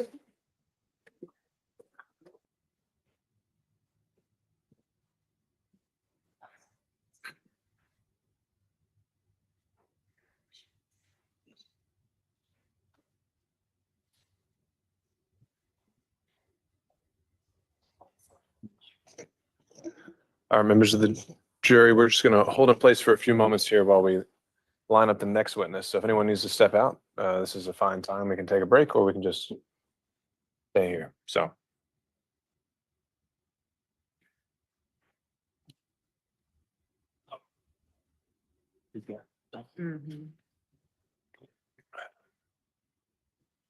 And yes, feel free to take a stretch break in place as well.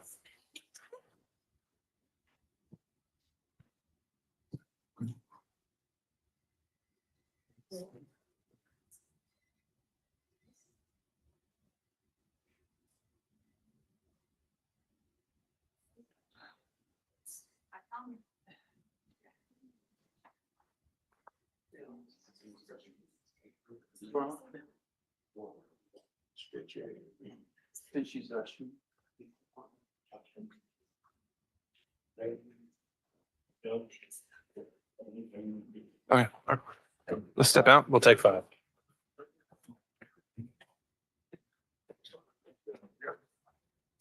Step out. We'll just all step out. Yeah. All right. Oh, there we go. Dismiss. And under that, right there.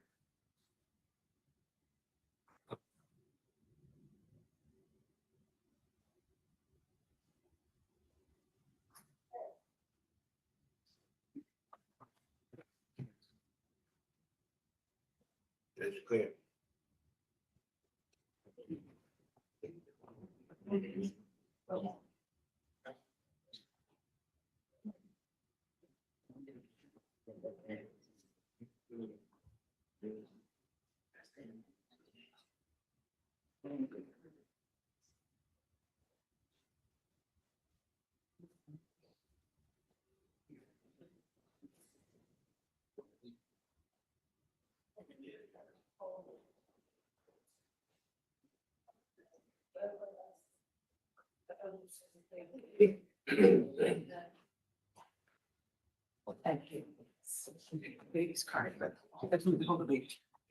We can take a, I mean, they asked to go back, so I think we have some time. I don't know if there's any immediate rush.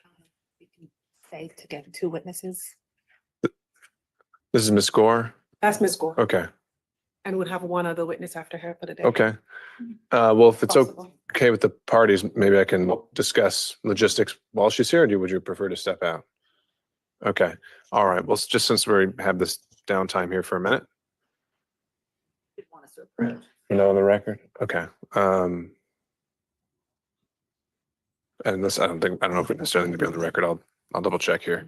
But just talking logistics, I know we have Score for today. I know that is a longer witness, and that may end up taking some time. Just going off the state's list, were you still wanting to call Investigator King, or is that handled now by the stipulation? That's the stipulation. Okay. And then we have a Heather Weathers. That's for the day. She's still on for today. Okay. And then assuming that we do complete all of these today, what's tomorrow looking like? Or will be GBI, number of analysts, and more law enforcement.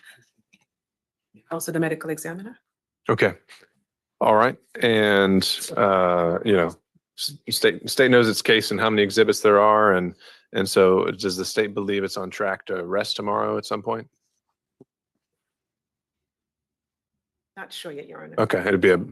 We'll see. How it goes by midday and then Mhm. Okay. Anything on the defense side? Yes. Talking logistics? I'm sorry, I missed it. I think the timing, are we still, I know yesterday we discussed maybe early let out, are we calling Detective King today? Oh, no, tomorrow. It looks like she's saying since you stipulated the lineup, they don't plan to call Detective King. Okay. So we've got Miss Gore here and Heather Weathers, and that's all they've got on deck for today. And I think if we're able to do that, that probably might actually be right at 5. So I don't think like we even have time for more. Just that's my guess. But in terms of timing for tomorrow, are there other logistical issues like what's anyone with a delayed I wasn't with a conflict? One person, the person with the issue of the pregnancy. She didn't call me back just yet. So can I just get back to the owner? She's still up in the wind, kind of. Gotcha. All right. You may need to, I don't know, invoke a supervisor or something at this point. Yes, say it one more time. Yes, sir. I'm just saying, if you just got a GBI agent who's under subpoena and has stopped returning your calls. No, Your Honor, not that. It's just whether we do the Zoom or in person. I'll Oh, confirm that overnight. okay, understood. I thought you were saying you hadn't had any No, contact with her. not taking it. Okay. Just how she would come into. All right. Well, anything else you want to flag, logistically speaking?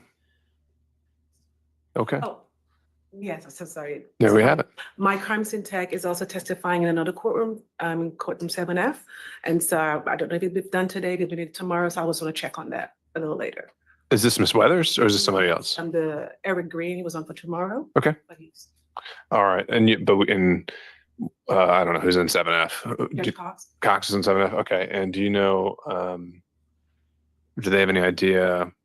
I mean, I know y'all figure this out, but is he expected to go in the morning, in the afternoon, where they are in the trial? Going to go on today, but I don't know if there's any delay or they have to go to whole. It would be done for today.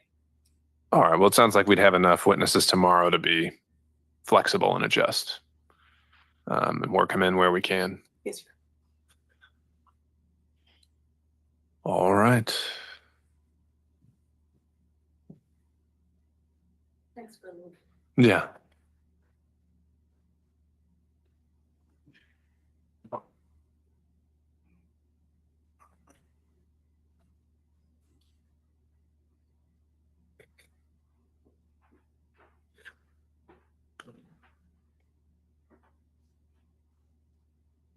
All right, let's go back on the record. We'll bring back in the jury.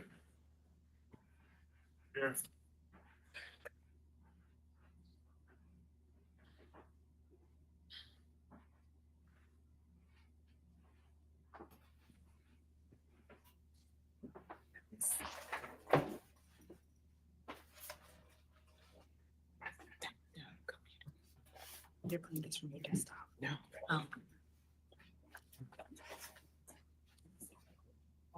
Look at that.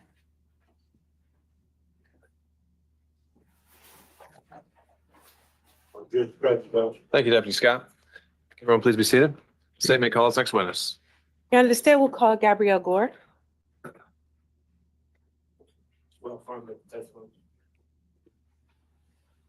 Yes, sir. Please state your last name. My name is Gabrielle Gore. It is spelled Gabrielle. Last name spelled Gore. Good afternoon, Ms. Gore. Ms. Gore, tell the jury how old are you? I am 28. I live at 4660 Diane Drive. Who do you live there with? My mom, Anyone else? my sister, And how many sisters do you have? one, And in the line, are you the oldest or youngest? the oldest. Did there come a time that there was someone else who lived at the house with you at the Diane Drive location? Yes, And who was that person? it was multiple people. So we have Arjun that stayed with us, Kanaya has stayed with us, and then we had a whole family, which would be Helena and her kids. How are you connected to the defendant in this case? How we're connected? We have a child together. How long have you known them? Since 2016. How did you meet? We met when his family moved into our house. And how long did it stay at your house? I would say about 3 or 4 months. What year was that? That was 2016. When he moved into your house, were you in a relationship? No, How much longer, sort of, after he moved in, did the relationship begin between the two of you? I want to say about 2 months after. Okay. And how soon after you struck up a relationship that became more romantic, did you have a child with him? That would be. I got pregnant in April of 2017. And is the child that you have with Mr. Lamonte Lewis the only child that you have Yes, with him? yes. And then you have a children? No, not with him, but I do have other children. How many children do you have? I have in all 5. What are their ages? You just My oldest is 8.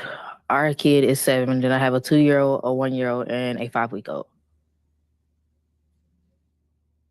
Can you describe the nature of the relationship with Mr. Lamonte Lewis You said the nature of our relationship? at the beginning?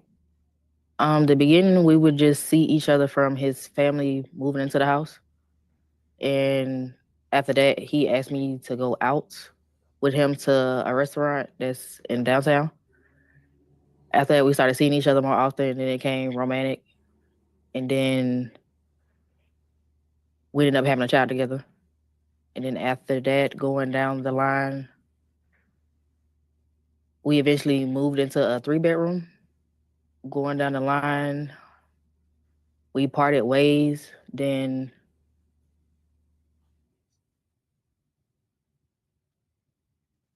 after that, parted ways, came back, then parted ways again, and then I think that would be the end of it. Do you recall the address that you moved in the 3-bedroom? No, I can tell you the name of the apartment was Santa Vista. And was it just yourself and the children living at that apartment? Yes. And how long did you stay at the 3-bedroom apartment? I want to say for a month. And what could be the cause of your breakups? Fights. When you say fights, what do you mean by that? Physical fights, as in I was getting beat on, basically. What is the first instance that you remember that it became physical between yourself? That would be in February of 2018. How did that incident transpire? The incident transpired because he got upset that I didn't answer the phone at 3 in the morning. Excuse me? He got upset that I didn't answer the phone at 3 a.m. in the morning. And once he got upset, how did the fight end? The police ended up being called. Who called? My mom. And once the police got on scene, what happened next? Basically, she told him to remove his stuff from the property, and that would just be the end of it. And so did that incident occur at the 4660 Diane Drive location? Yes, ma'am. And at the time he lived with you? No. When is the next incident that you remember of a fight between the two of you? September of 2018. And can you describe what that incident was about? He left to go to work. This is currently when we was at Santa Vista staying in a 1-bedroom. He left to go to work, came back, seen me on the phone with my coworker, and got upset because it was a dude. When he got upset, what would he do? Put his hands on me. Did he do anything else? He choked me to the point where I started grabbing the blinds in that incident, yes. What else did he do? Dragged me across the floor. How is it that you remember the dates so specifically? Because at one incident, a police officer told me to start When the recording police stuff. officer told you, after you met the police officer, what did you begin to do? Document. How did you document those instances? Photos. Was anybody else present during those incidents? Our kids. And what is the next incident of sort of tension between the two of you that you remember?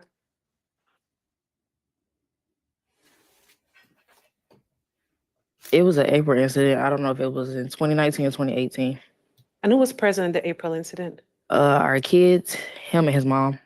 And how did that incident, how did you come to meet up with his mom that day? Me and the kids had walked to the park. And I had called his mom to come get us from the park because it started raining. Then I didn't know he was going to be in the car until she pulled up. And then how did it come that there's a fight? That he was just mad about us walking to the park. Can you speak up a little bit? I said he was just mad about us walking to the park. And was it a verbal or physical fight? It was verbal. And during that fight, what happened? He got mad to the point where his mom was yelling at me, Thompson, he's finna snap, get in the house, get in the house. Did he approach you? Yes. When he approached you, what did he do?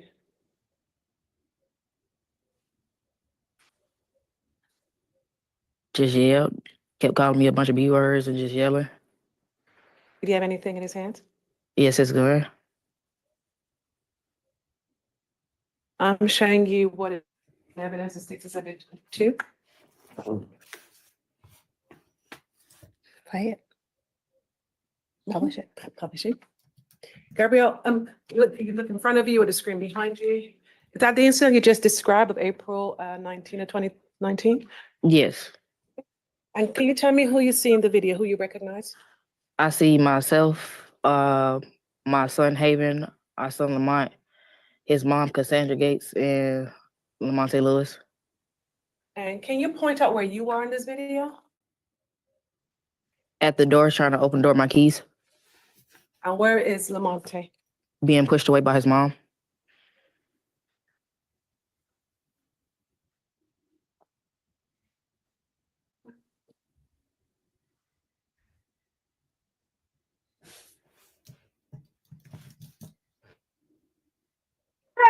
Go in the house! Damn it, go in the fucking house!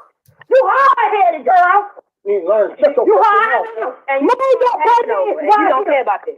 Your baby is right here. You don't care? Your folks don't, you're not gonna be able to see him when you get on. No, we're not gonna see him, period. It's fine. You just go in the house. You just go in the house. Everything. Girl, you talk too fucking much. He's not in this. Go in the house with stupid shit.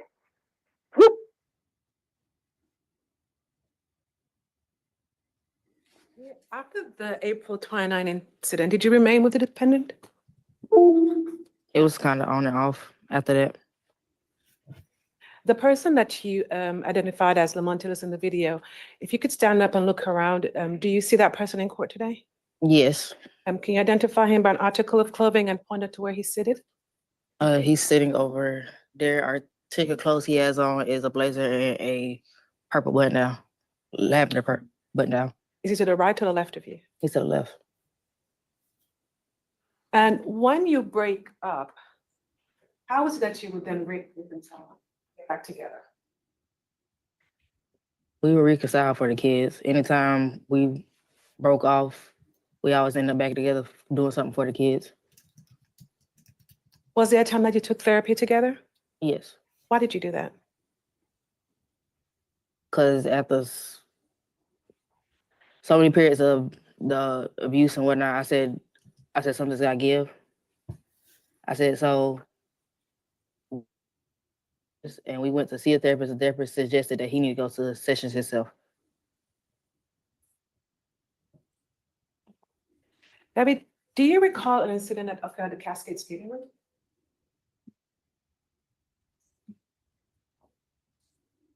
No. Do you recall an incident at the Chevron gas station? Yes.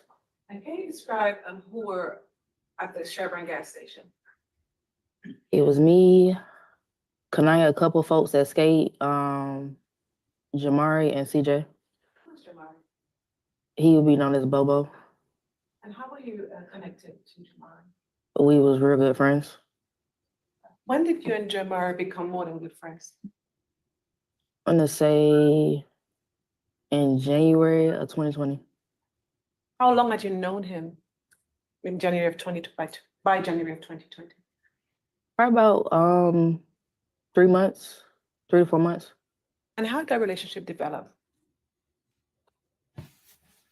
It developed because we would have like real, I would say, deep, intimate conversations about life. And at the time, were you still seeing? Mm-mm. Gonna say yes or no? No. At the time, were you co-parenting the defendant? Yes.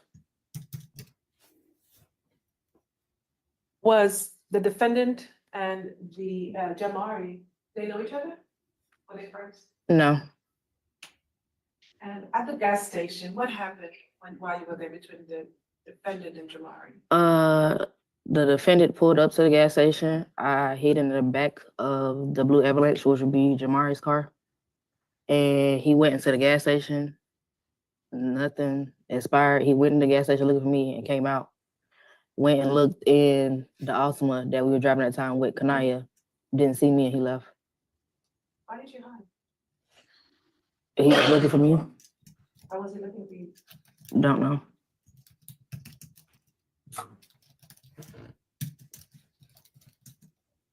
Debbie, when for the first time did a weapon become part of the detention difficulties of the defendant?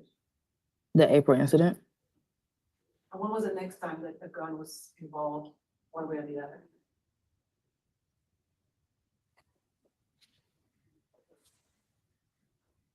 I would say about in November of 2019. What happened in that incident? The defendant got mad because a random number had called me. He took the random number, put it into my son's iPad and called. It was a dude that answered. We got into a argument and he put the gun to my head.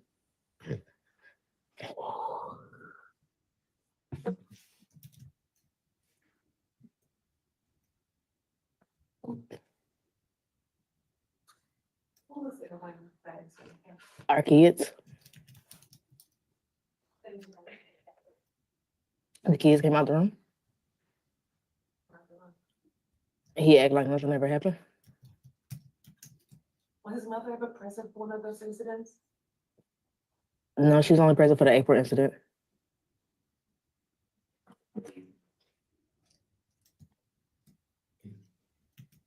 What did you say to him when he pulled the gun out that time? I told him to just pull it Why did you tell him to pull it? because I was tired, Why were you tired? because it was a repeating cycle.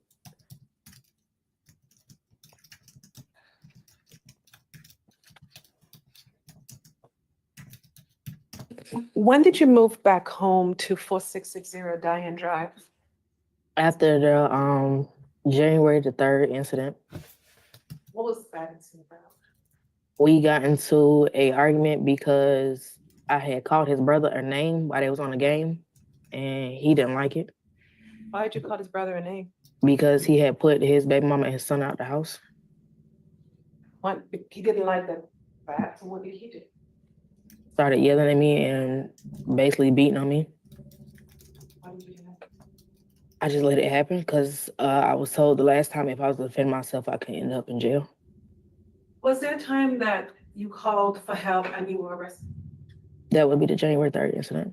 Tell me about that. How did that transpire? That you were also arrested? It was started off with the whole incident of me calling his brother name. We got into the argument. He beat on me. I called the police probably about 3 or 4 times because nobody was showing up. And by then, a police officer showed up probably about 3 hours later. And he lied and told the police officer I was hitting on him, so that's why he retaliated. And since his shirt was tore, the police officer believed him and we both got arrested.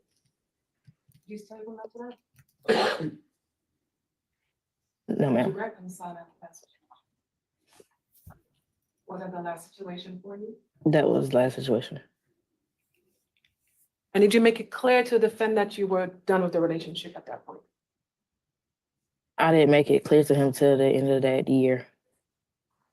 And did you continue to be intimate with the defendant after that incident? The January 3rd incident, yes. When did you stop being intimate with him? December of 2019. Is that when did you communicate clearly in December that you were done with the relationship? It was after I came back from our family South Carolina trip. So after Christmas, I communicated I was done.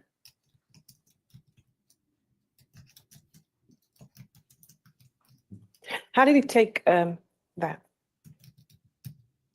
He How did took respond to it well with the conditions of counseling. Did he suggest that you would continue to co-parent? Yes.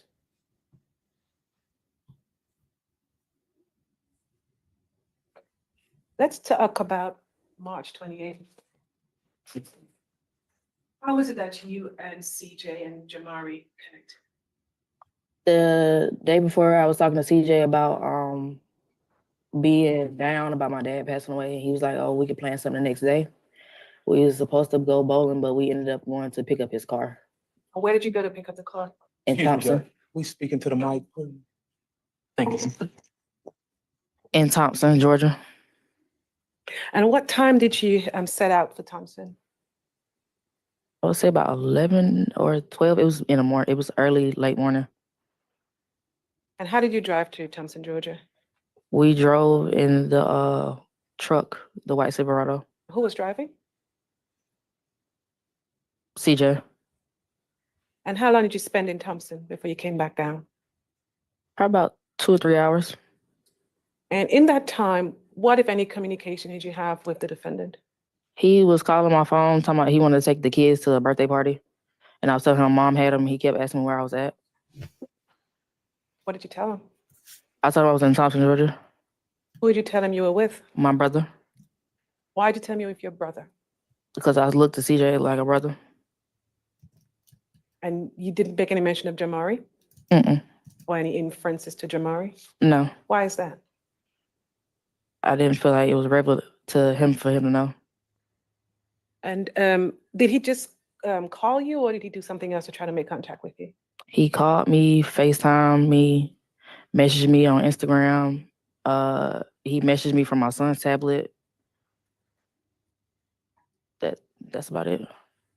Did you answer any of those calls? No. Did you respond to any of the text messages? I responded Why did you respond? because at that point I was getting annoyed. And when did you become aware that he had picked up the kids? Once my sister told me he had picked the kids up. Did there come a point where you stopped all communications with him? Even not? Yes, ma'am. Why did you stop communicating completely after a while? Because it was starting to get irritating. He was just literally calling me back to back to back to back. And how did you stop the communication? I turned my phone on D&D. What does D&D mean? Do not disturb. And what happens when you put your phone on Do Not Disturb? Your phone calls go straight to voicemail. Did there come a time you took your phone off of Do Not Disturb? I didn't take my phone out to Do Not Disturb until probably like 5 that morning. So when you came up to your house, it was still on Do Not Disturb? Yes. And coming back down, how is it that everyone's driving? Who's in what vehicle? Can you describe that? Jamari was driving the Silverado. I was in the passenger seat. CJ was in the red Pontiac behind us. And about what time would you say you arrived at your mom's home? It's about 8 or 9 o'clock at night. And as you're pulling into the driveway, what do you observe, if anything? As we pull in the driveway, I don't see anything. We just pull into the driveway, face forward. Who goes in first? Bobo does. Jamari. And once you arrive, do you immediately exit the vehicle, or do you linger for a little bit more? We had a conversation. And how long would you say you sat in the place before? It was the conversation about 2 or 3 minutes. We was just talking. I was basically saying I was gonna leave my stuff in the car because they was coming back. And when they were coming back, what were the plans for later that night? We didn't discuss yet. And what stuff did you leave in the truck? I left my shoes and my iPad. And when, for the first time, you became aware that the defendant was now in your driveway? When I got out of the car.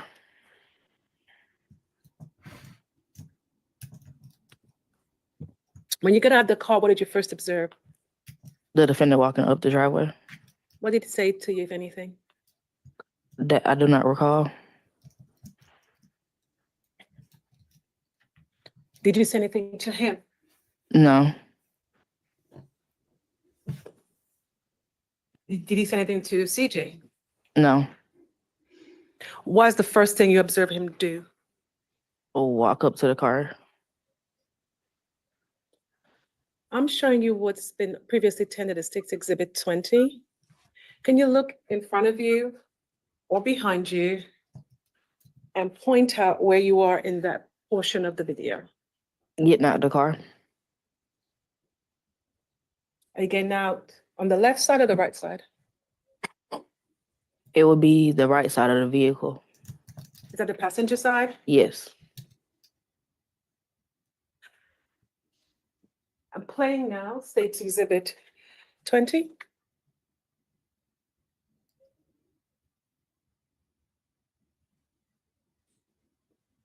At the point where you close the door, what is going on there? The defendant is walking up the driveway. Are you having any conversations with him at this point? No, ma'am. Is your back to the defendant, or are you facing the defendant? My back is to the defendant.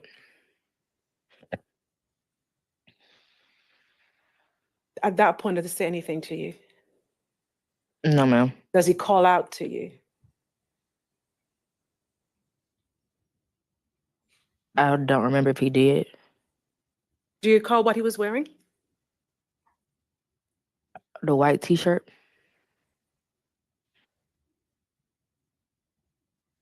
Play. Exhibit 20.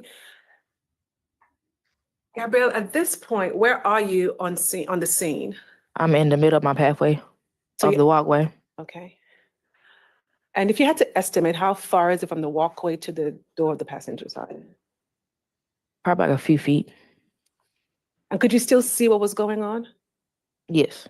What did you see? The defendant walking up to the car. Did you see anything in his hand at that point? His gun. At that point, did you say anything to him? No.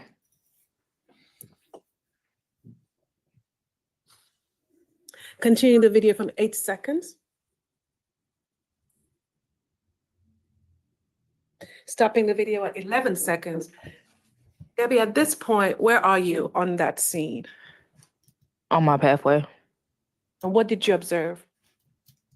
The defendant pulling out his gun to shoot. What did you hear? The gun shot going off.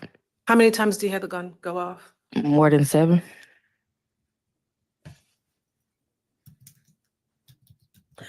At that point, continue from 11 seconds, does the defendant say anything to you? No.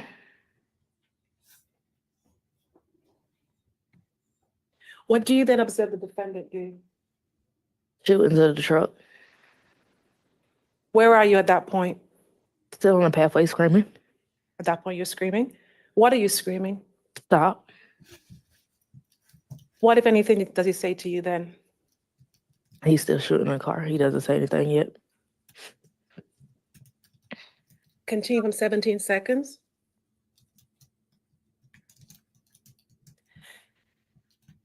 At the 19-second mark, is the defendant still at the passenger side door shooting? No. What did you observe him do at that point? He says, "You're next," and starts walking to his car. Continuing. At that point, what are you doing? Scrambling, trying to get my door. Stopping at 28 seconds. What are you screaming? Screaming for them to open the door. And who opens the door? My sister and Kanaya. What is your sister's name? Jasmine. Does she have another name? Winifred. Did you see the defendant go to the car? Yes. Did you see him come back from the car? At that point, I wasn't trying to look back. I was trying to get into the house. And who brought you into the house? My sister Winifred and Kanaya. Once you got into the house, what happened next? I start yelling. Did you observe the defendant standing outside of your front door? No, I didn't.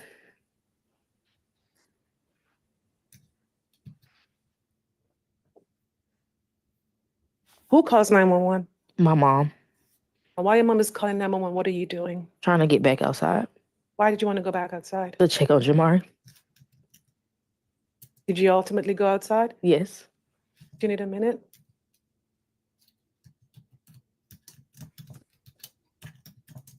Okay.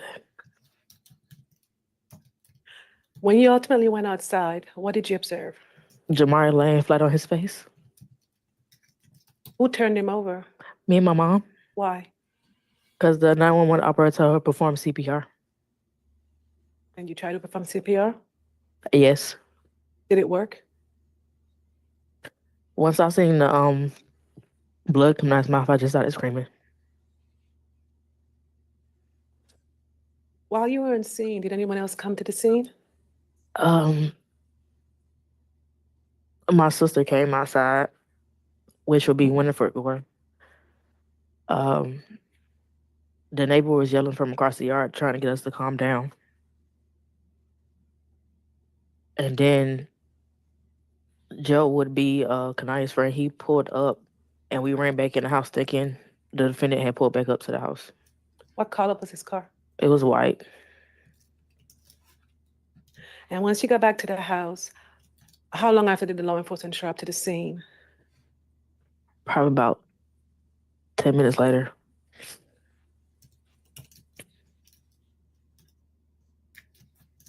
One more check.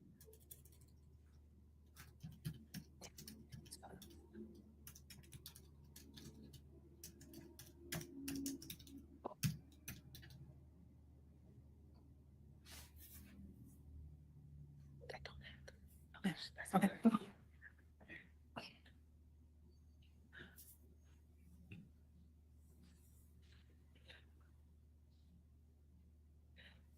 Just so I can clarify, Gabby, do you remember, can you just remember me how many shots you said you heard that night? More than 7. Did you ever hear a click? Yes. And do you recall talking to law enforcement? Do I recall talking to law enforcement? Yes. Yes. And did you tell them much the same what you testified to today? Yes, ma'am. Thank you. Let me further from the state.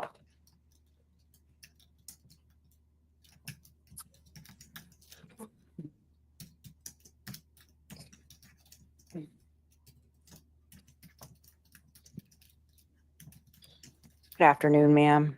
Hello. We've never met except for, I think, a few minutes ago. And we've never spoken, right? Yes, ma'am. I just have a few questions for you on behalf of Mr. Lewis, okay?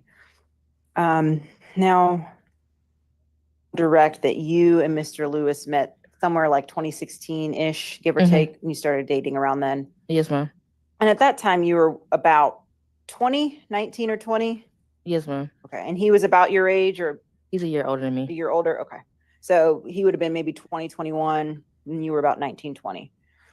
And then some point thereafter, you got pregnant, you all had your son, Lamont, right? Yes, ma'am. And then also you had Haven, right, at that time. And at the time you had Lamont, where were you living? At my mom's. Okay. And where was Mr. Lewis living? He was back and forth between my mom's and his mom's. Okay. And throughout the pregnancy, he would take you to the doctor's appointments, and sometimes he'd stay at your mom's house for that. Is that fair? Yes, ma'am. And he also was a sort of a father figure to Haven as well throughout that time, right? Yes, ma'am. And he'd provide for you and for Haven, and then for Lamont once Lamont was born. Yes, ma'am. And then after Lamont was born, just walk me through you all situation. So once Lamont is born, you're still living at your mom's house? At some point, do you move? At some point, I end up being at the 1-bedroom with him. Okay. And then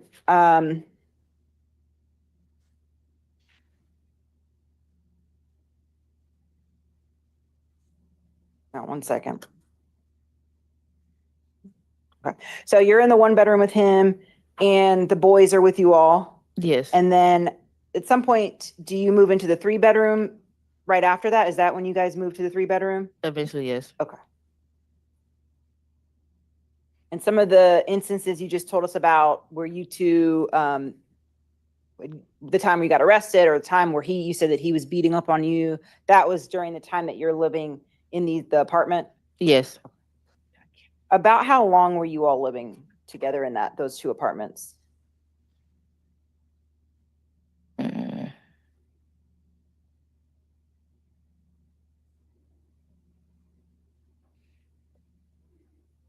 About 6 or 7 months. Okay. And throughout this time, and then after the 3-bedroom, he gets a house, right? Or you move back with your mom. Yes. He moves with his mom, and then he Yes. gets the house. Yes. At some point after he gets the house, you stay with him there at the house? No? I will come over there. I probably stayed at the house probably like 3 times. Okay. And when I say stay, I mean just like you're spending the night. Yes. Okay. But you were, at some point, it's fair to say you guys had a rocky relationship. Yes. Very up, very down. Good, very bad. Yes. Right? And this is over the course of some years. Yes. And in some of those times, things were really good, right? I mean, at some point you guys were talking about getting married and rings, right? I think Yes. at some point you got a promise ring, right? Yes. And then when you got the house, I know you all were excited about decorating the rooms and you helped with that. I was decorating my kids' room. Right, right. And this is sort of in the mix of some of the stuff that you told us about just a few minutes ago, right? Yes. You all would communicate throughout this time. This may seem like a dumb question, but I have to ask it via phone, right? You text. Yes. Would you all text message? First, let me ask, did you have an iPhone? Yes. Did he have an iPhone? He had 2 phones. He had 2 phones? Mhm. Okay, what phones did you know him to have? They had the Android and iPhone. Okay. And when y'all would text, would you text like through the texting or would you use like WhatsApp or Messenger or something We else? only used the WhatsApp when we were in a no contact for our kids. No for the whole contact, but incident y'all that happened did on January WhatsApp. 3rd. Wow. Okay. Sorry. And you said you would only use WhatsApp when, what was that? For the January 3rd incident. After that, we were supposed to have a no contact. Okay. I got you. Okay. But for the most part though, It throughout was the regular time. through text. Okay. And then as we get to January or February, March of 2020, are y'all, when you're texting, because you are still texting during that time, right? Mm-hmm. And you're texting through the regular just texting app. Yes. Or not an app, but you know what I mean, on your iPhone. Mm-hmm. Okay. And as we get into March of 2020, you all are still communicating. Mm-hmm. I think at some point in there, you guys were intimate. No. No.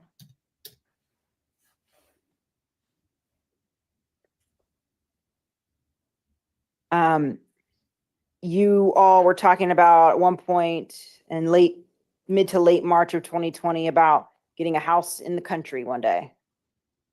No. What about the therapy sessions? When was that? When we all Basically been in January and February. of 2020? Yes. Okay.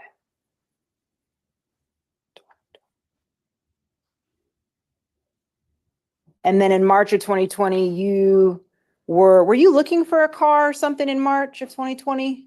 I had involuntarily gave up my car in January. You said, what was that? I involuntarily gave up my car in January. Okay.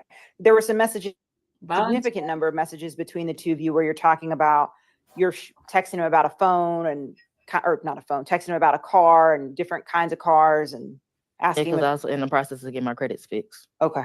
And you were asking him about, like, if this seems like a lot to pay for a certain car, and he would kind of tell you yes or no, right? Yes. And that was in March. Yes. So she was still talking. You all were texting, like there were like dozens and dozens of messages throughout that time, right? In March of 2020. Yes.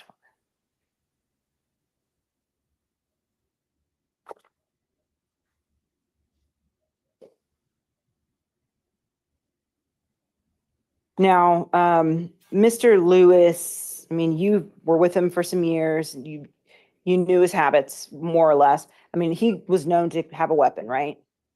He had a Yes. gun.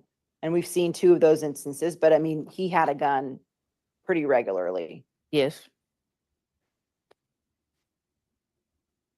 That's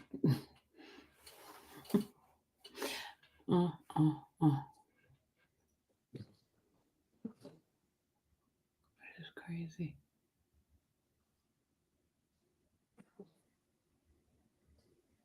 I want to back up to April of 2017. This is kind of around the time, I think, when you said you found out you were pregnant with Lamonte.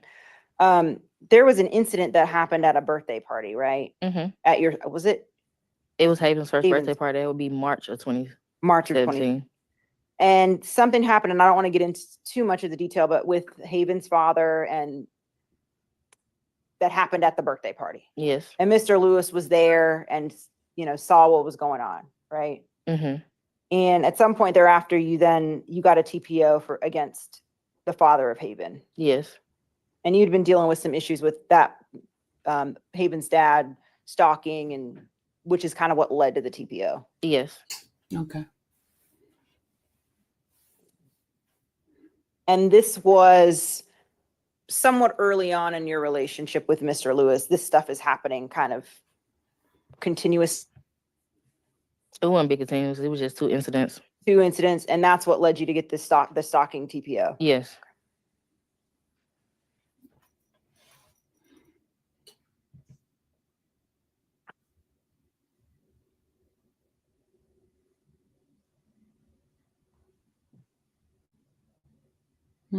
This is weird. Now I want to talk about March 28th, 2020. Mr. Lewis, well, you told us that you went to, was it Thomason, Georgia? Yes. With Mr. Davenport and CJ to get this car. And Mr. Lewis wanted to come get the kids from your mom's house to take them to a birthday party. Yes. And are you aware that day that Mr. Lewis had sort of a gathering at his home family? And did you know about that? No. But nonetheless, he wanted to get the kids and take them to a party. Yes. So out to you. So he knew. Yes. And your mom at some point, right? And Yes. sorry. It's fine. And your sister? Yes. Sisters or sister? Sister. Sister. Okay. About where were you and also wanting to, I guess, coordinate about the kids. Yes. At this time and on this day, was Mr. Lewis welcome just to your mom's house? I mean, your mom didn't really care for Mr. Lewis, right? At that time. She did. And so it wasn't something where it was a great relationship between him and your mom where he could kind of just show up and walk in and get the kids, right? It was something that needed to be coordinated. Yes.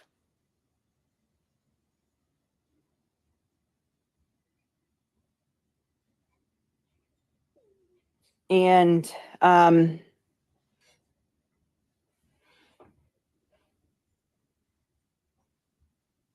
some point he does go and get the children. Yes. Did you actually know that he had picked them up? My mom and my sister notified me. Okay. Well, so she So he gets the kids and then at some point he then brings them back to the house. Yes.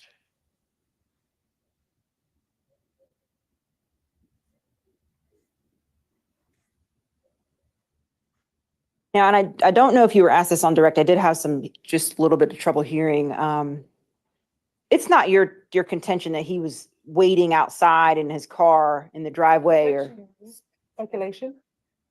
Why don't we try rephrasing the question focused on what she observed?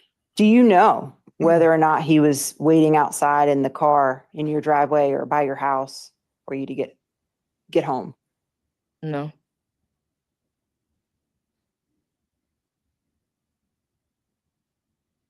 Do you know if he was lying in wait for you?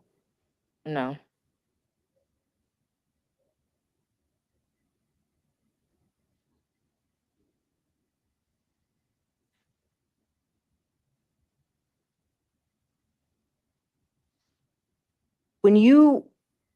I'm assuming because we can't see the full video, we'll kind of only see that part on the driveway. So the part where you're walking to your front door, I'm assuming are you running to your door at that point when the shots ring out?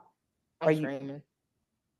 I was standing still screaming. Okay. She asked where you run. And you were screaming as you were making your way to the door, right?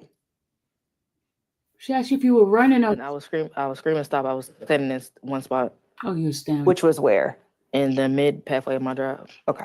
So she didn't. Mid pathway of your driveway. It's like, if you look at the driveway, it's a pathway that goes to my door. Right. I know what you're talking. Okay. And does the door open right away? Do they open the door for you right away, or are you having to wait there for some I was time? banging for a minute because everybody was franticing inside the house. And as that's happening, I mean, you're hearing a bunch of shots, right? Yes. And you're panicking, right? Yes. Scary. And you're focused on trying to get inside. Yes. Okay. And you're focused on trying to get in the door. The door is open, trying to get in, right? Yes. Okay.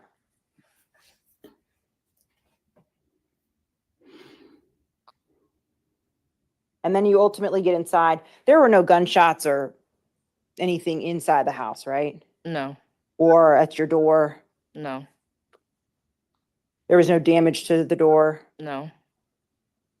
So he didn't shoot at the door.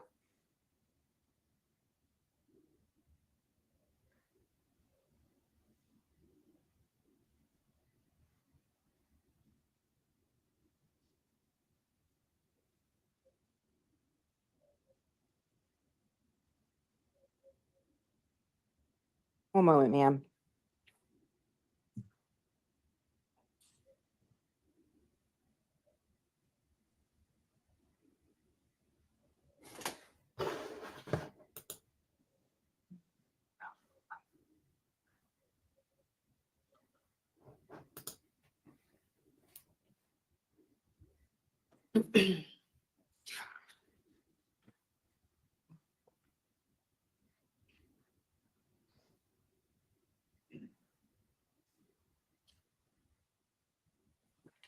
Thank you so much.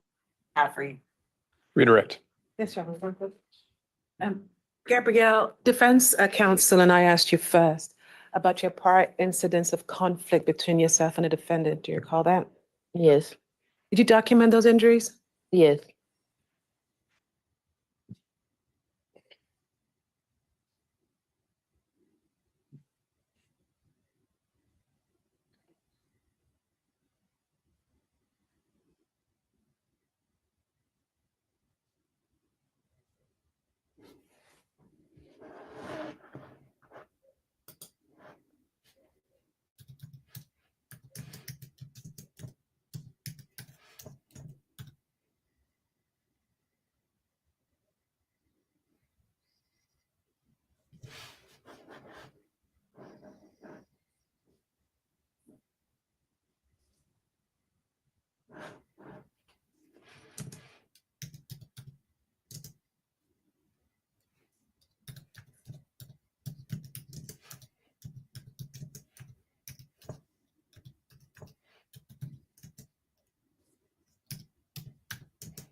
That's what you need. Yes.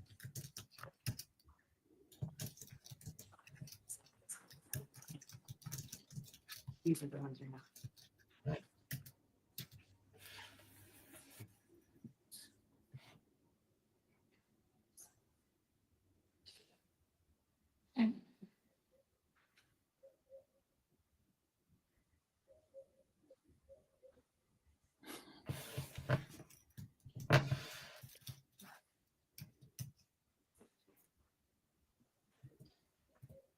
Gabby, yeah, I'm approaching you for what's been marked as 671, 38, 43, 46, 48, and 51. Can you take a look at these photos and tell me what you're interested? It's the photos of my bruises and scrapes from the September 2018 incident. What is the specific date on the photographs? September 21st of 2018. And those photos taken by you or someone else? Me. And do they fit and accurately depict your injuries as you documented on that date? Yes. Did the photos appear to be changed or altered in any way? No, ma'am. And at this time, state will move into evidence states 31, 33, 38, 43, 46, 48, and 51. One moment, Judge, just one moment.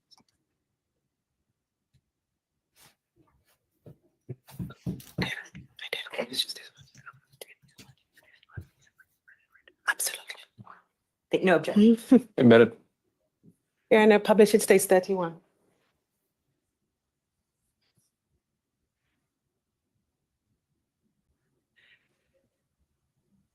Gabriel, can you describe for the jury what we're looking at in states 31?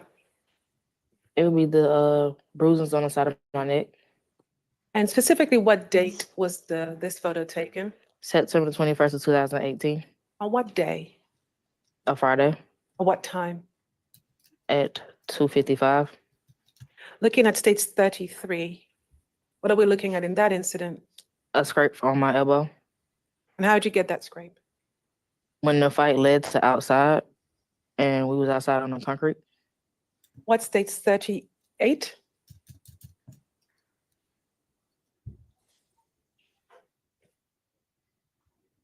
That would be the bruising around my neck and the cut from his nail.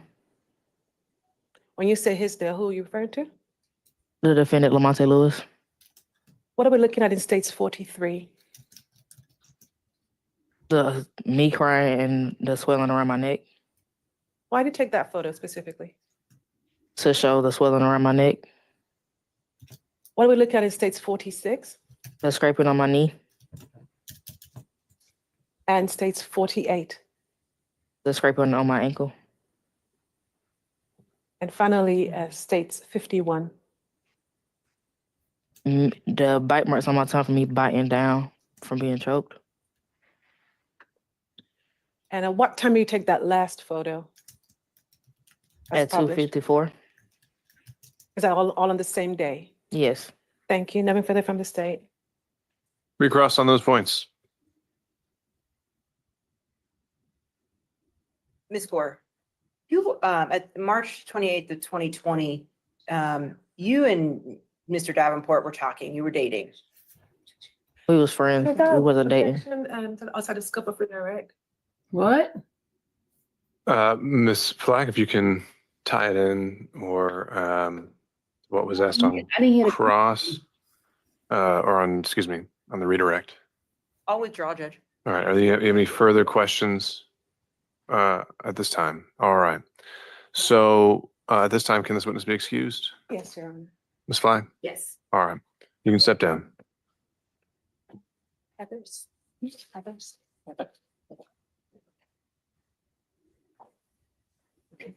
All right, members of the jury, as I understand it, we have one more witness to hear from today.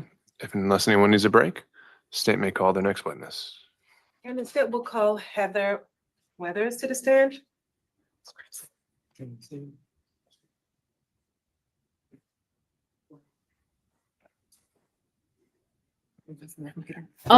Jules, does that make it okay for them to still stay? Nope. Vamoose. See, I'm a different type of person. I'm a different type of person. Man, there's no way I stay around. I mean, I'm different. I'm not one of those that think somebody love me if they beat me. So I'm not one of those. I love you. Then they beating the crap out of you. Jamari and her was just friends. No, they were not. They were in a relationship. They were in a relationship according to her CJ. CJ. Well, one of the testimonies you get according to the truth, and that's what the truth is. I do. Victim blaming? Who's blaming the victim? Who blaming the victim? I ain't blaming the victim. Helen Weathers, Ow. HELENWEATHERS. I'm saying I would. Good afternoon, Ms. Weathers. Good afternoon. Please tell the jury how you're currently employed. I'm currently a lieutenant with the City of South Fulton Police Department. And how long have you been employed with the city of South Fulton? Since the inception of our police department in March of 2018. And how long you've been employed in your current role? I'm currently the CID lieutenant since August of last year.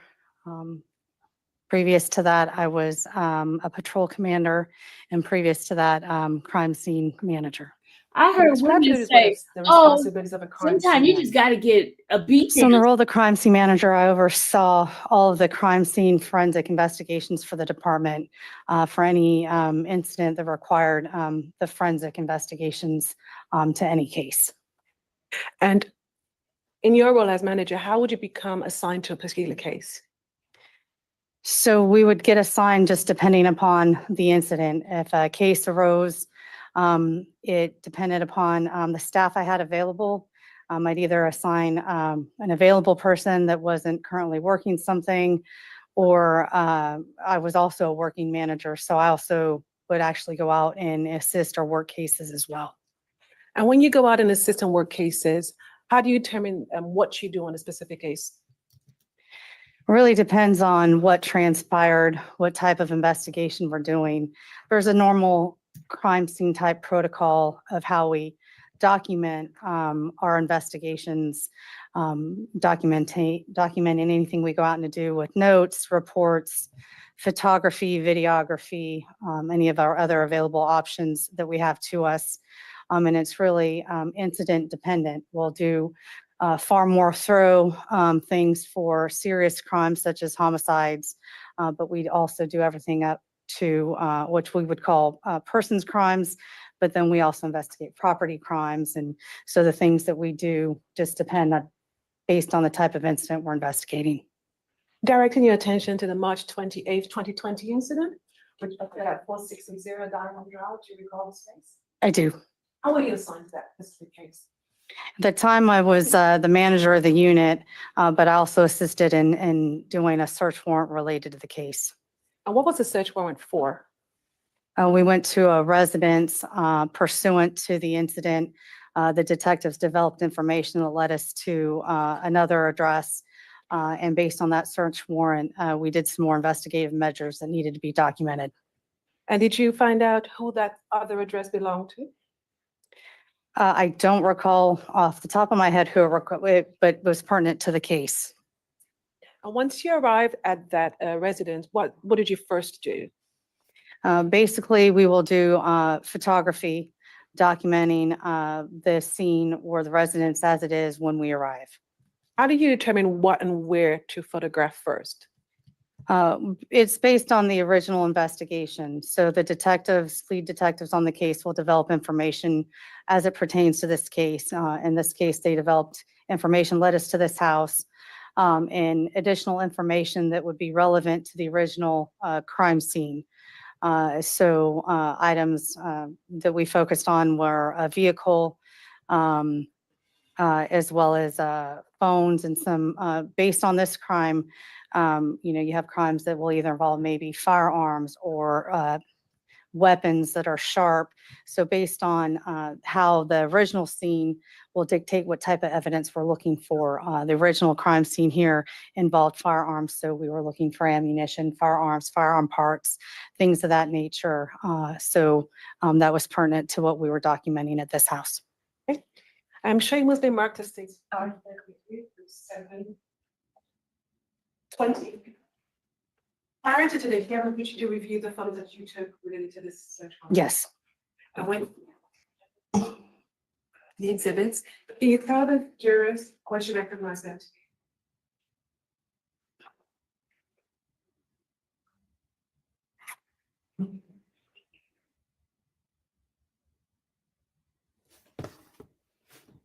I recognize them to be the photographs of the residents pursuant to the search warrant that we took that day. And did the photos appear to be altered or changed in any way? No. Did they fair and accurately depict the house as you photographed it on the day at the 365 extra location? Yes. Thank you. Your Honor, this has been moved into evidence. States 532 to 720. Can you say that number one more time? 532 to 720. All right, any objection to these? I'm sorry, take a what? The 200 photos, can we just take a quick look at them so I can see what they are? Yeah, you take your time.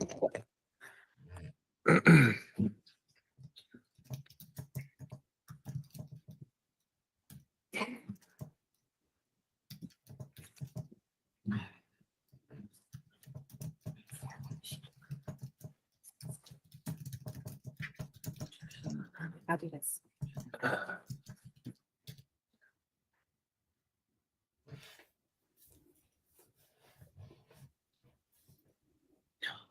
This is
important. They got all.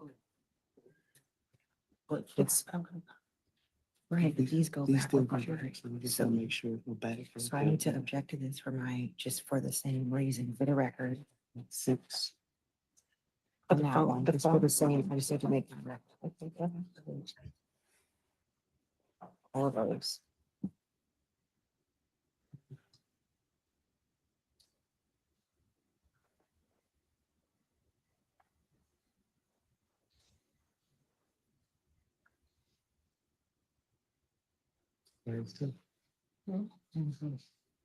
My phones?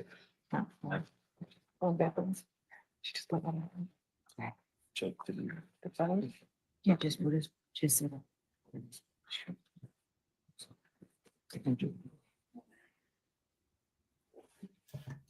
Where do you see reading?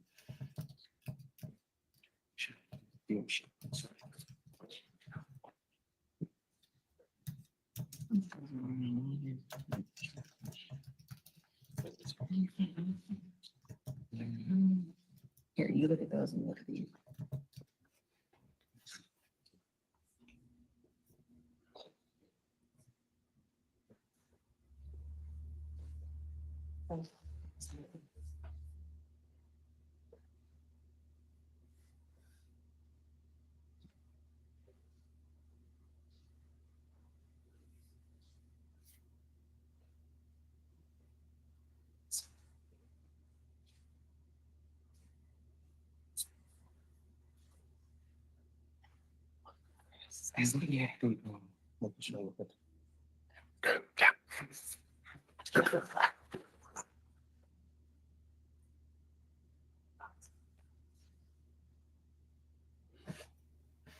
So that address.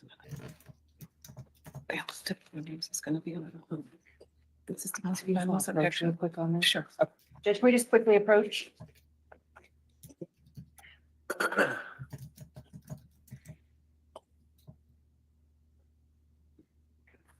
Preserve, 634, 635, 636, 37, it's the same objection that we dealt with the phones, they're just the same photos. Let me get the news. It's 6:33 through what? 634, well, I guess 633 was the 4, 5, 6, and 7. Oh, 403 objection. Yes.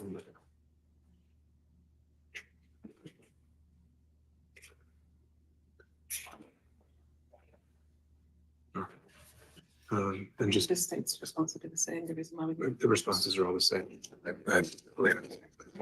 So it's a minute over objection.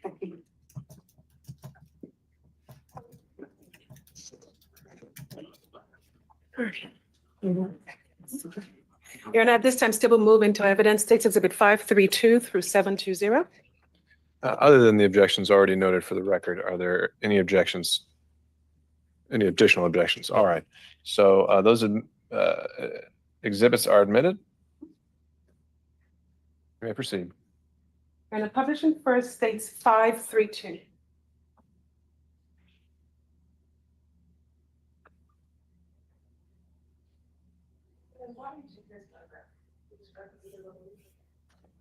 So basic protocols, whenever we go to a scene, we will take an overall photograph of what it is we're documenting. This case, it's the residence at 3256. So it's an overall photograph of the house with the mailbox and the numerics for the residence that we were at.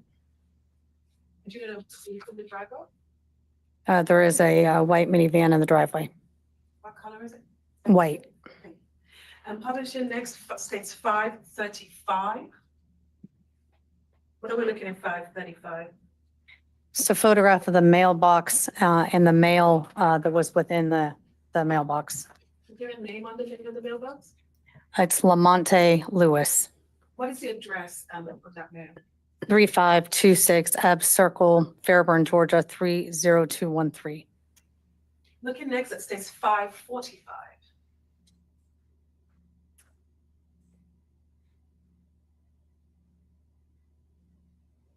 Why you take that angle of the minivan? We do what we call 360 photographs. So we will do overalls around vehicles. Sometimes if we can go around a house or whatnot, it's just really give an overall perspective of the area that we're at. Did you observe any damage to that white vehicle in the driveway? To the white minivan, no. Looking next, it states 633.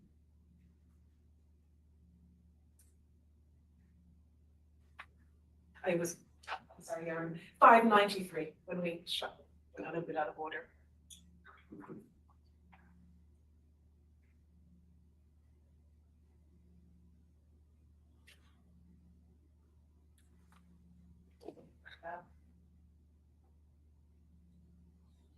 What are we looking at here? It states 593.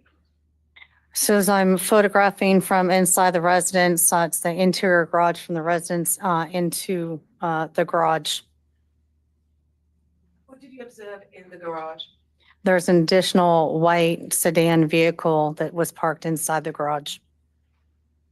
Looking next at 594.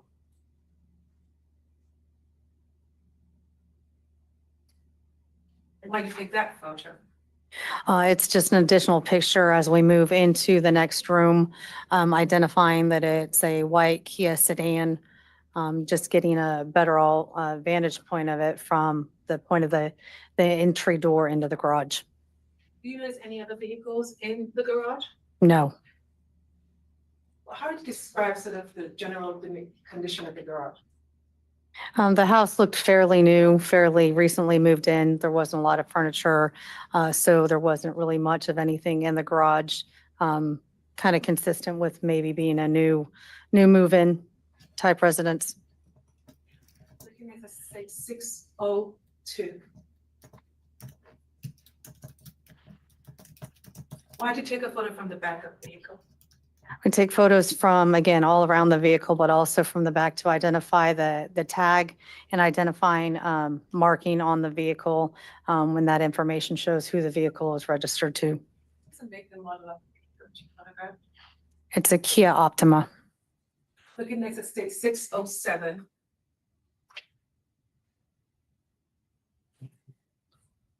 What are we looking at in state 607? It's a photograph of the vehicle from the rear passenger side showing damage on the rear passenger quarter panel and then just an additional angle of the vehicle from inside the garage. When I think those photos, is the garage door open or closed? The garage is closed. Looking next at state 611. What are we looking at in state 611? It's an additional photograph of the passenger side of the white Kia Optima with damage to that passenger side. What is the color of the markings that you know them? There appears to be a red transfer damage onto the white Kia. Look at next at 6:33.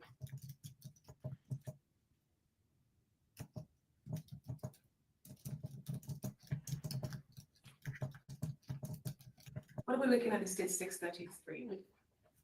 So a photograph of one of the bedrooms, and within that bedroom, there were cell phones that were plugged in on the floor of that bedroom. Look at next at state 708.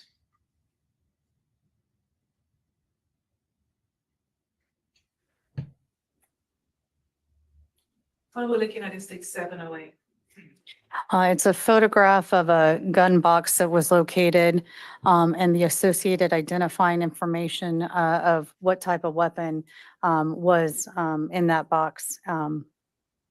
What information based on the box would indicate what type of weapon had been in that box? We know it's based on the information, it's a 9mm weapon with an associated serial number of TMT 27352 that's listed down in the bottom right corner. Based on the information on that box, are you able to determine the caliber? It says 9mm on the label. Look at next at state 709. What are we looking at here? It's a photograph of that box open. What, if anything, do you observe about the box? It has items that come with the box when a gun is purchased in that type of box. A child safety lock, a magazine, and I believe that's like a magazine load or another piece of plastic that goes with the weapon. Do you see a weapon in the box? No. Looking next at state 710. What are we looking at here? It's a receipt associated with that box. And what is the date on that receipt? 3/25 of 2020. And on the receipt, based on the information, are you able to determine who the receipt may have belonged to? The name listed on the receipt is Lamonte Deshaun Lewis. Based on the receipt, are you able to determine what was purchased? It was a Taurus TH9 weapon with an associated serial number TMT 27352. That includes additional ammunition that was purchased. And it also shows that there was holsters in the gun case and accessory, as well as a leather holster. Looking next at state 713.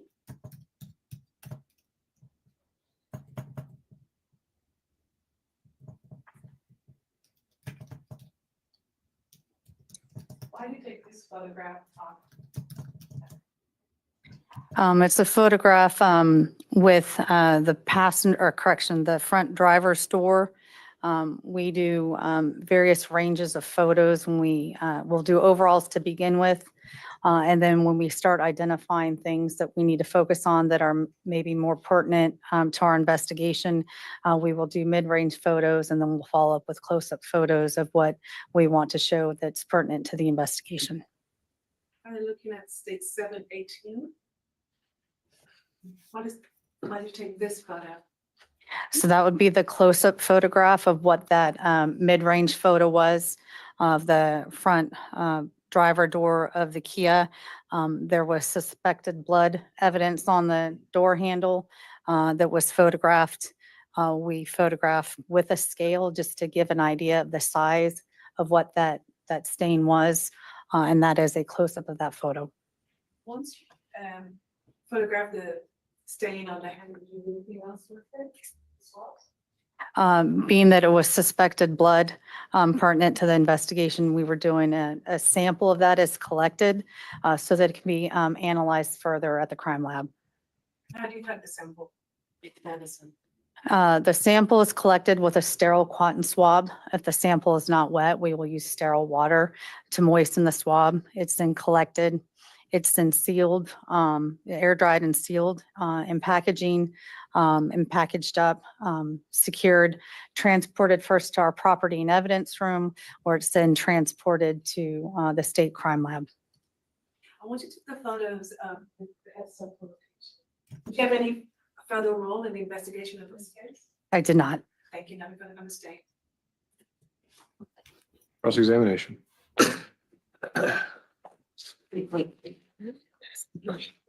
Good afternoon. Detective? Lieutenant Weathers. Yes, ma'am. Lieutenant, you just testified that you basically photographed and did some crime scene collection at the home of what we now know to be Mr. Lewis, right? Lamonte Lewis? That's correct. And that was on March 30th of 2020. If that's what the report says, yes. Okay. And you're aware, I'm sure from some of your involvement in this case, that the homicide in this case happened March 28th of 2020. If that was the original date, yes, that's correct. This is about 2 days later. You go to the house. And are you there alone, or who from South Fulton is with you? The lead detectives or other detectives that were assisting in the case. Was Detective Moss with you? I would have to refer to the supplement report that I did. That's okay. It was detailed in that. Okay. Nonetheless, you get there, and let's start first with the car. The car was located in the garage, right? Is that a question? It is. Yes. Okay. And you were asked on direct, you were asked, and I think you agreed that the garage door was closed. That's correct. Okay. Was the garage door functioning? Do you know if it could open as well? I don't recall. Is it uncommon for cars to be parked in their garage? Uncommon? Is it uncommon? No. Okay. And you were able to access the car how did you access the car actually? From the inside of the house? That's correct. Okay. And you testified and you showed us photos, or we saw photos of, there was, I think state 718 showed the doorknob of the car, that there appeared to be what was suspected blood evidence there, right? That's correct. And there was, do you know what Blue Star is? What's Blue Star? Blue Star is a type of luminol. Okay. And what does it do? What does it do? It's used to detect latent blood. Okay. Blood that you can't see with the naked eye. It's not used if you see something that you suspect is blood.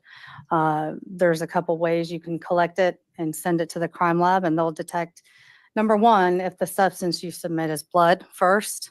If something is determined to be blood, then it's sent to additional testing within the crime lab, determine if it's human, animal, and then further on, if it's needs to be determined for DNA. And oftentimes you all will use Blue Star if you think like a crime scene maybe has been cleaned, and you have a reason to think maybe there was blood evidence there. You'll use that agent, right? And what does it look like? Blue Star luminesces, creates its own light when it reacts with the proteins in the blood. If there's been cleaned up blood, you can get sometimes some false positives if something's been cleaned with hydrogen peroxide or some other chemicals. But again, it's only used if you don't see anything, or if there is a suspicion that something has been cleaned up. This case, the blood was suspected blood was visible. Right. The suspected blood was very visible, right? Correct. It didn't appear to you to have been tried to be cleaned or tampered with, right? You didn't need to use Blue Star. You thought you saw it and you sent it off to be tested, right? That's correct. Okay. And then same with, there was some damage to the front, or was it the front of the car in the picture? Where did we see damage? Actually, it was to the passenger side, right? Where we saw that burgundy. The passenger side, that's correct. And that didn't appear to have been tampered with or tried to be repaired or painted over, right? No, not in my opinion. It was visible from your naked eye. Correct. And the vehicle was located at Lamonte Lewis's house, right? Yes, that's correct. Let's talk about the state's 708, 709, 710. Those were the photos of the 9mm gun purchase, the box, and the receipt. Those were those photos. Okay, I'm going to ask you about those. Where did you find that in the house? I believe they were in the kitchen. Okay. Were they pretty easy to find? If I recall, The house again appeared to be fairly recently moved in. There wasn't a lot of stuff within the house. I mean, number one, they were there, right? That's correct. On them. And they weren't like, there wasn't a hole cut out in the wall and they were hidden somewhere, right? Not that I recall, no. Okay. And same with the receipt. The receipt was located in the box, right? Correct. And the receipt appeared to be from a purchase at a store in Jonesboro, right? That's correct. And it appeared to be, from what your observation was, a lawful purchase of a gun. There was a receipt. Correct. And there was also, I think, a leather holster that was purchased as well on that receipt. Based on the receipt, correct.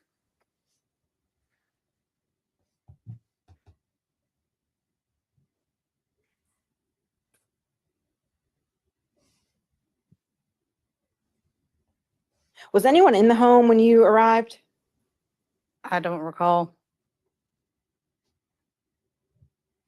Do you recall how you all got in the house? No, I don't. But there was no standoff or No. anything no. memorable. No. Appeared to be a pretty standard search that you would do. Correct. All right. We do quite a few of them. One moment. That's all. Thank you.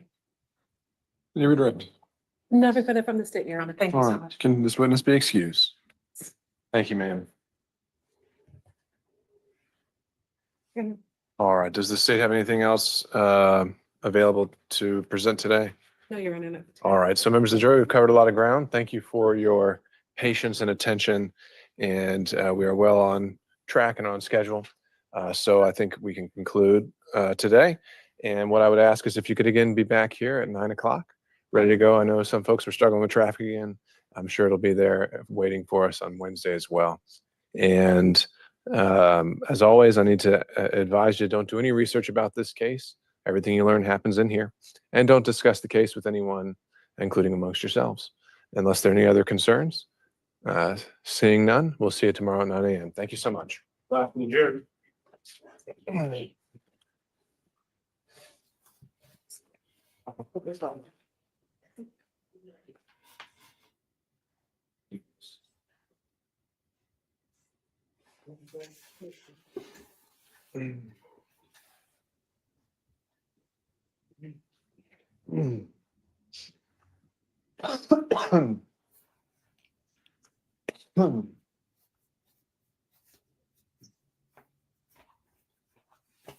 All right, counsel. Just want to check in with you, but also before I forget, flag something that I just remembered. Trying to anticipate things that may come up tomorrow. If we get to the medical examiner tomorrow, I just want to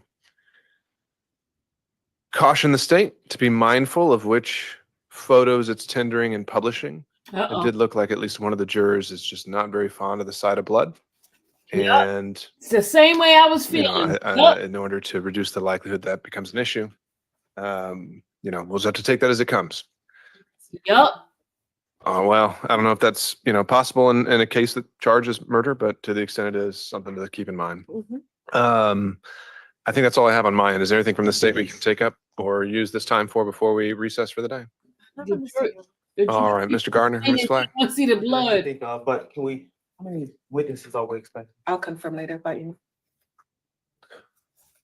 Yeah, Judge, I do want to ask, say that we maybe go to around, they stop it around this time tomorrow. If we should stop it,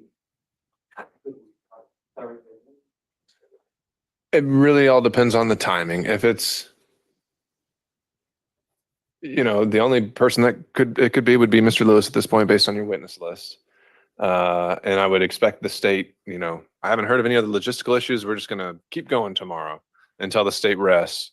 And if the state is resting around, anytime past 4, I would say that's more likely we're just going to kick it off for the day. Anytime before then, I don't want to get locked into a time until we see how we've been going, because at the very least we could start with a direct. And I thought, with Miss Gore, that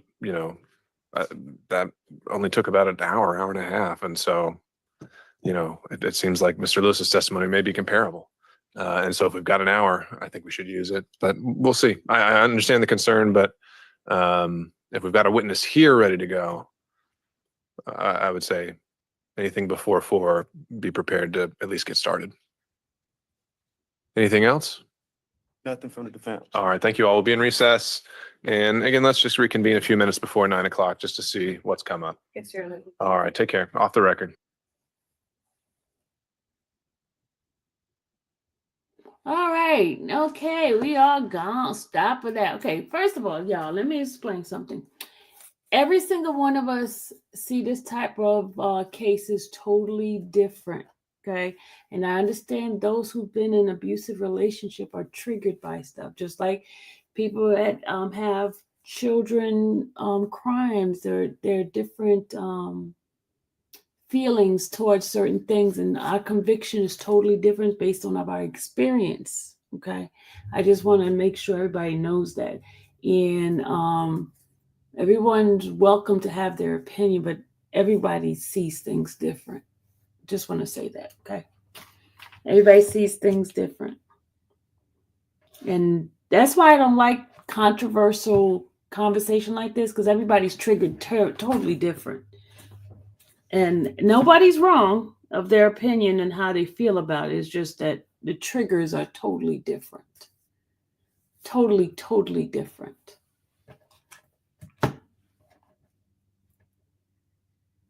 Totally, totally different. And my stance is totally totally. Hold on, let me stop this. Hold on. Seems like I still got him on my background. I'm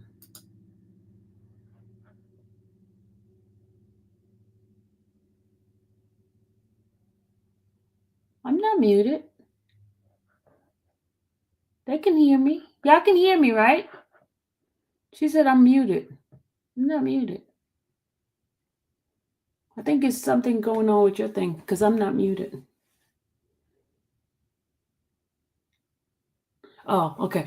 As I was saying, because I see a lot of people, especially people that have been abused. I see the conversation that they're having, and I see people getting a little irritated by other people by what they're saying, and I know I probably irritated some folks because I've never been in that type of relationship. That's why it's hard for me to understand why people would stay in that type of relationship, because I know me, I'm, like I said, I'm too cray-cray to stay in that kind of look. It's not funny, but it's just me. I'm just that cray-cray. You know what I'm saying? So, and I thank God that I never got into that type of relationship. As soon as I see somebody raising their voice a little bit too high, whatever, I'm like, oh, that's a red flag. I won't be with that person. I will never get into a relationship. I see it ahead of time. You understand what I'm saying? Because I've seen my mom and my father fight, and I said, I will never have any kind of relationship like that. That I would never have, because I didn't like how it felt, seeing that kind of stuff. So that's why I stay away from relationship. Thank God, I have never been hit by no guy. Never, because I don't even play. Don't play hitting, because don't hit me and I won't hit you. We're not playing. We're not joking with the love tapping. We're not doing that. Not me. We're not doing it. We're not. You understand what I'm saying? And then I had a cray-cray mama. When they got into a fight, what she did, she boiled a pot of water and poured it over my dad. And I'm like, I don't want to get in relationships like that, because I'm not doing that. Because they both left each other when they had that one big old fight. I'm not fighting anybody. I am not fighting anybody. I don't fight. So, and I will not. If I see a red flag in a relationship and I see stuff that's not, no. I will leave before bye. I will never, ever. And people's like, don't never say never. Certain things you do, because you see it. You're like, it's not for me. I don't like that feeling. So that's why, guys, that's why it's hard for me to comprehend somebody that still stays in a relationship and the guy talking about, I love you. And this girl used to fight with her boyfriend all the time. And I'm like, why do you keep doing this? Why do you keep alive? And she would have bruises on herself. She used to come to work having to cover up scars and stuff. And I'm like, why are you in this? She's like, if he sometimes, if he loves you because he loves me. And I'm like, huh? I'm like, huh? No, that ain't love. Love don't hurt. Nope, not that kind of love. So that's why I apologize to those that have been in a relationship and that was abusive and they stay because it someone says Stockholm syndrome and all that. And I really, really pray that God give those individuals strength to be able to recognize when it's not good for them. When it's not good for them. You have to love yourself enough to get out of it. You have to love your children enough to not allow them to see that kind of environment. It's not good for the children to see that type of stuff. They grow up thinking it's okay. That's not cool. It's not cool. It's giving children a wrong look of relationship and what the relationship should be like, So that's why, and I could tell y'all, I'm one of those type. I'm out. Trust me, because I'm gonna give you an experience. Dallas's dad one time, he got so angry. And not at me. He was just angry at something that happened. And I saw him punch the wall. And when he punched the wall, I looked at Dallas. Dallas was in the little baby seat and she started shaking. And I'm like, oh no, my baby's not going to see that kind of stuff around her. I left him. It had nothing to do with me. It was just that his anger that he got that point when somebody did something, he punched the wall and broke his hand. Then he lied to his family and told his family that he had an accident. No, this dude just punched the wall. Now I told his sister, I said, your brother punched the wall. He lied to you guys, telling about he had an accident playing basketball. He told them he was playing basketball. I'm like, no. And then when I saw Dallas shaking like that, oh no, you're not going to scare this child doing erratic, crazy behavior because you get mad at somebody did something and you punch the wall. Oh no, you're not doing that with my child around. So, and that's the way I am. And then when Dallas got into it with her boyfriend, I'm like, wait a minute, girl, you never seen that kind of action over here. So why are you getting a relationship? I'm like, I used to tell her, get out that relationship. I was like, no. And I called the po-po. I was like, I ain't playing. I'm going to make sure you live. So that's my story on that. And that's why I do apologize for those who thinking that I'm insensitive of those who stay in relationship with an abuser. I just not the one that not. So I just pray that every individual, whether it's male or female, will get enough strength to get out of it, to get out. And I just pray God help them to get, the help they need. We always think of our children, but some women don't have family to call and may not have a phone to call for help.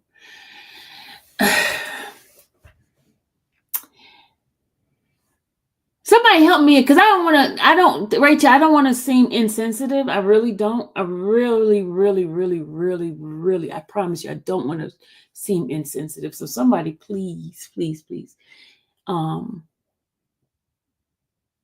help me to understand the thing where she says some women don't have family and may not have a phone to call for help. So that person live in a place where there's no way of running or getting away. Lewis is testifying. Who's Lewis? He's testifying right now? Is he testifying right now? I thought we finished. It's over with. Bama, what are you talking about? Bama, it's over with.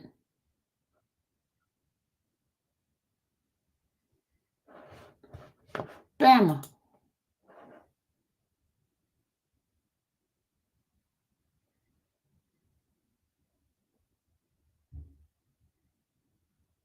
You said I live in the country. Next neighbor live 2 miles down the road. Oh, they saying his testimony's coming up. But they finished for the day. The judge ended it for the day. They turned it off. They ended it for the day.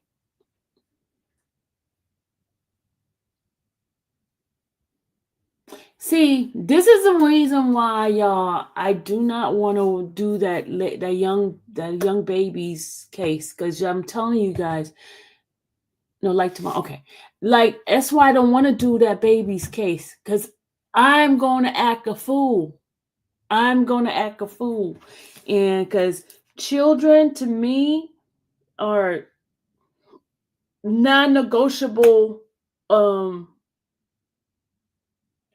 I'm just trust me, y'all. I'm not doing that case. Y'all might get upset when I'm not doing it. I'm not, because I want to stay in my happy,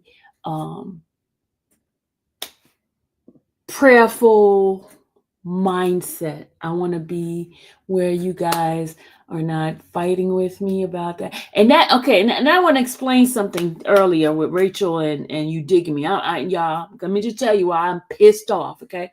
Because they did not go check to see if the man was alive. They professional. They should. I'm gonna tell you I'm pissed. I'm pissed. That's what problem they had. If it was somebody of a different race, they would have went and checked if he's alive. They would have checked the pulse. That's all I'm saying. And they took forever. That kind of stuff pisses me off. That's it. That's all I'm saying.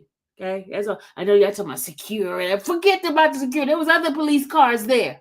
They could have secured the area.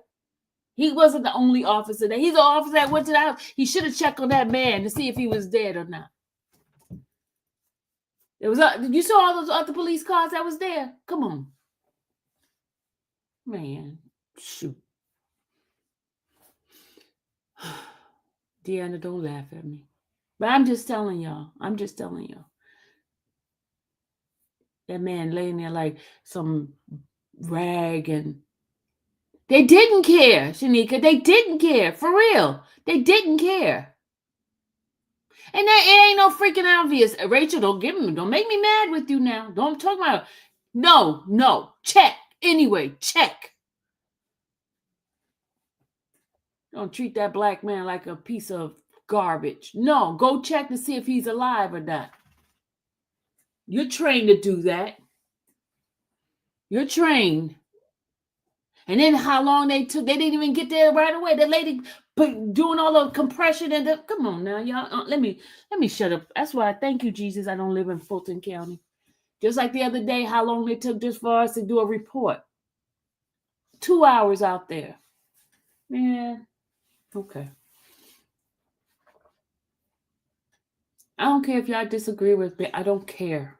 The man's not a piece of rag, and he's a human being. They should have checked to see if he was alive first.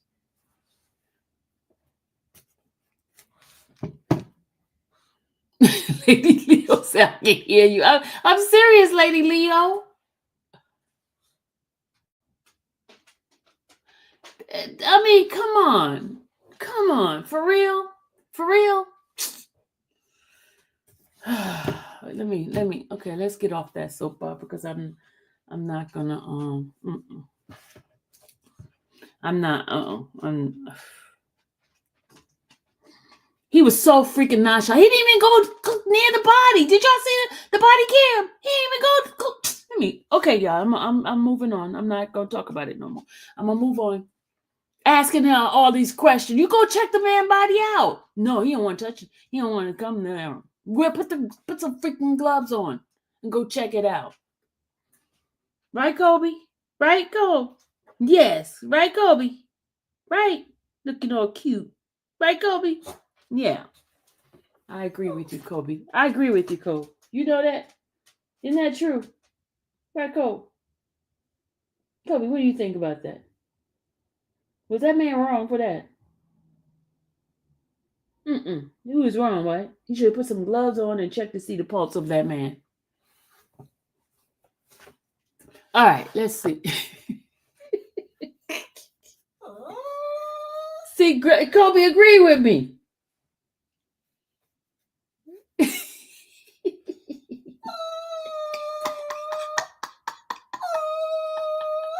Kobe agrees.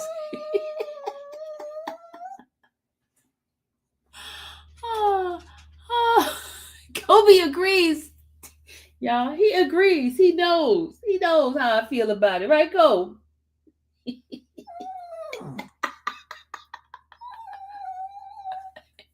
Kobe understands. Yes. Thank you, Kobe. Kobe understands me. Thank you, Kobe. I understand too, Kobe.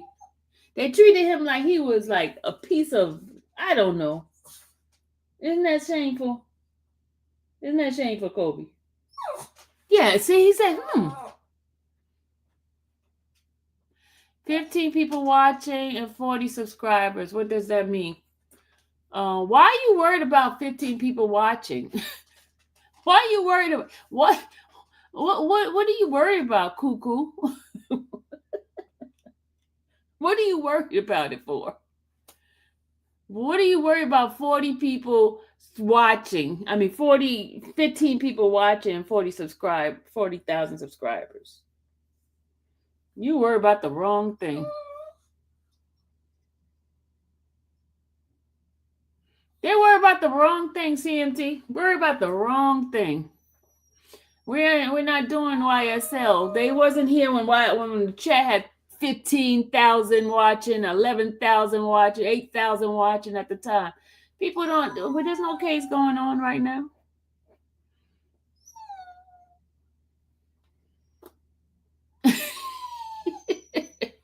But they weren't in here when it was booming.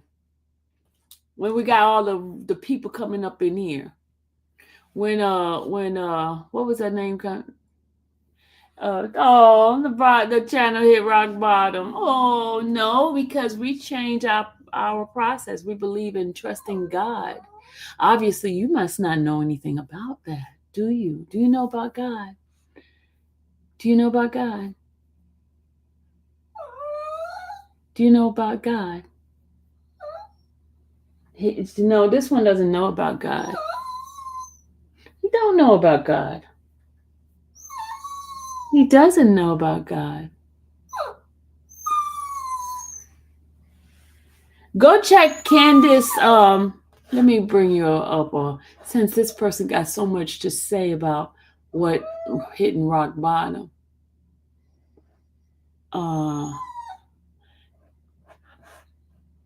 Let me show you what Candace started doing her channel. She's not doing that craziness anymore. She has over 500,000 subscribers. And if I wanted to get numbers, I can go and do the Zaire Harris case and get the numbers like everybody else. But that's not what I want to do. I'm focusing on what God wants me to do. You know?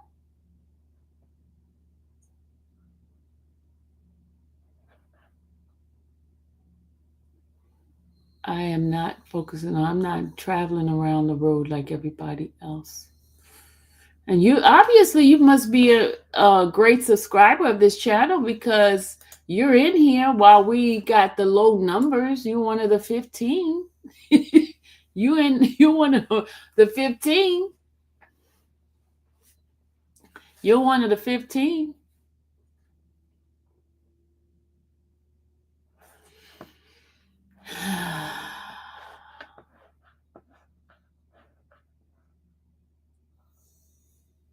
I have yeah, Cuckoo wants attention. Cuckoo ain't got nothing else to do in their life but come over here, reminding our business.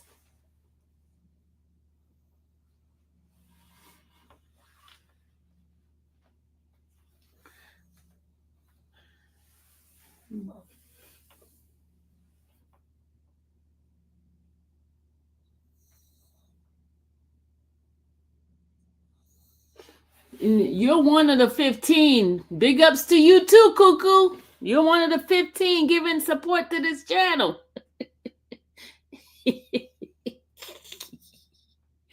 Oh, Lord. Thank you, Kobe. Say, they just want to come up here, harass us.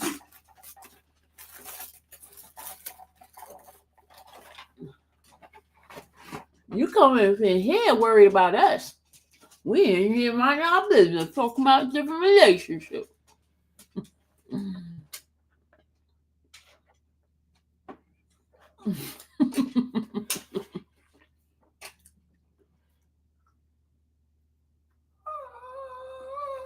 What's up? What's up? What's up, Kobe? What's up? Kobe? What's up? What's up? What? What? Kobe. Kobe. Kobe. Yeah, join us for affirmation tomorrow. What, Kobe? Kobe, I'm trying to mind my business, but we have people like Cuckoo coming up in here. No, he doesn't have to go out. He just came from being out earlier, a few minutes ago.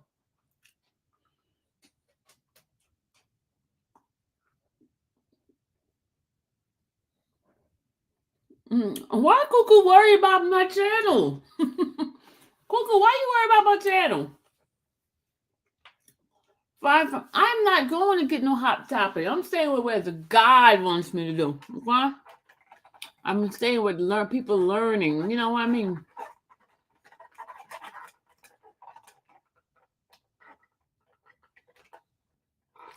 It bothered you to yeah, she was doing the CPR and she had to do all that. It was crazy.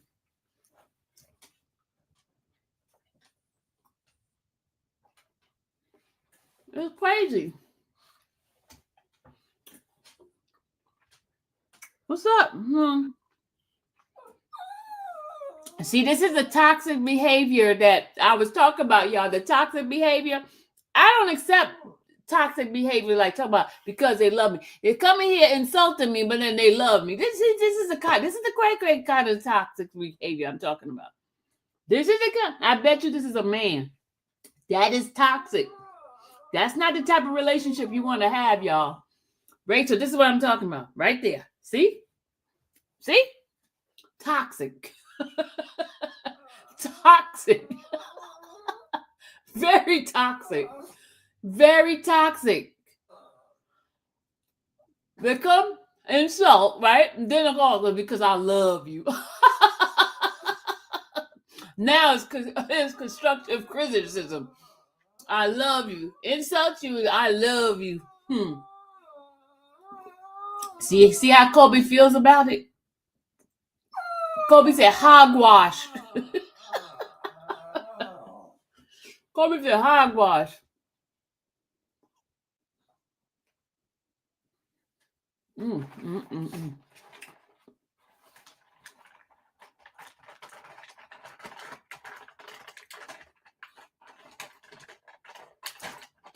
Hogwash.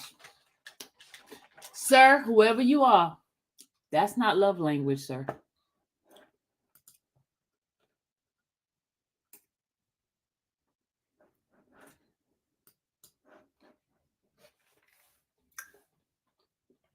Steph.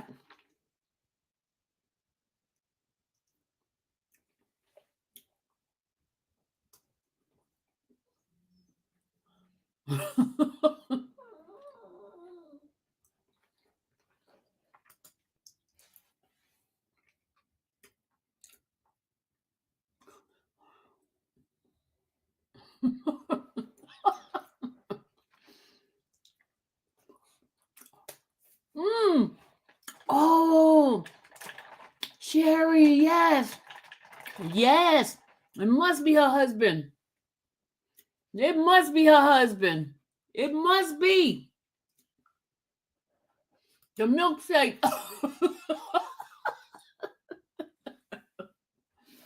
Mhm.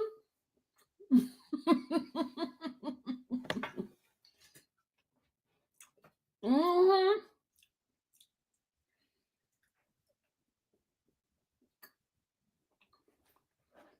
Mm. You know what? CMT, you crazy.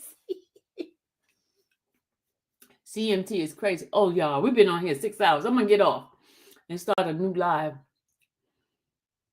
Hold on. Did we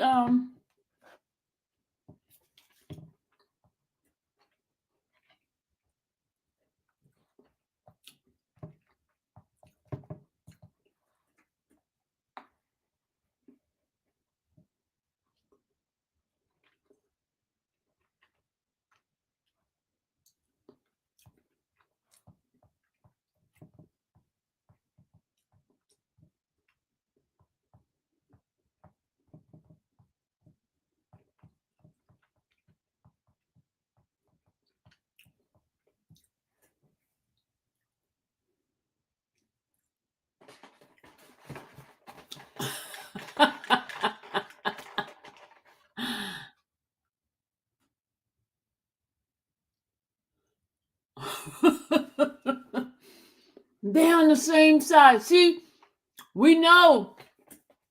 You see, Rachel? You see? CMT, you got him. You got him. You knew exactly who it is. You knew exactly who it is. You knew exactly who it is.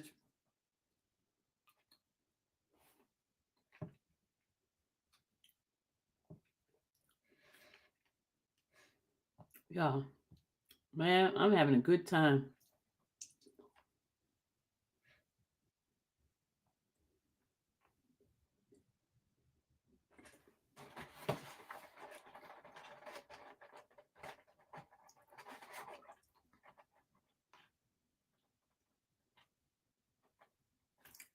Hey, Lady Leo, what happened?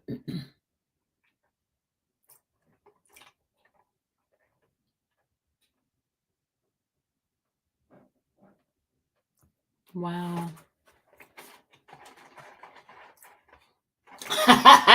Rachel said, we have 19. Watch out. We grew. We grew from 15 to 19. What's up, Kobe? What's wrong? Why you laying there like that? You got tired of me? Kobe said he got tired of me. Uh-oh. There you go, talking again.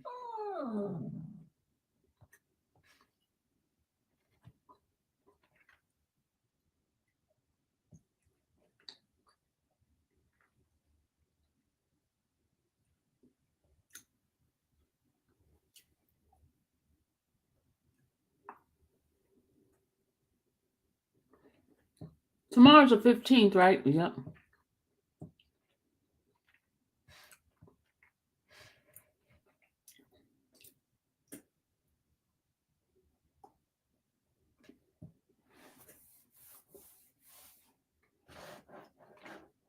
Kobe said it ain't worth it, Grandma.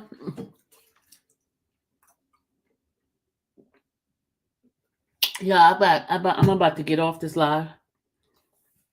All right.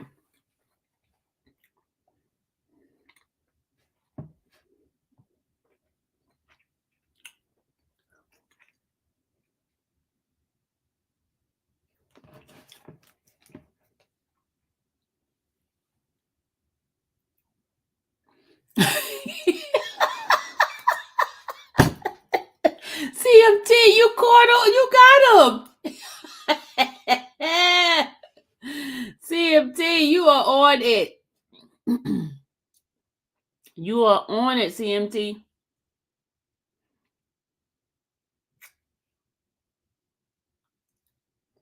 You are on it.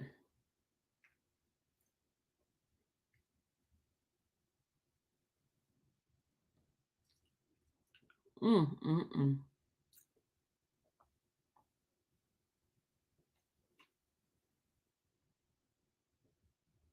Oh, I do have something I want to show you guys. Okay, I'm going to show you something that happened earlier today, right? But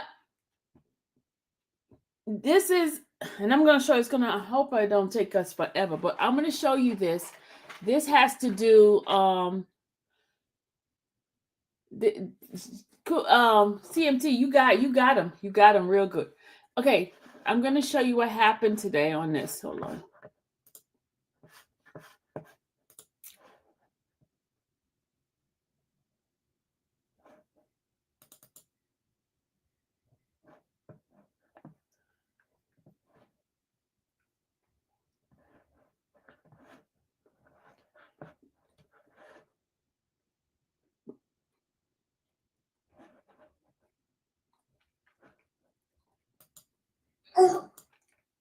Okay. This is going to help you guys to understand. This guy's taking a plea deal, right? But his attorney is requesting that he gets the first offender treated as a first offender, you know. So after he completes his 20 or 25 years jail term, that he'd be able to have his record expunged. Remember we watched that other show with the records being expunged? Well, this is in Fulton County, and this his attorney gave a compelling argument, and I want you guys to see this. This is done in Fulton County, okay? All right, y'all?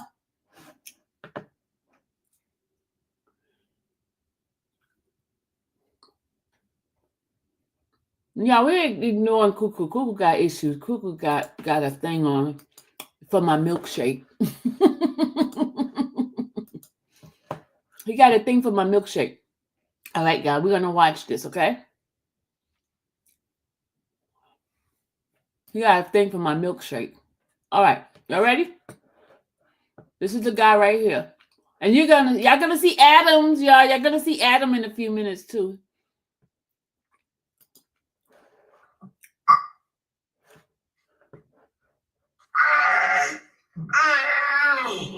That baby is crying in the backyard. That's the guy's baby, 7 months old. This is with Judge Manning, but Judge Manning is helping out with Judge Shulwell. That's the baby in the background. There it is. No, keep Adam. Yes, he's gonna be in the back. He's gonna sit in the back. He's gonna see him come in, but he's not the attorney for him.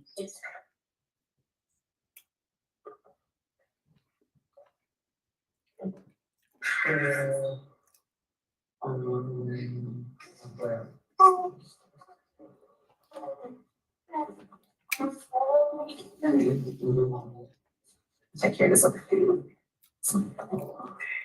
Almost gonna be sending a text message out. Yeah, man, y'all can hear everything with these cases, boy. I'm gonna tell you how to do it with your phone. Because I keep waiting on Wild Boy and she back there talking. We already just started. Go to YouTube.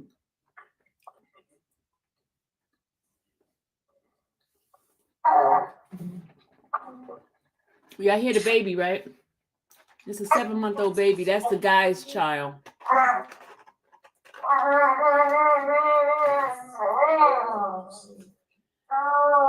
He pleaded guilty, y'all. He's taking a plea deal. They go Adam. They go Adam sitting there. You see Adam at the bottom screen? Adam Abate. He be working his tail off.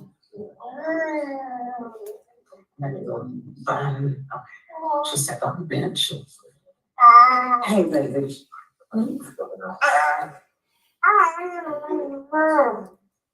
Abate, thank you. Abate. So I think maybe we'll walk this through. Okay, that's perfect. Okay. We're gonna find out well.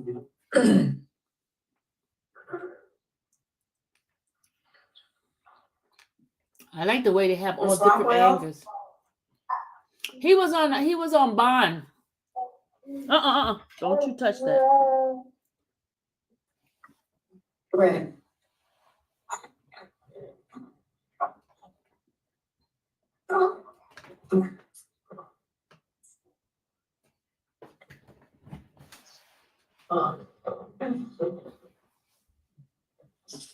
Oh, Judge, so that you know, on We can. Ms. Sanders, when was that, last Thursday? Yeah, last Thursday. Ms. Jones Connor, Ms. Rockwell, Fennec came in, entered a negotiated plea. The only thing I think that's left to do is to give the facts and any victim impact statements and sentencing. Okay. All right. Okay, by the way, you know more about this case than Judge Schwab. All that on record, because you did the motion to suppress. Oh, yeah, okay. And you even did the reconsideration. Oh, yeah. On the room. Yeah. There's two things. Look how much weight Judge Manning has I'm gonna lost. turn this off. Let me turn the podium mic out. Now she muting it so y'all can't hear what she's saying.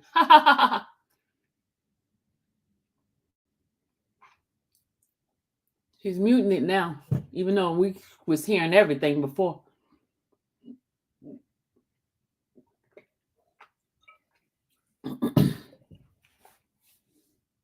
We were hearing everything before.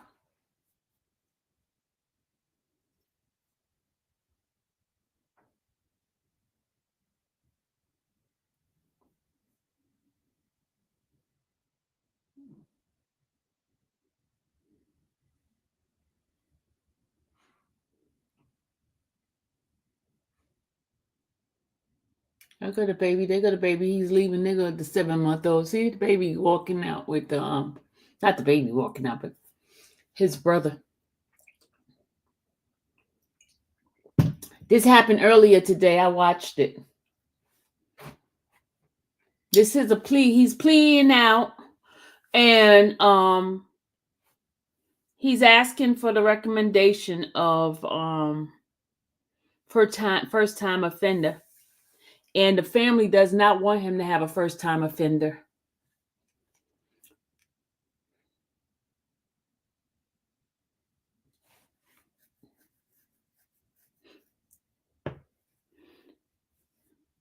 They're taking too long.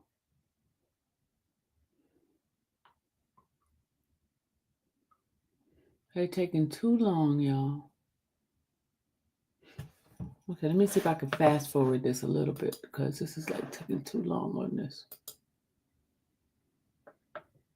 Yeah, they still taking too long. I know the court's aware that last week. Hold on. Yeah. Hold on. You want to set it up? Yeah. What's the case number? I don't even know. 22 SC 185. State Thanks. AARYN. Yeah. Judge, are you ready? I'm ready. This is just for the record. This is the state of Georgia versus Jerry and Ware, indictment number 22 SC 185329. I know the court's aware that last week Mr. Ware entered a guilty plea in front of Judge Schwal when Miss Kelsey Jones Connor was present. They got to the point of the colloquy where he was advised of his habeas corpus rights. And then at that point, a factual basis was going to be done today, Your Honor. So that's where I'll start. So if the state was to proceed to trial, Your Honor, the state would be able to prove beyond a reasonable doubt that on April 4th of 2022, around 10:25 a.m. at the Columbia Commons apartment, which is 2524 Martin Luther King Jr. Drive, Southwest Atlanta, Georgia, here in Fulton County, the victim, Mr. Sharon, I always mispronounce this, Mr. Sharon Wade, was working. He was worked in the maintenance department at the Columbia Commons apartment complex. He was in the maintenance closet doing his job on August 4th of 2022 that morning. and the defendant, Mr. Jarian Ware, drove into the Columbia Commons parking lot towards Building 3 and began to open fire at several vehicles in the apartment, that one in which he knew or believed to know that Mr. Teyron Dorch, which is Teyron, and then Dorch is Dorche, was in. As he opened fire, he shot 12 times in the direction of the vehicle that Mr. Dorch was in. He was unsuccessful in the shooting of Mr. Dorch, but what he did do is, as he shot, the maintenance closet was in the direct line of fire. And as he shot the 12 times, he hit Mr. Wade 4 times, one in the front of his face. Okay, he was shooting at somebody else, and the guy that was the maintenance guy was in the maintenance closet, and he ended up getting shot and killed. So that's what happened, y'all. He shot the maintenance guy trying to get to this other guy, but he was just shooting recklessly. He shot, they said 12 times. Okay. Two to the left side of his cheek, and the one to the back of his head, as is documented in the reports, Your Honor. Mr. Wade was fatally injured in that maintenance closet that he was working that mid-morning. And as a result of the shooting, members of the Atlanta Police Department homicide team showed up. Detective Jenkins was assigned as the lead detective. Through his investigation, he received a phone call from Mr. Dorch's mother, who linked him up or indicated that Mr. Dorch could provide some insider information.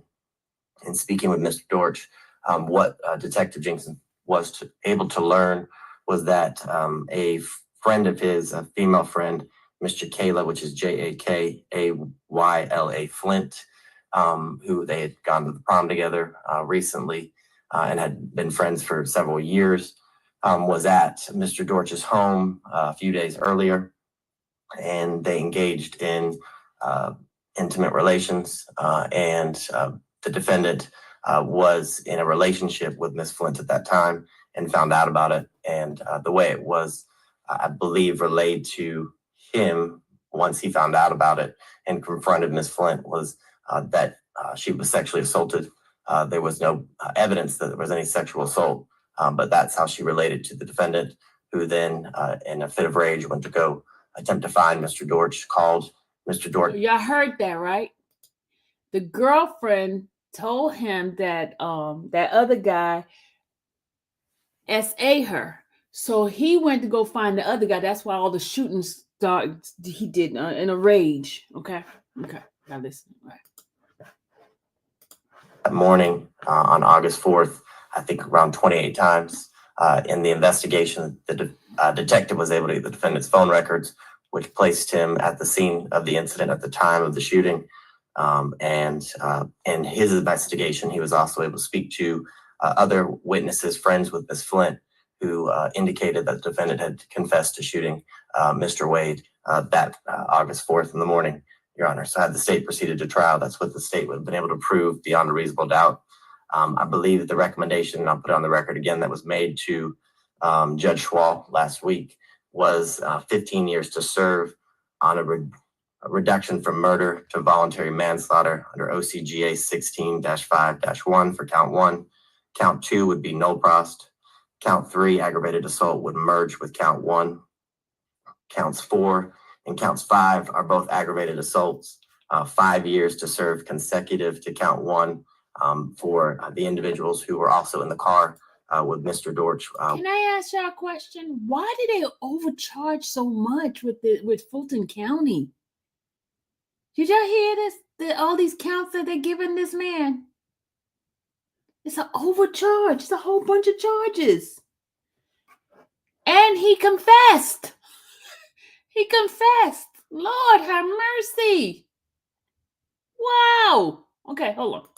Concurrent with count 4, and then possession of a firearm and the commission of a felony be 5 years consecutive, but suspended for a global sentence of 20 years to serve, or 25 years with 20 years to serve in custody with 5 years on the back end suspended, Your Honor.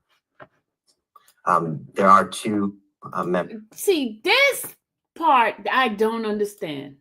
The man confessed, right, y'all?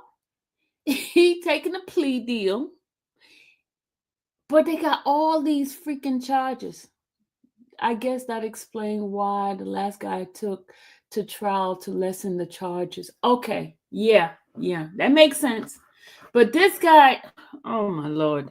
But they still doing manslaughter with him. So remember the other guy's looking for manslaughter? Because this is manslaughter because he wasn't malice towards the man that got killed. He was trying to get the guy who supposedly raped his girlfriend because she said he raped her. So it's crazy, y'all. It's crazy. But anyway, let's go ahead on and play it. Okay, did I mess it up? What is not playing? Did I do something?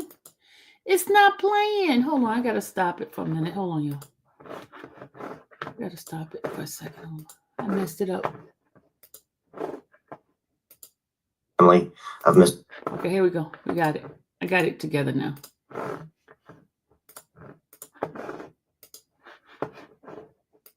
Wade, who would like to address the court when your honor deems appropriate.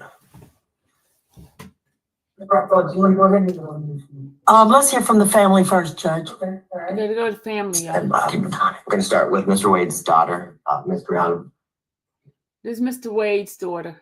Oh, You see Adam? You see Adam, Mr. Adam back there? Sure. That way You she see can Mr. see Adam? right. You see Mr. Adam? He came in. Do me a favor, just spell and state your name for the record, okay? Just direct all You your see Mr. Adam statements back to there, the y'all? court. Y'all see him? Okay. Keith Adam right there, Hello. sitting behind Hello. the lady.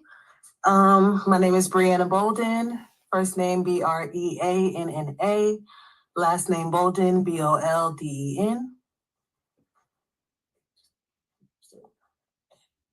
Excuse me. Good morning, Your Honor. I stand here before you 2 years and 5 months later after my father's death for you to consider the life that was stolen from us.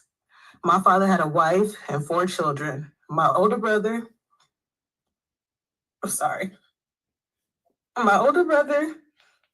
and 2 brothers that are younger than us and me. My older brother has 2 sons who no longer have summer visits or their grandfather. Our 2 little brothers, Croy and Landon, had their father taken away from them just a few short weeks after their birthday. Now enter kindergarten and middle school with no father to take first day pictures or walk them to class or teach them how to be stand-up men like he was. Then there's me, who moved to Atlanta from Texas to be closer to my father and my little brothers, and he was taken away from me 6 months later. In the last 2 years, I've gotten engaged and I've had my first child, which would be his 3rd grandson. My fiance couldn't ask for my hand in marriage. My son will grow up without a grandfather. I don't get to be walked down the aisle along with many more core memories my family and my siblings and I won't ever get to have or make due to this senseless act. I stand here before you knowing that I can't have or bring our father back. But for 2 years and 5 months, while he walked free, family, friends, and myself have prayed to just bring my dad at least a little bit of justice so he could rest peacefully. And so we can finally try and start taking the steps to heal from this loss. My family and I thank you for your time spent on this case and thank you for listening. God bless.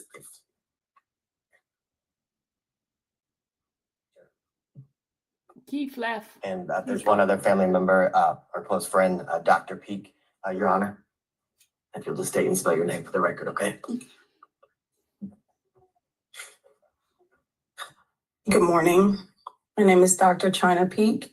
China is spelled China, Peak, Peek.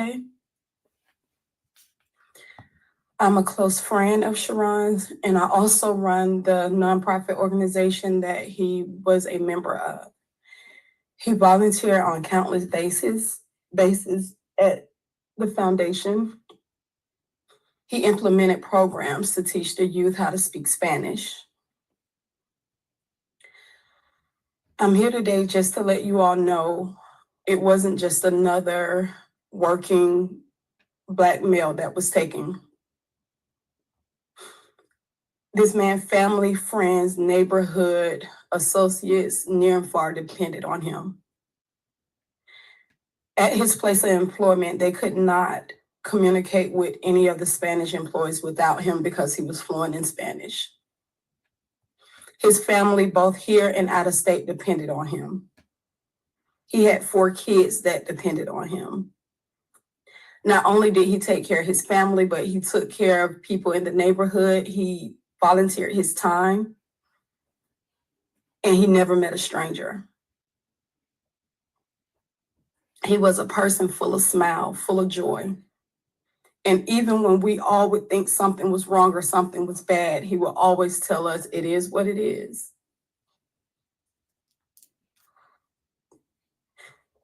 In these 2 years and 5 months,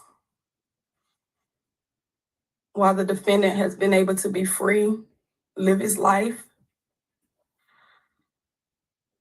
Sharon's family have had nervous breakdowns,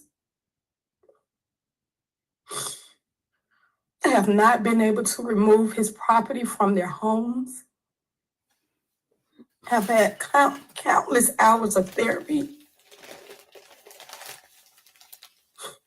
have not been able to throw away something as simple as the last receipt of an item that he purchased for them.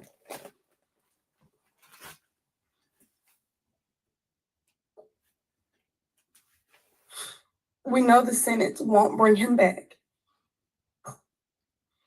but we are hoping that at some point it can give us some type of peace and some type of closure so that we can move on. We have continued yearly to have a Love Always Day in his honor. Every year, people from near and far come together and release balloons just for the loved ones that they have lost. And this is done on his name. As his daughter said, his kids would never grow up knowing who their father was and who he could be to them. His grandson would never get the opportunity to hold his hand and call him grandpa. And the only thing we're asking is for some type of peace and some type of closure. He's gonna have 20 years. It's been a process. And we thank everyone in the court that have had a hand in making sure that his family gets some type of peace. Thank you. And Judge, there's nothing further from the state. I do understand that defense intends on asking for I guess an additional turn-in date. I thought that was the time from last week to today was for the state would object to that. And we also understand that the defense counsel intends to ask your honor to sentence him as a first offender. And speaking with the family, they just wanted to express to the court they object to him being treated as a first offender, but do understand that it's in the discretion of the court. Nothing further from the state. Yes, Judge. What is better for your honor, that I sit or that may I sit? Okay. Judge, as you know, this plea was tendered on last week, and it was tendered early. We were called out to trial actually, and I just gotta hear this lady. Just hear what she says. we tendered our plea early so that the calendar would have been set and the case is behind us. We did that so for convenience sake, Judge. We also wanted to accommodate the court. So we are back here today on the sentencing, and it is a negotiated recommendation, Judge. I would first like to thank the court and thank Judge Schwal for allowing Mr. Ware to be released on bond. He was a straight A college student. He requested a bond. We had a bond hearing. We were reset for further consideration, and the Judge Schwal, granted him a bond on an ankle monitor. And he has been out without a hiccup. There were a couple of instances where the state filed a motion to revoke his bond. And one time, I don't know if there was a formal motion, but we were contacted by the state because there was a hiccup, only insofar as he was living with his godmother and there was a flood in their residence and they had to evacuate the house.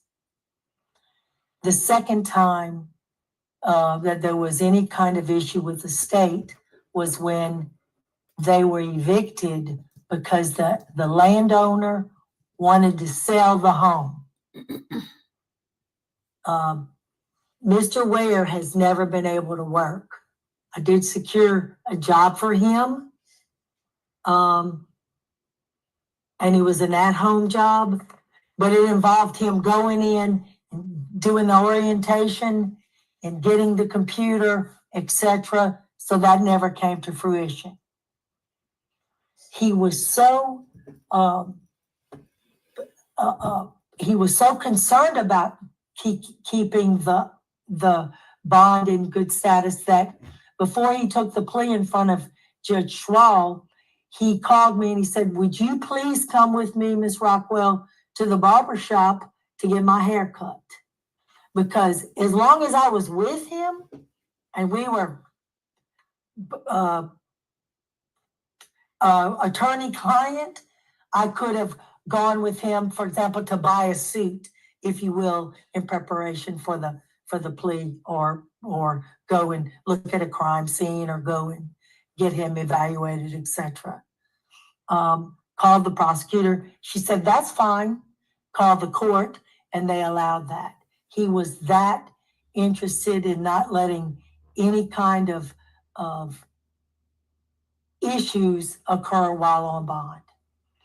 You can see his family is here with him today. I'd like to introduce the family to you and have them stand up and just tell you who they are, please. Tamara Abercrombie, I'm his grandmother. Grandmother, Yes. great genes. Thank you. Thank you. I'm Jacayla and I'm the mother of his child. My name is Sincere. I'm just a good friend of his. And Judge, we did have a little bit of a disturbance in the back there. That was his child. Oh. That was in the back corner pocket there and has been removed from the courtroom.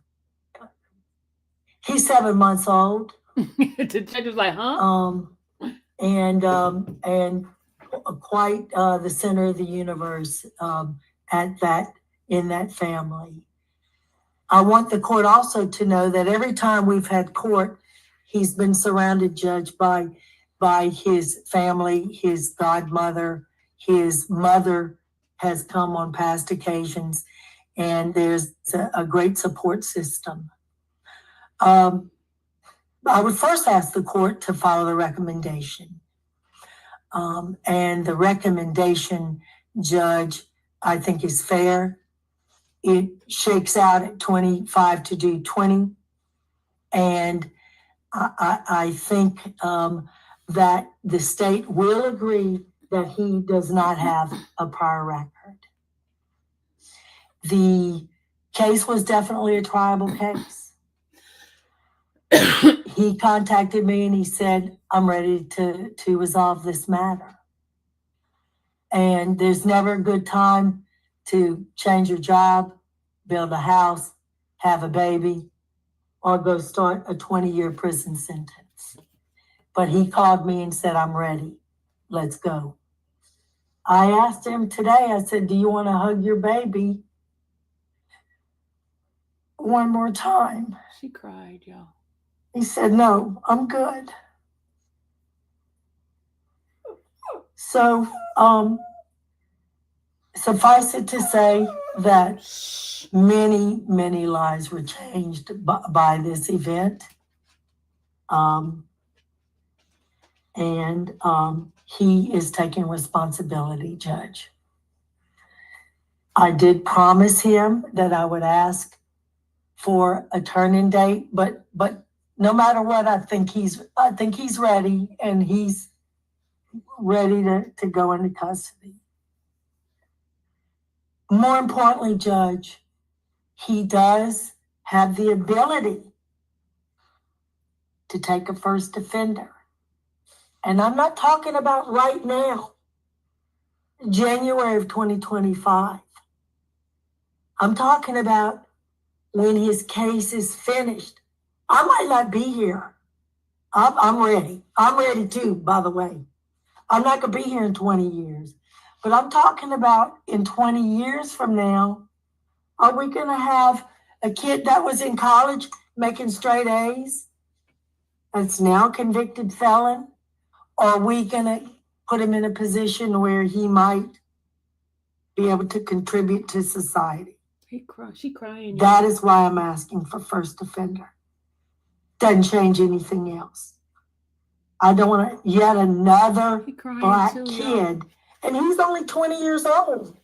He'll be 40. I don't even remember when I was 40. He'll be 40 when he gets out. And he'll have a 20-year-old child. And he'll have his entire life ahead of him. So he gets out. You know, and some people would say, God, I didn't even think he was going to show up today. I knew he was showing up. I don't know if I'd have showed up. Catch me when you can. Catch me when you can. But he's here. He's manning up. He's ready to do what the court sentences him to. But I'm talking about 20 years from now when this sentence, well, actually it's 25, right, Mr. Abate? Because even though the 5 years that follows the 20 years is suspended, he's still technically under sentence. So I'm talking about 25 years from now. I'm talking about him doing well in prison.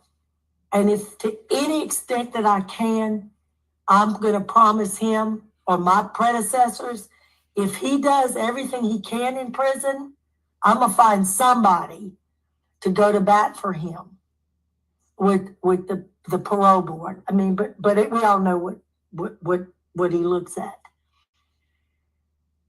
But this is also an incentive to make him a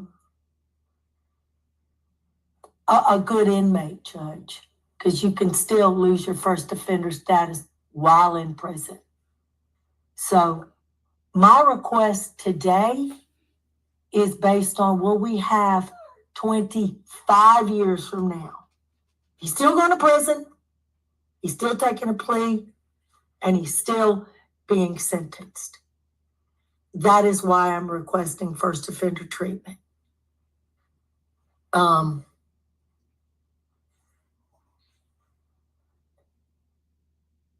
He is going to continue his college studies, and he's going to continue to whatever extent possible have some type of relationship with his 7-month-old child. And it might just be Zoom visitation.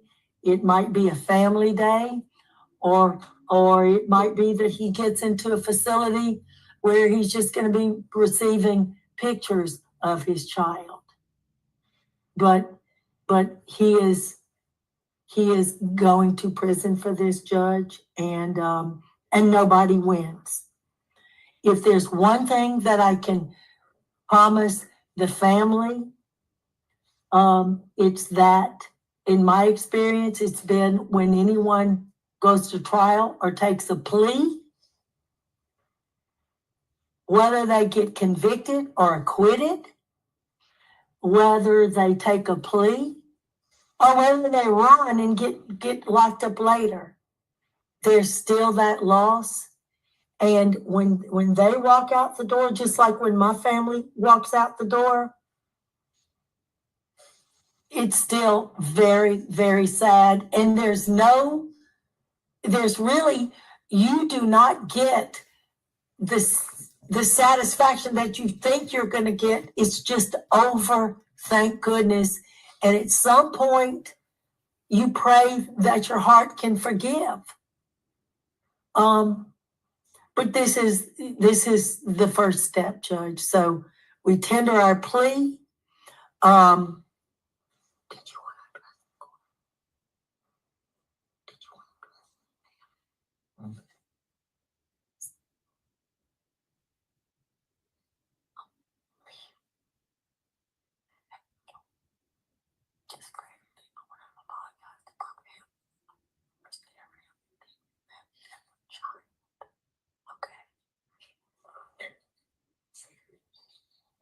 And he would like to address the court. Mr. Ware, would you like to swear him in, Judge?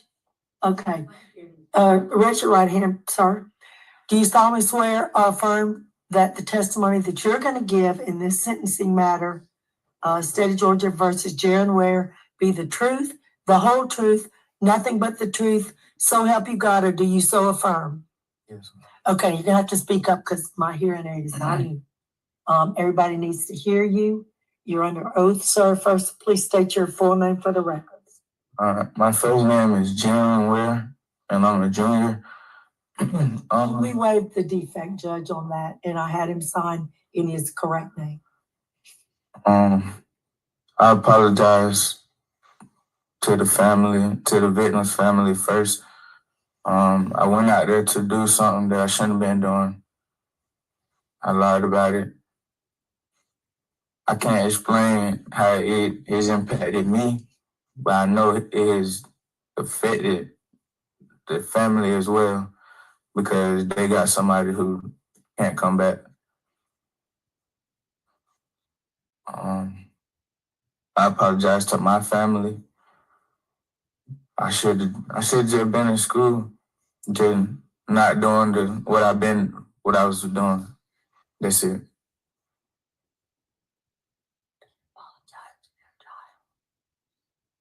And he part of the family. I apologize to my child as well. I'm definitely gonna be there, but just not the way that I wanted to. But the victim's family don't have their father, just like the daughter said. I apologize.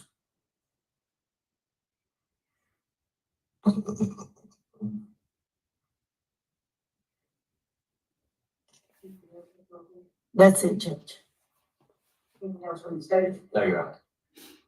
This is hard, y'all. Mr. Ware, let me just ask you a couple of questions. What have you done or will you not do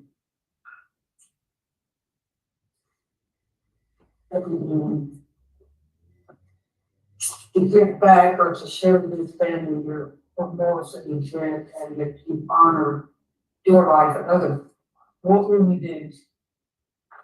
It's honestly, I won't say that there's nothing I can do, but at the moment, I done been everywhere, honestly.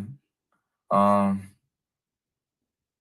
don't think that they'll accept an apology. I don't even think that I said this to everybody because I wanted to talk to them, especially about what the situation was and stuff. But hopefully it's some type of remorse in their heart or they just accept the apology that I'm trying to give because I do mean it. I shouldn't have lied. That's why I don't want to go to trial. I shouldn't did it. It was an innocent person. I don't even know that man. I don't know him. Never seen him a day in my life. But all cause I was mad and I let my emotions get to me. Somebody lost their life and I lost a good amount of numbers on mine.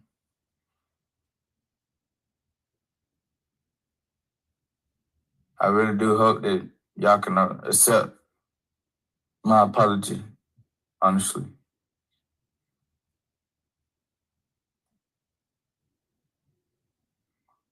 I'm definitely not the same person who I was when I went to college and when they came and got me. Not the same person. I've changed more than I could explain. Y'all can't, you all don't know me.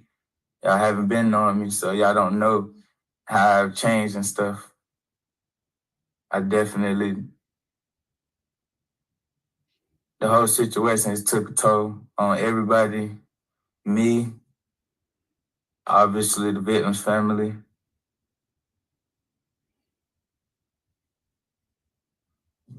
I feel like this, how I could, I don't know, the time is how I could pay them back at the moment. Hopefully it's something more that I could do once I get out, if they let me.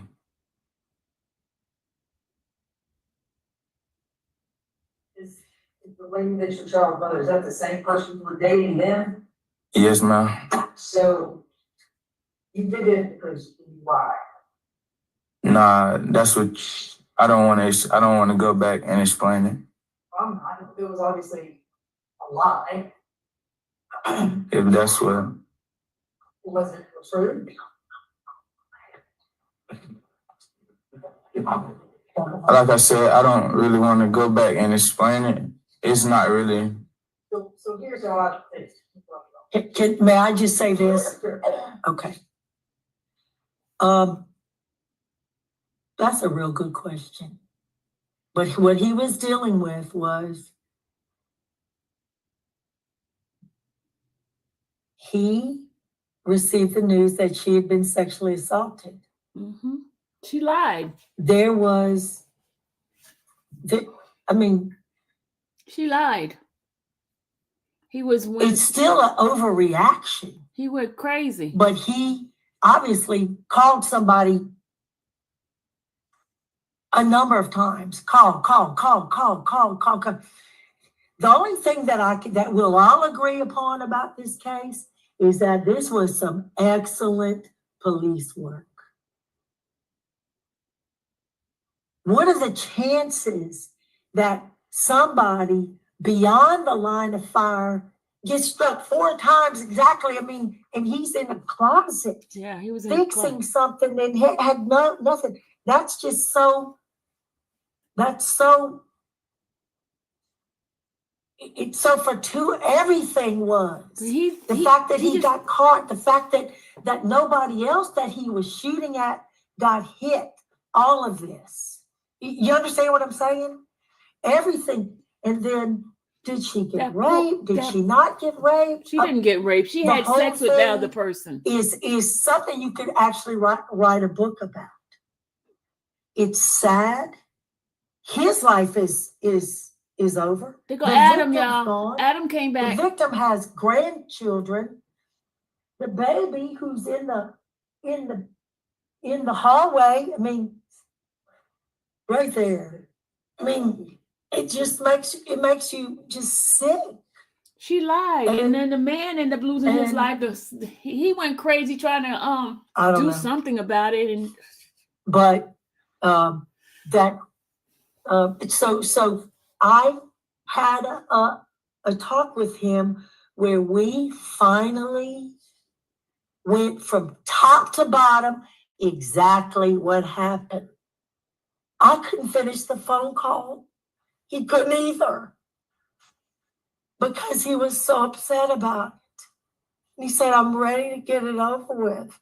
And this was a tribal case. I want you to know that, because when you look at the video and everything, all the officers that responded before said, with the messages we're getting and the reports we're getting, that there was a bunch of kids shooting guns at each other. If that's not a tribal case, Fulton County, all it takes is one. And the state will try it again and try it again and try it. But he took accountability, y'all. He took accountability. That's all that counts. He has never told me that he did not do it. He took accountability. I got him out. I got him a bond. Miraculous. I got him a bond. No violations. Another miracle. But I don't know if that answered your question, but yes, he's still with the young lady, and they have that 7-month-old child now. I wonder if that child is his. The only way that we could change any of this, Adam, and you know, this is negotiated plea, but if the court doesn't have to take the plea, because we suspended the 5 years afterwards on probation, is the court adding a condition that at some point he takes care of the funeral expenses, or at some point he does this. He knows when he goes into jail that he's going to complete his college. He knows to sign up for every single thing that he can while in jail. And he's not, thankfully, looking at a life sentence where you come back in 32 years for your first consideration for parole. And they usually vote to set you off. So, I mean, and he could have gone to trial and got life without parole. So in a sense, he's very, very grateful for the sentence.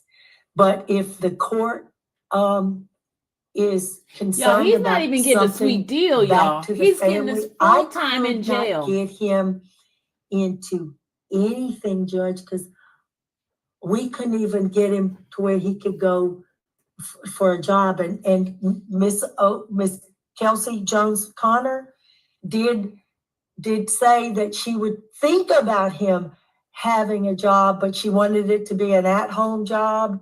It was just, everything was impossible. I had promises, broken promises about them going to the house, delivering computers, doing this, training him, all that. Anyway, but to that extent, Judge, he's happy to do anything that he could give back to the family, other than, I know you can sign up for anger management while in prison, college, skills, all kind of certificates. I tell you, I love this attorney. And he knows to do that, Judge.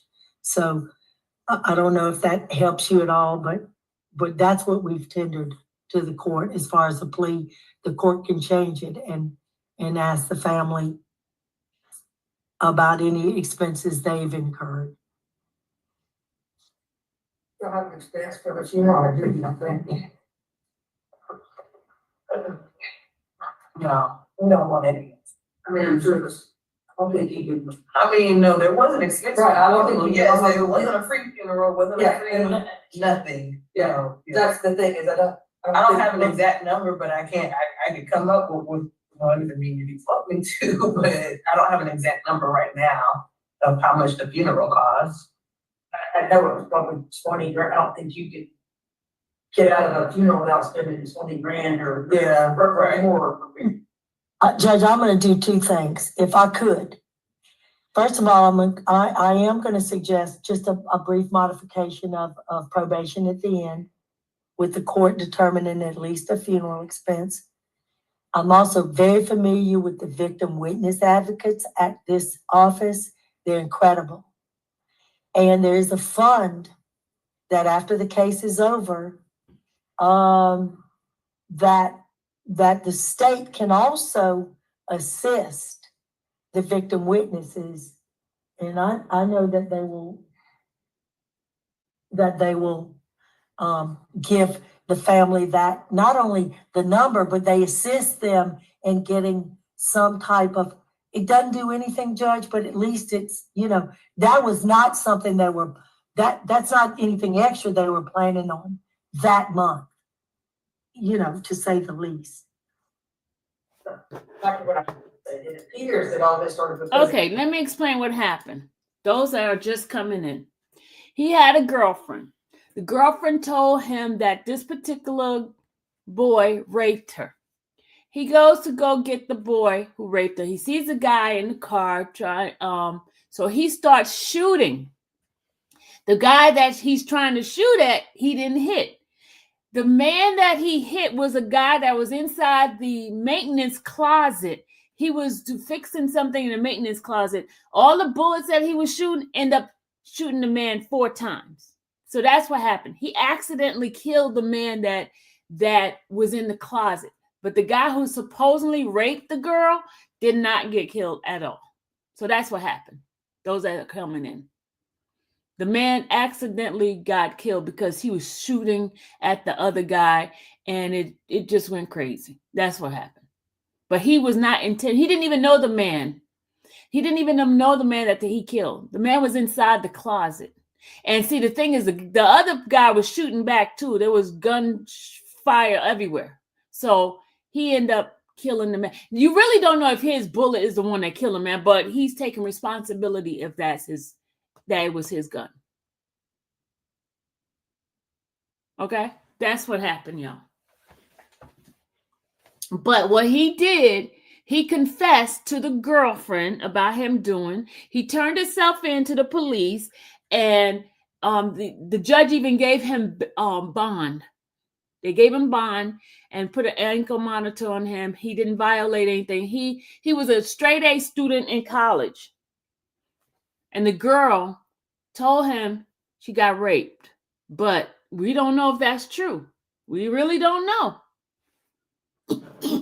So that's what happened. They possibly a lot.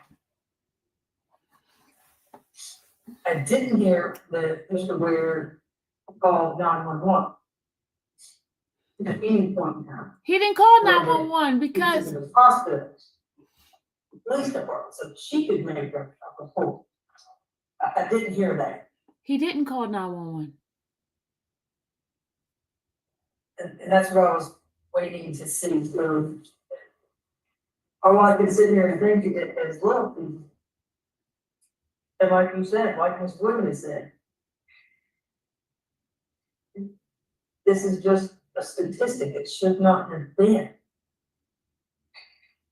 Did the other people that were shooting at people, were they indicted on something? No. No. Oh, okay, so it was nowhere else shooting. No. Well, I wasn't there, Judge. Neither was Mr. Abate. I just had to watch hours and hours and hours of the police talking about kids shooting at each other. Look, he was there shooting, and he entered a plea to that. So nobody else was indicted in our case. Do we know what the sexual assault or rape allegations were looked into? Yes. It was, and they said they. What was determined is that Ms. Flint actually lied to Mr. Ware about who she was with and where she was. See? And then that's how all of these allegations unfolded up to where at that point she claimed she had been sexually assaulted. She lied. There was See, no y'all? report to the police as it relates to her being sexually assaulted, other than as being part of this investigation, and the reason that Mr. Ware acted the way in which he did. But no, there was no report of that. See, y'all? She lied. She lied to Mr. Ware. After she was caught lying, she then alleged that she was sexually assaulted. So She lied, and they don't even arrest her for lying. So all of this has happened because of that, because one person didn't want to have a fight about infidelities or what have you. You know, a completely innocent man lost his life, and let's say the other man who she had slept with was shot, and he had not said that would have been another innocent man. People we were getting killed were innocent. Period. Yeah. She lied. There was no reason for these people to die. Only one person died, Judge. I'm gonna accept this plea, get the recommendation by the state. But I'll add, no drugs, no alcohol, no weapons, no replicas of weapons. So that also applies to shanks and things like that you have in prison. So if you get caught with a shank, it's not so good. And you need to take anger management.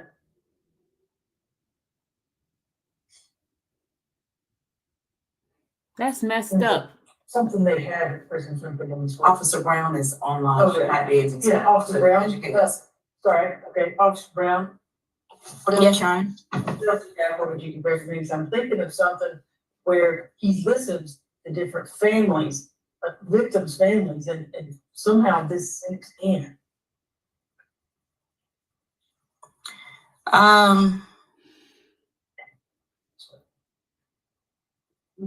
it's not anger management. You thinking of a program in prison?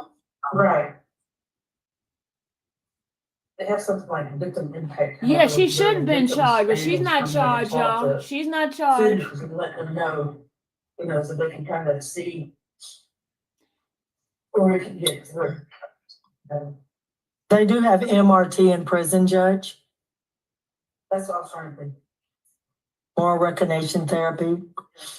So anything else that you want to recommend, Ms. Brown? No, Your Honor. No.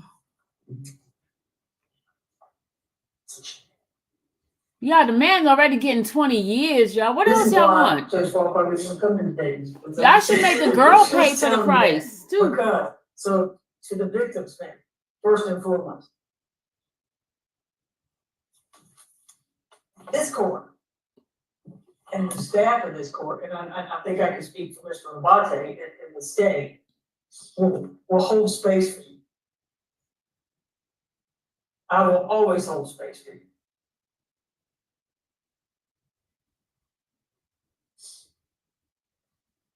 I haven't lost family members in that tragic way. And I can't even speak like I can imagine how they. I don't know about closure. I can tell you losing your loved ones, and not necessarily in a horrific way, this is going to give you the closure.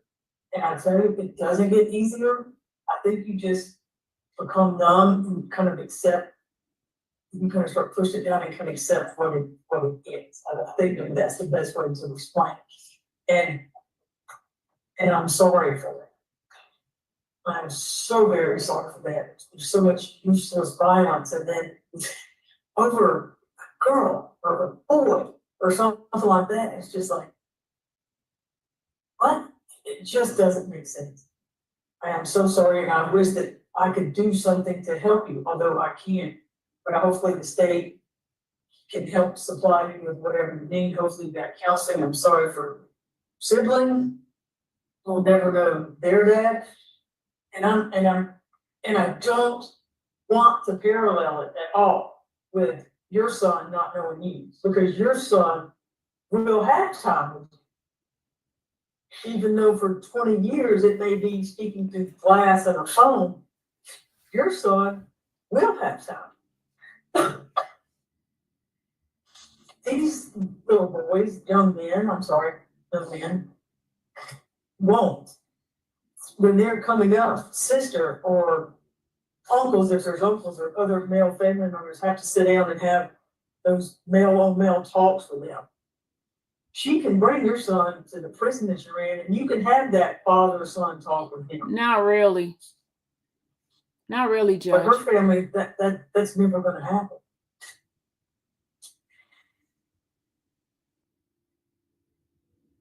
And I don't know if there's anything that punishment or anything that makes it right.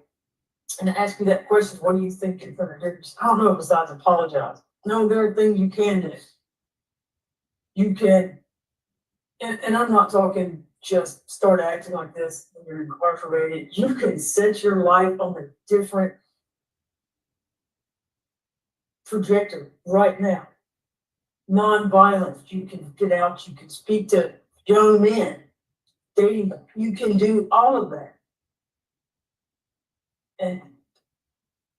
And try to help the next person. You may not be able to help these victims, but you could probably help potential victims in the future that they not become victims, because you're going to maybe talk to one person that's not going to pick up a gun because of somebody lying to them or they think something happened, as opposed to letting the police do their job. And I know that's the development of the brain and things of that nature. You're older, you'll know, call the police, let's do something. So, There we go. I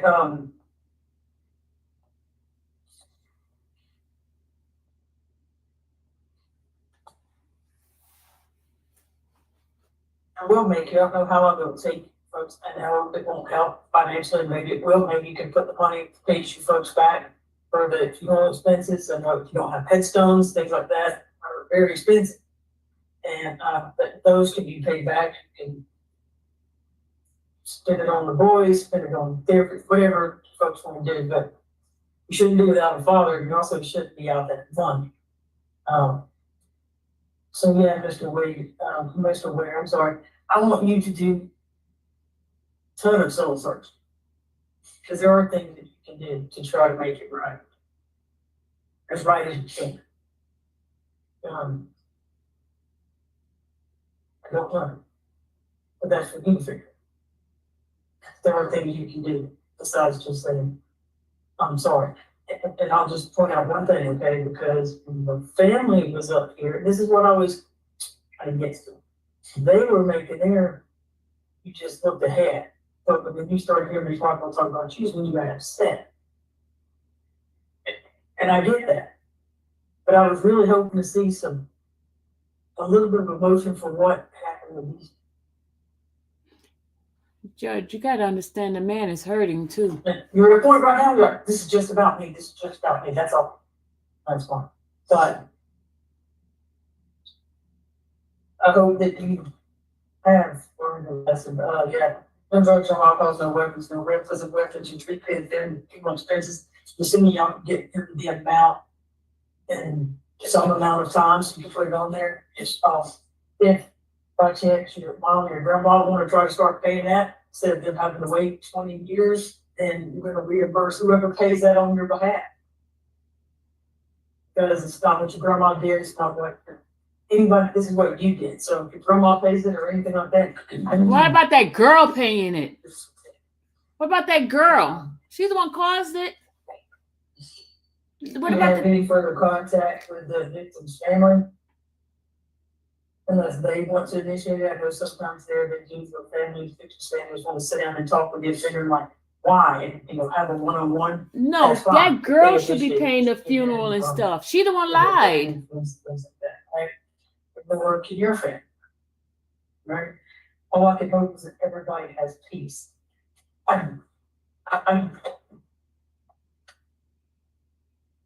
You're gonna be 40 when you get out, hopefully, because hopefully you won't recommit crimes in there.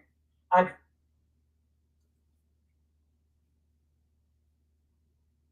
hoping enough that you learned your lesson that I will allow in 20 years or 5 years when you didn't have first offender. Yay! And I hope that you make it. But being in a prison for 20 years, that's a long time. It's gonna be really hard. It is gonna but be if hard. you do make it, that's gonna prove to this family that you meant the apology that you gave them.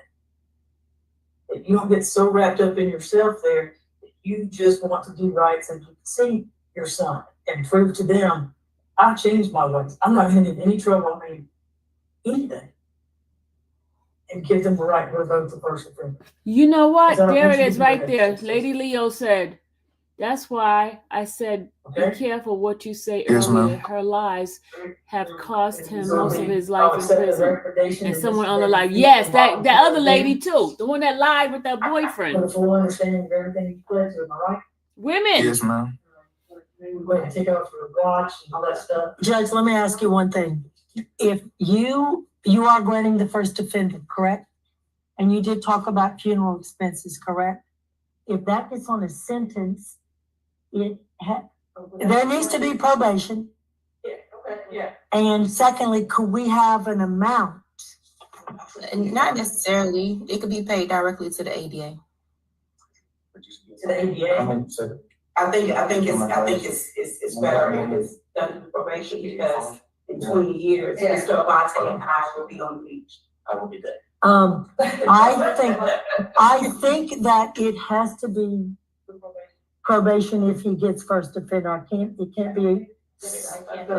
Okay. So Judge, you do have to modify 20 plus 5. Okay, and then the 5 on probation.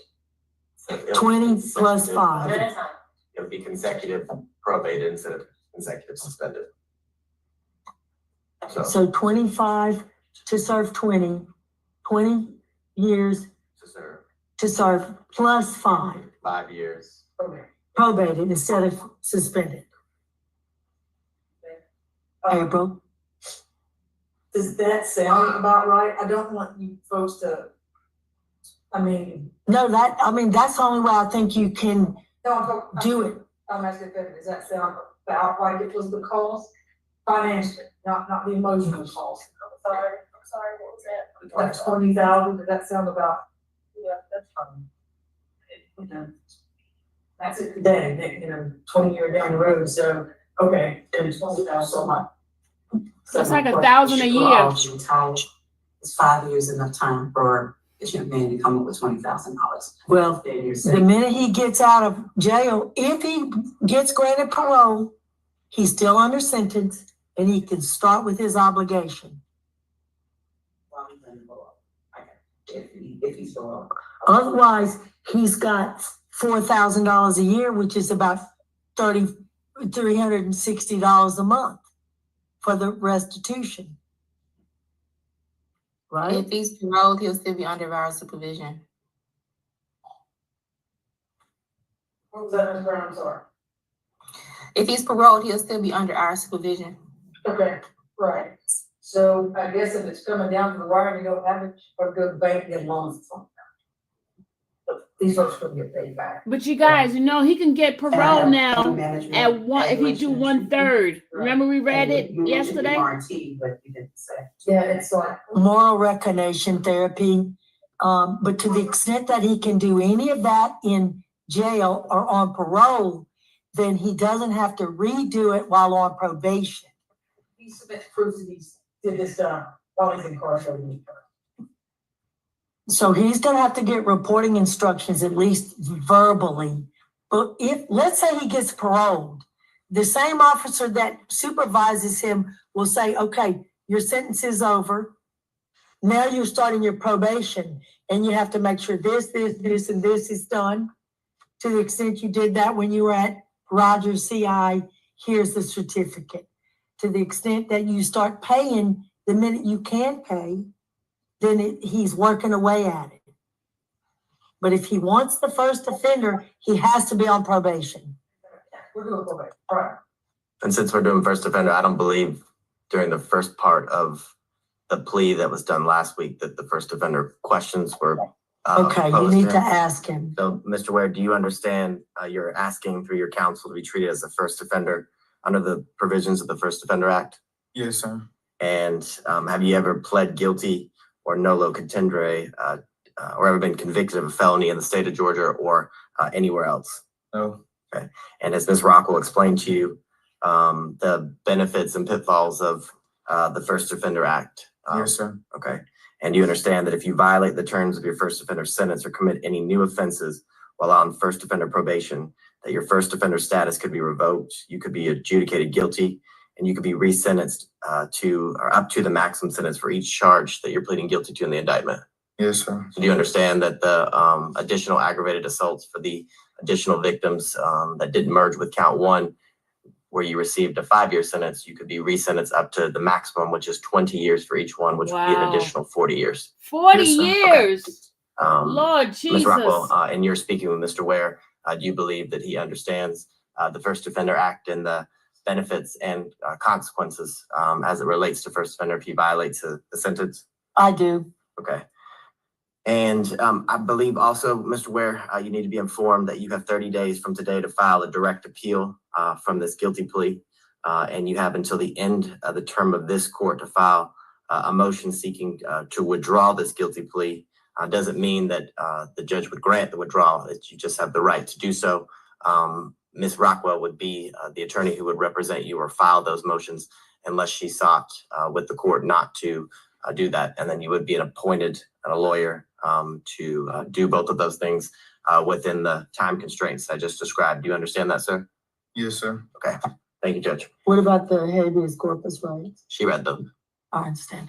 Judge, just to the extent, Madam Case Manager, Litigation Specialist, If we could just put the amount of time that he served prior to making his bond. So 2022, March, that. Yeah, he gotta get the credit for the time he was in jail. Or I can allow the Fulton County Jail to do their, they're gonna do an affidavit of custodian. I prefer that we also put the days if the state has any objection to that on the sentence. One or the other. I prefer the days to be placed instead of us trying to get an affidavit. That's right. Tell him, attorney. She is on it, y'all. She ain't playing. She want to make sure Madam everything is Probationer, you didn't correct. give him reporting instructions. She is not I do playing, have a y'all. couple requests though. Due to the live streaming, I would prefer for you to gather information and provide it to me via text. Phone number of a family member. I need emergency contact. I need an address. I like And her from talk the, class. She is very thorough. The prosecutor. And she I worked do hard need for her the victim's client. information for payment. Yes, ma'am. I need address, phone number, of course, name, and the exact amount so I can put it on the sentencing paperwork. She's right, Trace. And that the report instructions can be provided to the family member that you provide to me, Ms. Rockwell. And you can email it to me also. Okay. The reporting instructions. You can email it to me. Okay. I want to know who that attorney is. That's the earlier on. So that's Vermont, and when you, they're paying on that before he gets out, so now keep record, let us, so that, so that's probation, whatever, okay? All right. Thank you so much. Thank you, Judge. Then you can get, He's getting his handcuffs. He's being put in handcuffs right now. He got up. Ms. Brown, do you have his social, etc.? Yes, I do. I just need a family member's phone number, contact information, address, a parole address if possible. Can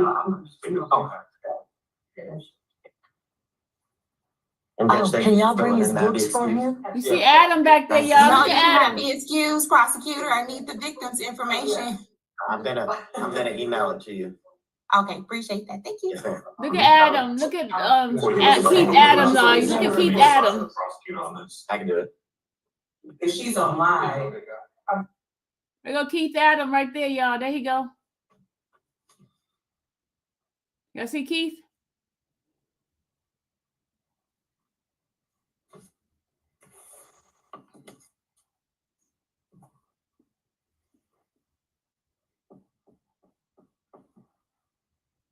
Thank you, Adam.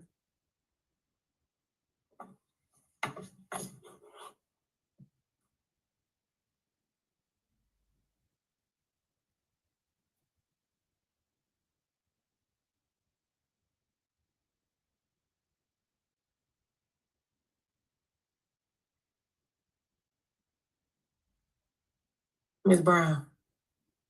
Officer Brown. Yes. It's gonna be a You felony. figured it out. Yep, Okay. it's gonna be a felony plea. Okay. All right.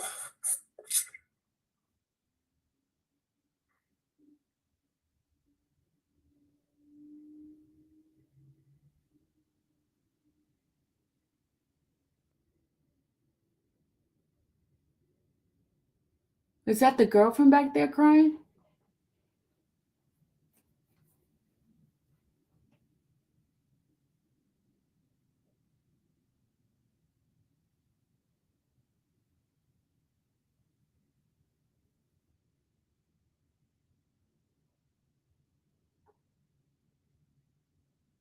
Yeah, they took him already. They put him in handcuff and took him.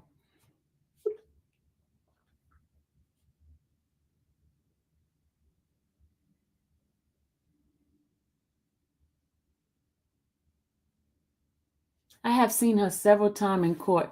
That lady is the first time I've ever heard her argue for her client.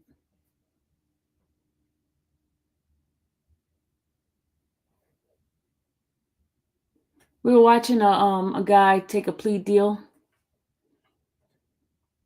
See, the good thing is, since now he's allowed to be a first time offender thing, once he served 1/3 of his prison term, he can apply for to be out of jail. We get put on probation for the rest. And if he doesn't have any kind of infraction or anything like that in jail, he'll be able to be out on the street within what's 1/3 of 20 years? 7 years, right? 1/3 of 7. Let's see.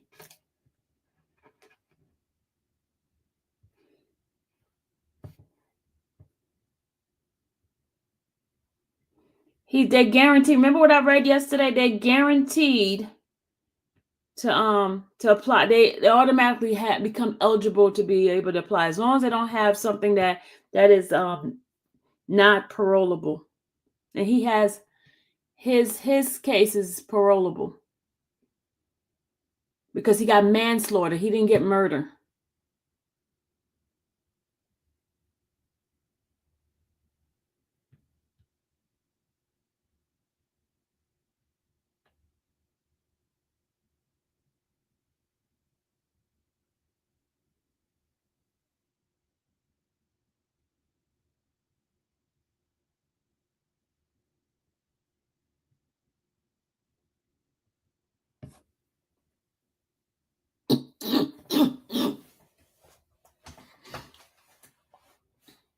All right, y'all, I'm going to end this live. Have a good one, y'all. Bye.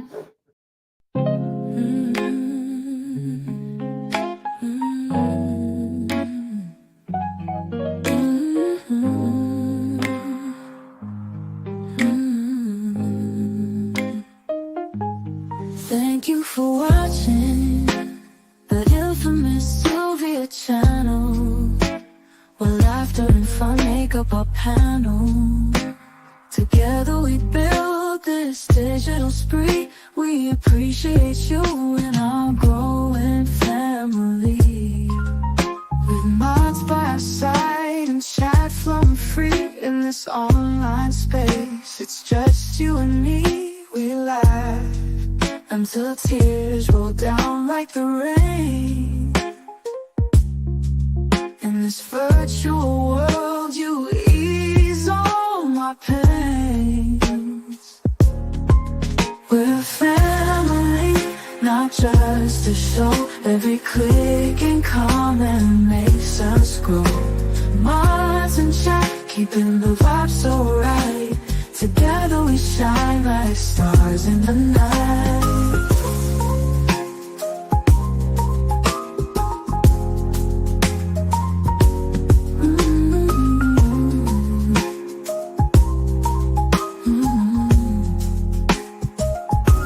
We cherish the moments, the highs and lows, from the latest gossip to stories untold. You're more than a viewer, you're part of the crew in this space of ours. It's all because of you. This digital world where emotion is shared, every post and reaction showing we care. The love is real in this virtual domain. With every sign, enjoys what we'll gain. We're a family, not just a show. Every click and comment makes us grow. Mods and chat, keeping the vibe so right. Together we shine like stars in the night. We're a family, not just a show. Every click and comment makes us grow. Mods and chat, keeping the vibe so right. Together we shine like stars in the night.